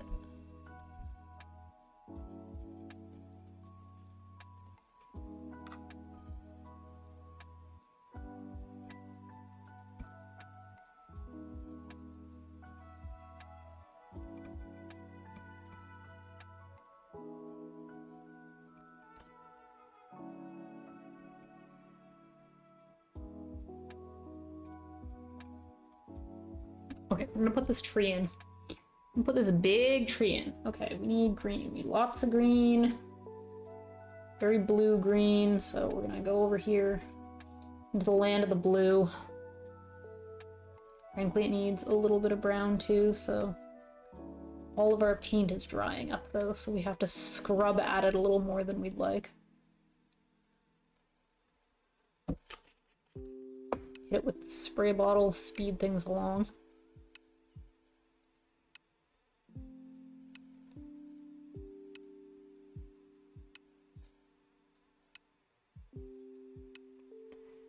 Is this the right color? Happy with this color? It's pretty good. We shouldn't do the, well, okay. We'll do the big strokes. This. Like so. And we'll get the little brush.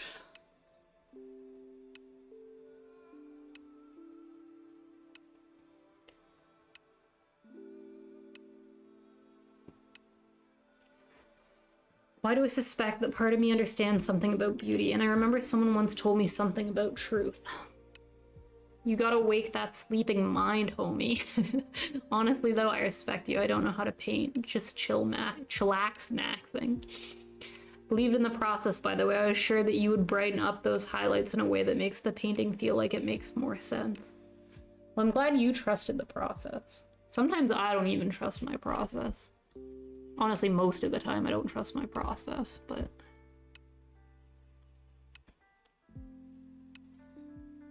But just because you don't, just because you don't paint or don't paint well if you do paint, doesn't mean you can't have opinions about art. I have plenty of opinions about things I am not capable of doing.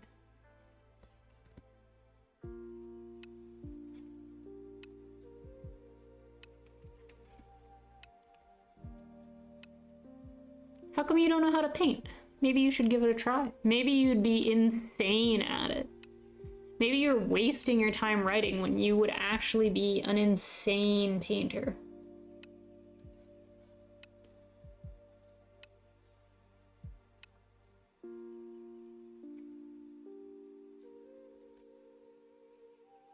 And honestly, even if you weren't though, painting's just satisfying. You know how good it feels to just like smush paint onto paper? It's addicting. Honestly, painting well is less fun than painting poorly.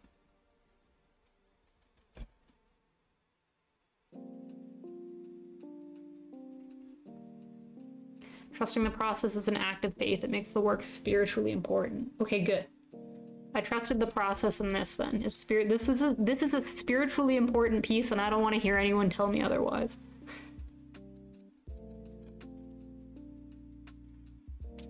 You know how to paint. You make spastic repetitive motions when you hyperfocus. You're better with mixed media. Interesting.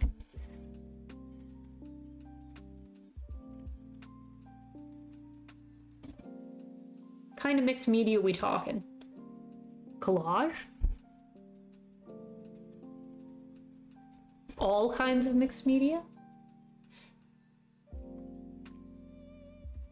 I have not worked a mixed media piece in a very long time.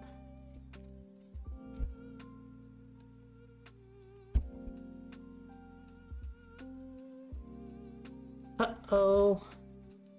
I think I hear Goldie coming home. We didn't work fast enough.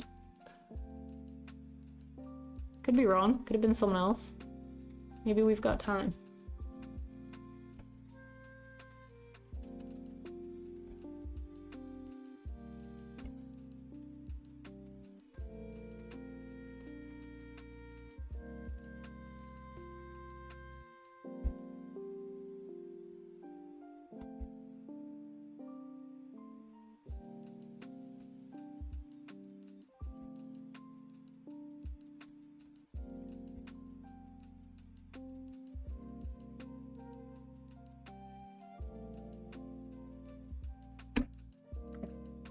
Now we need the black.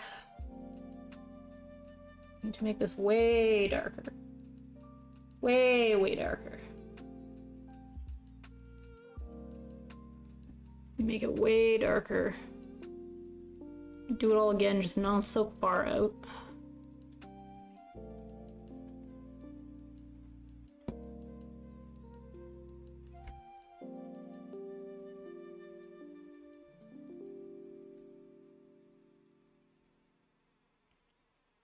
Visual art was never bad, I just don't particularly find it interesting, so I would dump all the art supplies out on the ground and arrange the ones I wanted to use and I'd find meaning in the chaos. I feel like I'd be one of those artists who got famous by accident if I tried to be a visual artist. I feel like everyone who gets famous with art kind of does it by accident.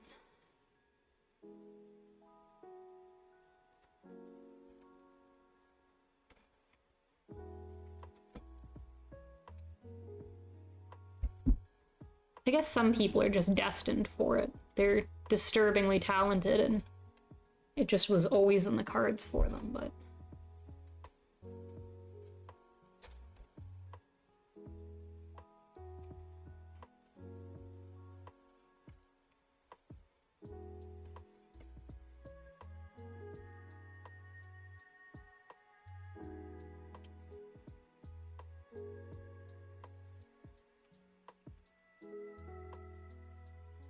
guess just stick where your passions are. If your passions are with writing, then it's where you belong. Part of my problem is I have too many passions. Never been good at being one kind of person.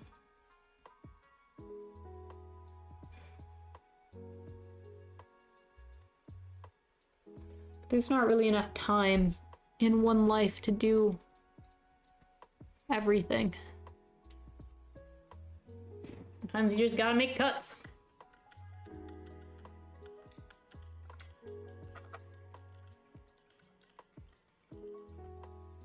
Graphite, Conte, pastel, crayon, marker, pencils. Like something would be like, oh, that's interesting. Why did you do that? And I'd say, money, please. Poet fits better for you. You love wit and games and portmanteaus and quips and quotes. Coinages are delicious, especially the chalkies. The chalkies? What do you mean the chalkies?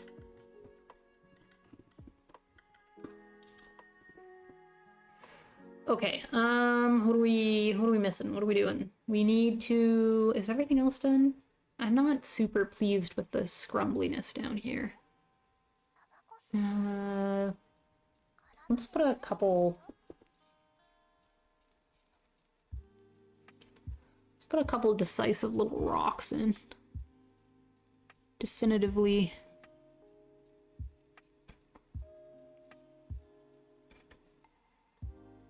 round shapes. And let's stipple so that this looks a little bit more intentional. It's close to the foreground, so if it's blurry and detailless, it just kind of looks like you forgot it. Damn, Goldie's home. We didn't do it. He got home first. We didn't manage it. Very unfortunate. Sorry to disappoint you with my present. Very unfortunate indeed. You're not a disappointment, I'm the disappointment. I was trying to get this done before you got back. Yeah, you were the time limit. And I have failed... Well, you were like the third time limit. 3 hours was the first time limit. 4 hours was the second time limit. And you getting home was the third time limit. I've failed every time limit.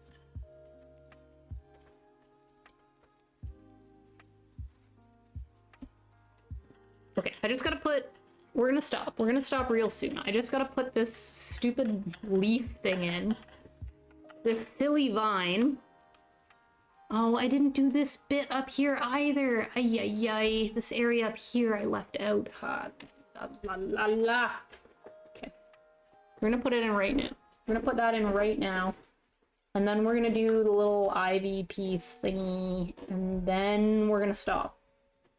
What's nice? Well, hello, Goldie. Hello. How are you? I'm good. How's your working? It was good. It was quiet. We had 4 people for trivia. Really? Yep. What was it? Was there a theme for trivia night, or? No. It's just generic It's trivia? just general knowledge trivia. Hello. Hello, chef. But I gave my coworker a ride home. And he did the most insane thing I've ever had someone do in the car.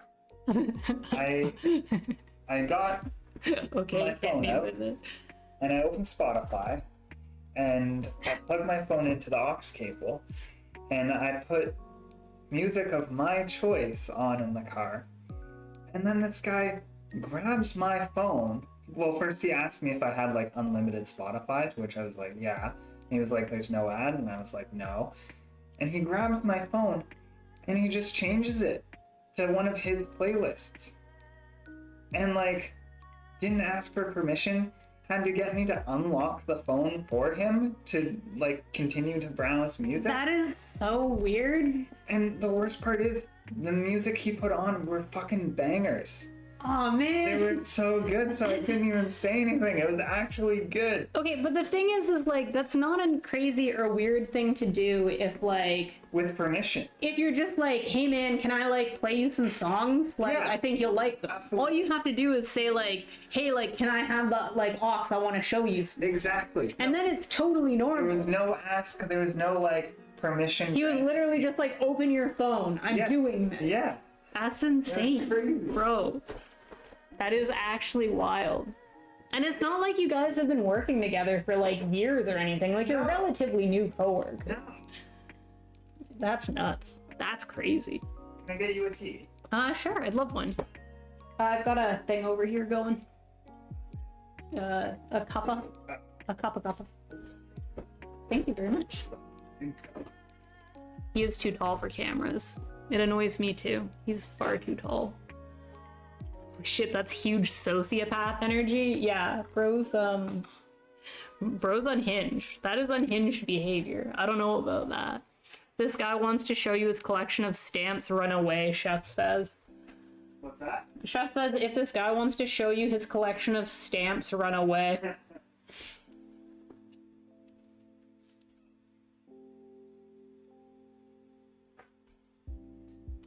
But yeah, that is insane. That is actually insane behavior.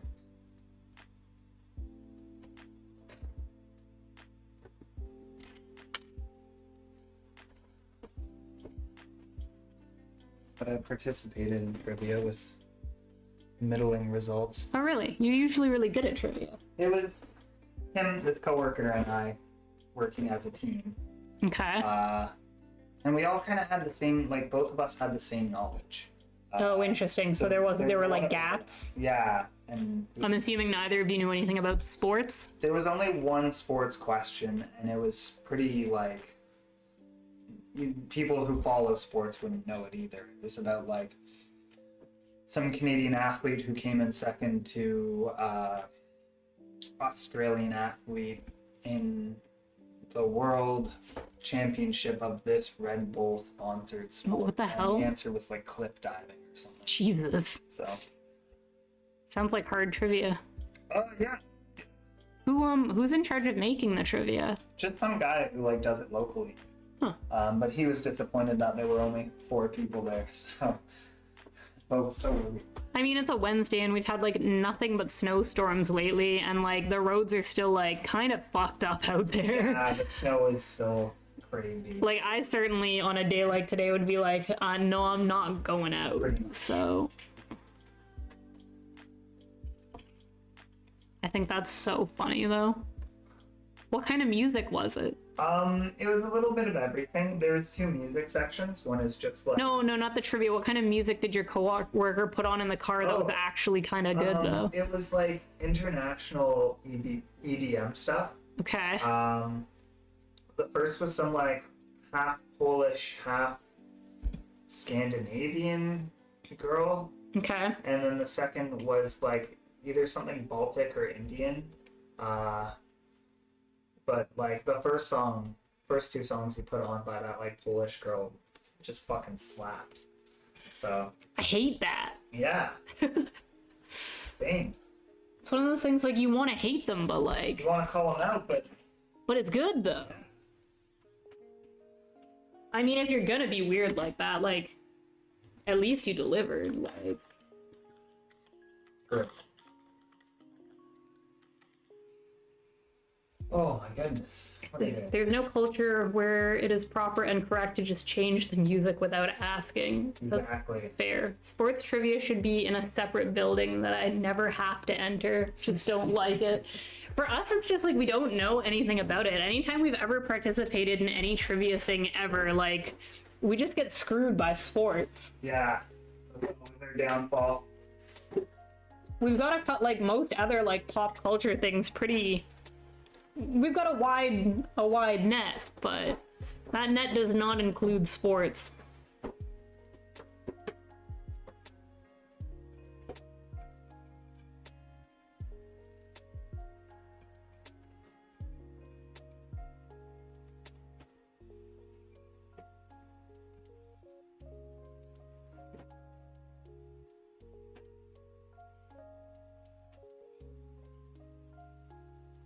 So you gonna go on the, like, offensive then? Are you gonna do it to him? You gonna find a moment when he's got the aux cord and you're just gonna take it back? I don't think I can sink that low. I think it would cause myself psychic damage if I did that.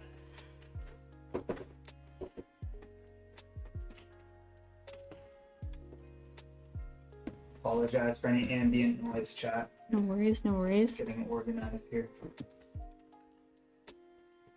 I did not. You brought applesauce? Yeah. You didn't eat it. What did you eat? I ate nothing. He ate nothing. Chat, he ate nothing. I drank half a beer. You drank half a beer and you ate nothing? That's correct. Okay. Well, once you're done, I will eat something. More soup, perchance? Maybe. Probably a burrito. You all souped out? Yeah, I think so. You need Okay. a lot of soup. No more soup for you. I won't make any more soups. Ever again. Soup's off the menu, boys.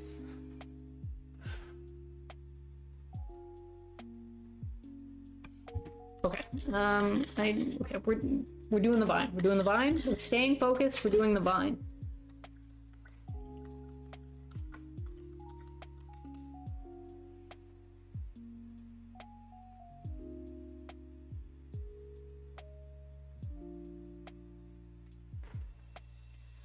Wow, that last tree was the banger that ties the whole painting together. You know it.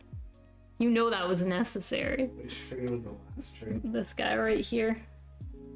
Oh, nice. We forgot all about him until it was almost too late. Yeah, there would have We been put too him much in there. negative space there otherwise.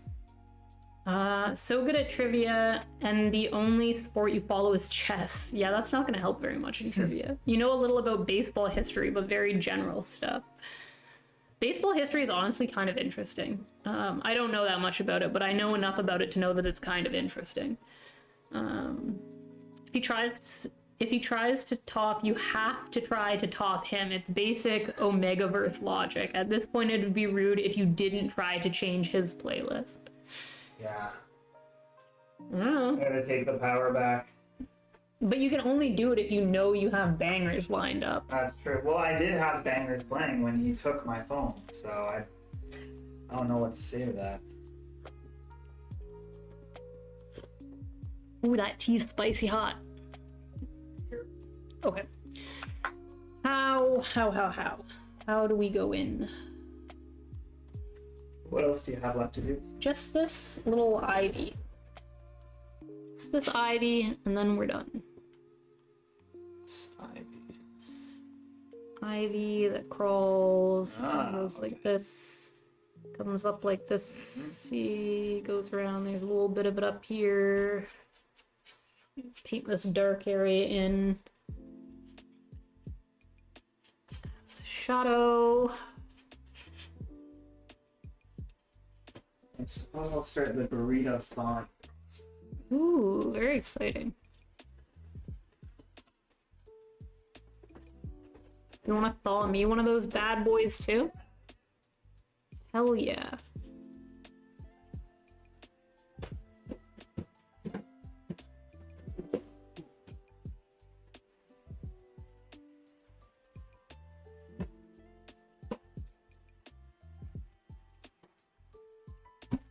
Ow.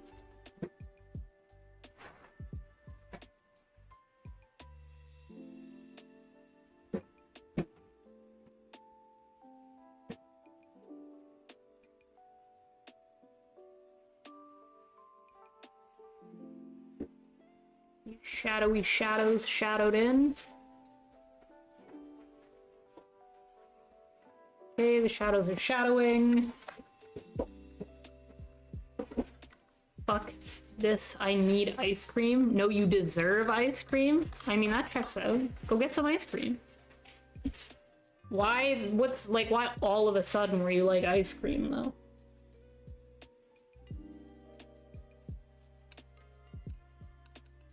Seems like a pretty fast jump to ice cream. I mean, I guess you did say that the edibles were kicking in. I think it's the edibles telling you that you think you deserve and need ice cream. Although maybe you do deserve them. I don't know. What kind of ice cream we talking, though?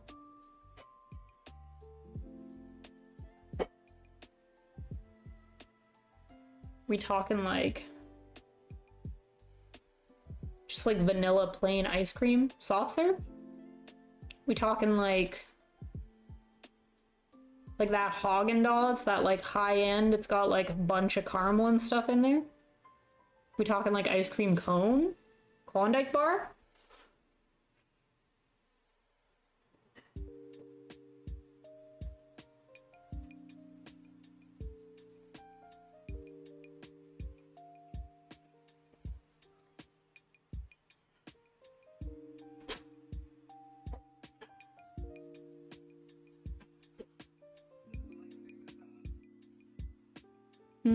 Doesn't look like it.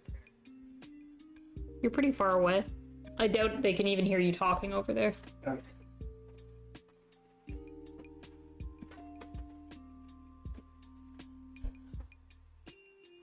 The ice cream just sour cream they put in the freezer? They didn't answer, so I assume so, yeah.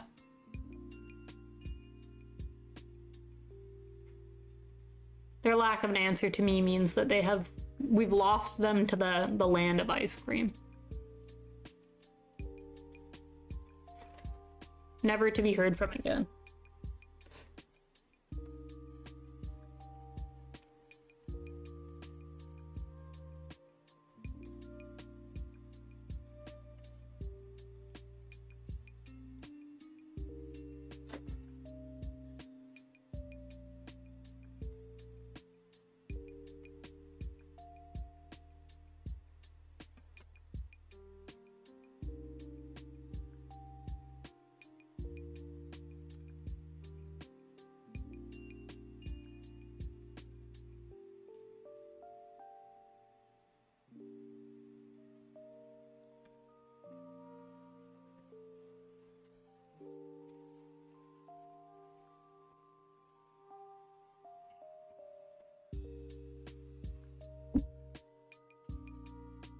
Okay, we're getting close.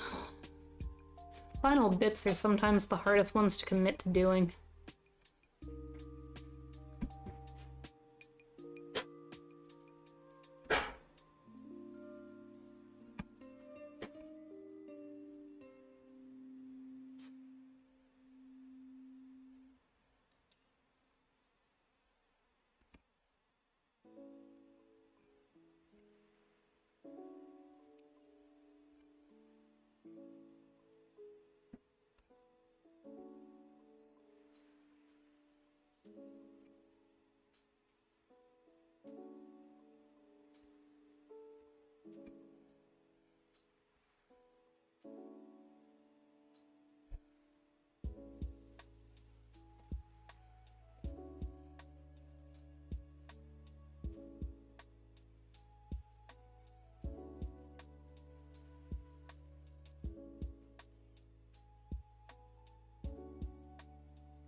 Need is some faint red.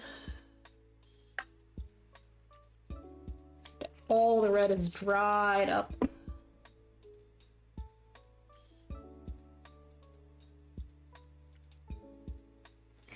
And we just gotta get some hint of vines with the red on the tree.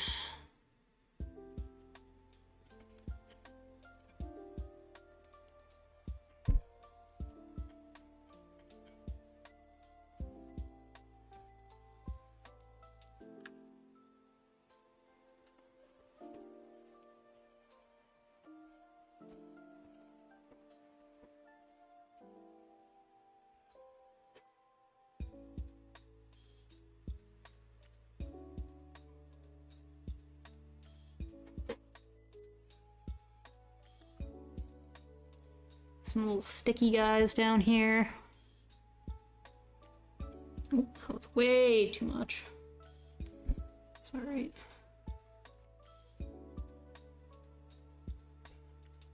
Just add a couple more in to make it seem intentional. No one will know. How would they know?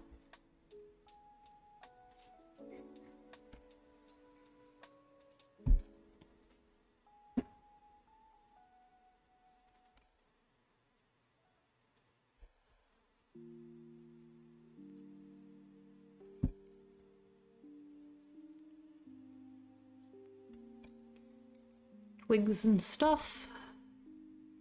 Sticks and junk. Some gunk up here.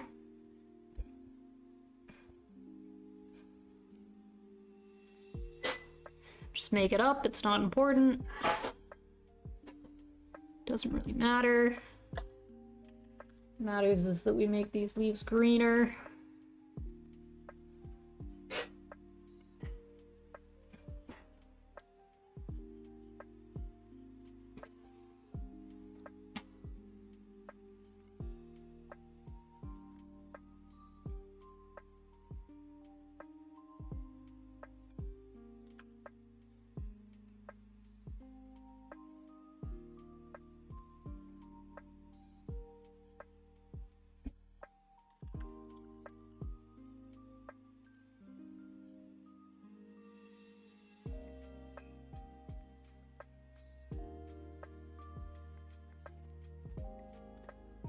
Hydrate this mess down here.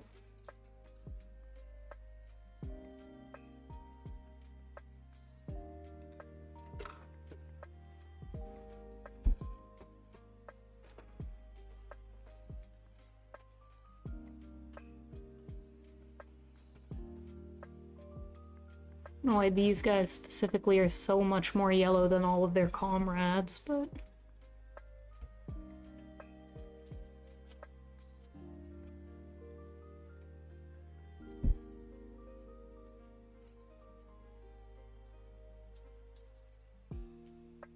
We've also got a guy down here.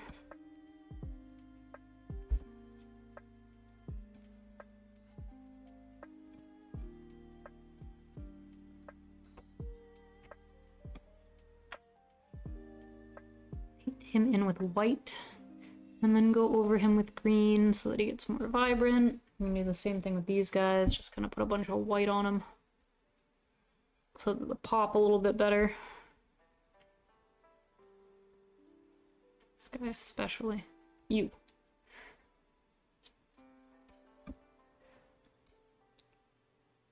These guys as well. These two up here.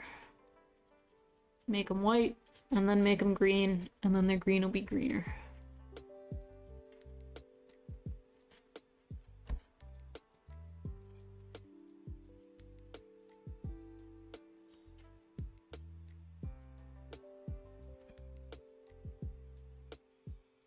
Okay, now we just have to wait for that to dry, put a layer of green on top of them, and then we're done. And that's it, we're done.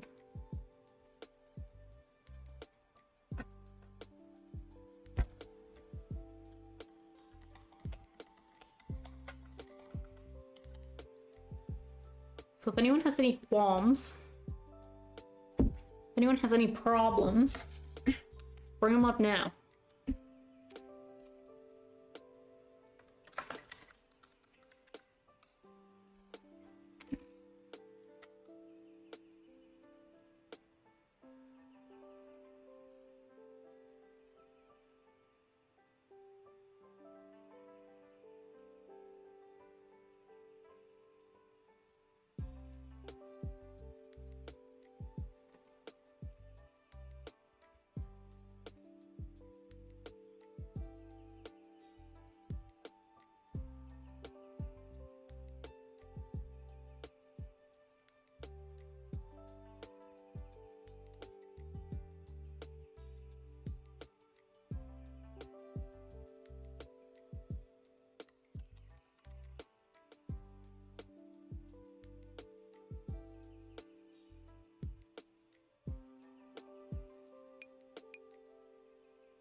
Going to pop green all over top.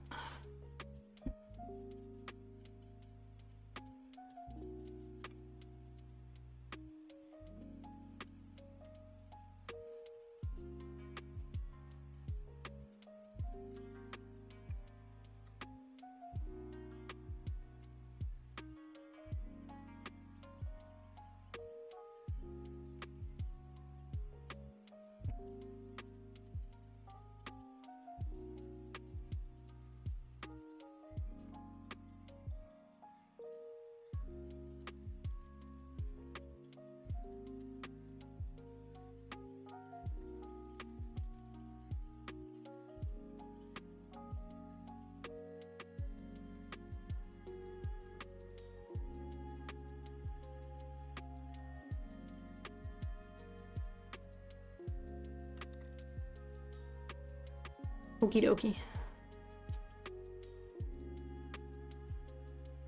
That's it. That's all. We quit. It's done. We're not doing any more. You can't make us. Well, okay. Make us do one thing. Make us put a little highlight on a couple of these sticks. Just a couple little stick highlights for good measure.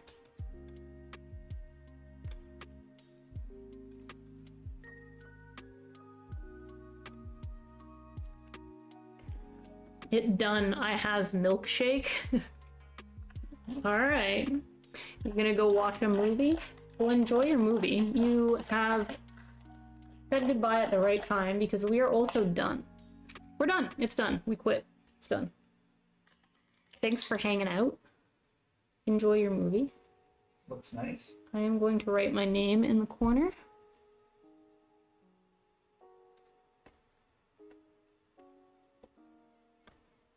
There it is. That's my name. It's in there now. Huzzah! Now we can peel it. It's peeling time, baby!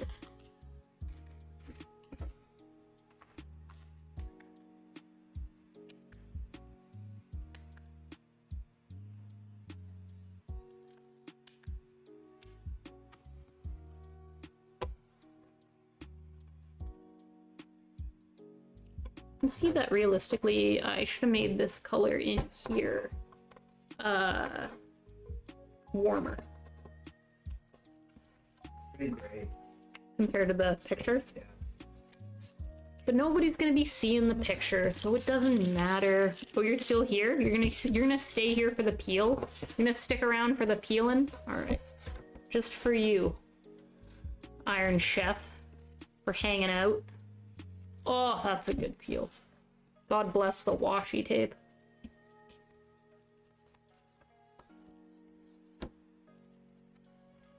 Oh, get that off there. Look at all those chunky bits flying off.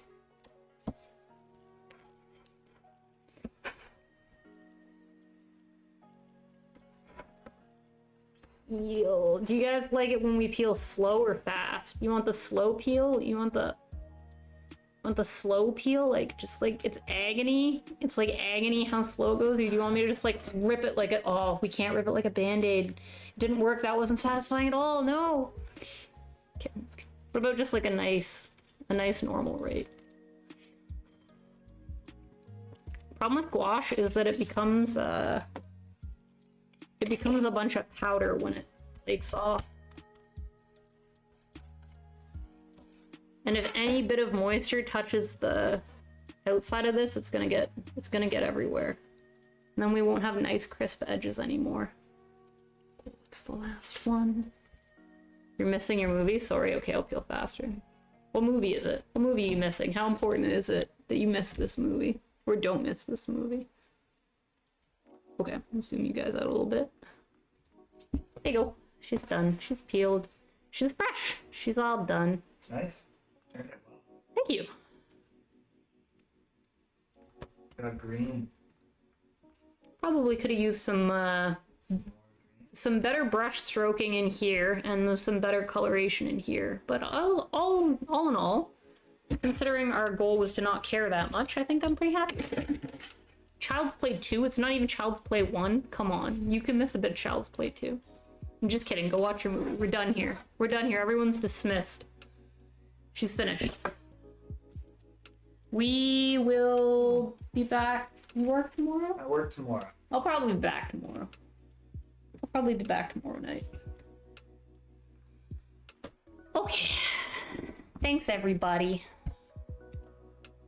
I'll miss y'all. Until probably tomorrow. Thank you, thank you. Have a good night. Good night. Bye, bye, bye, bye.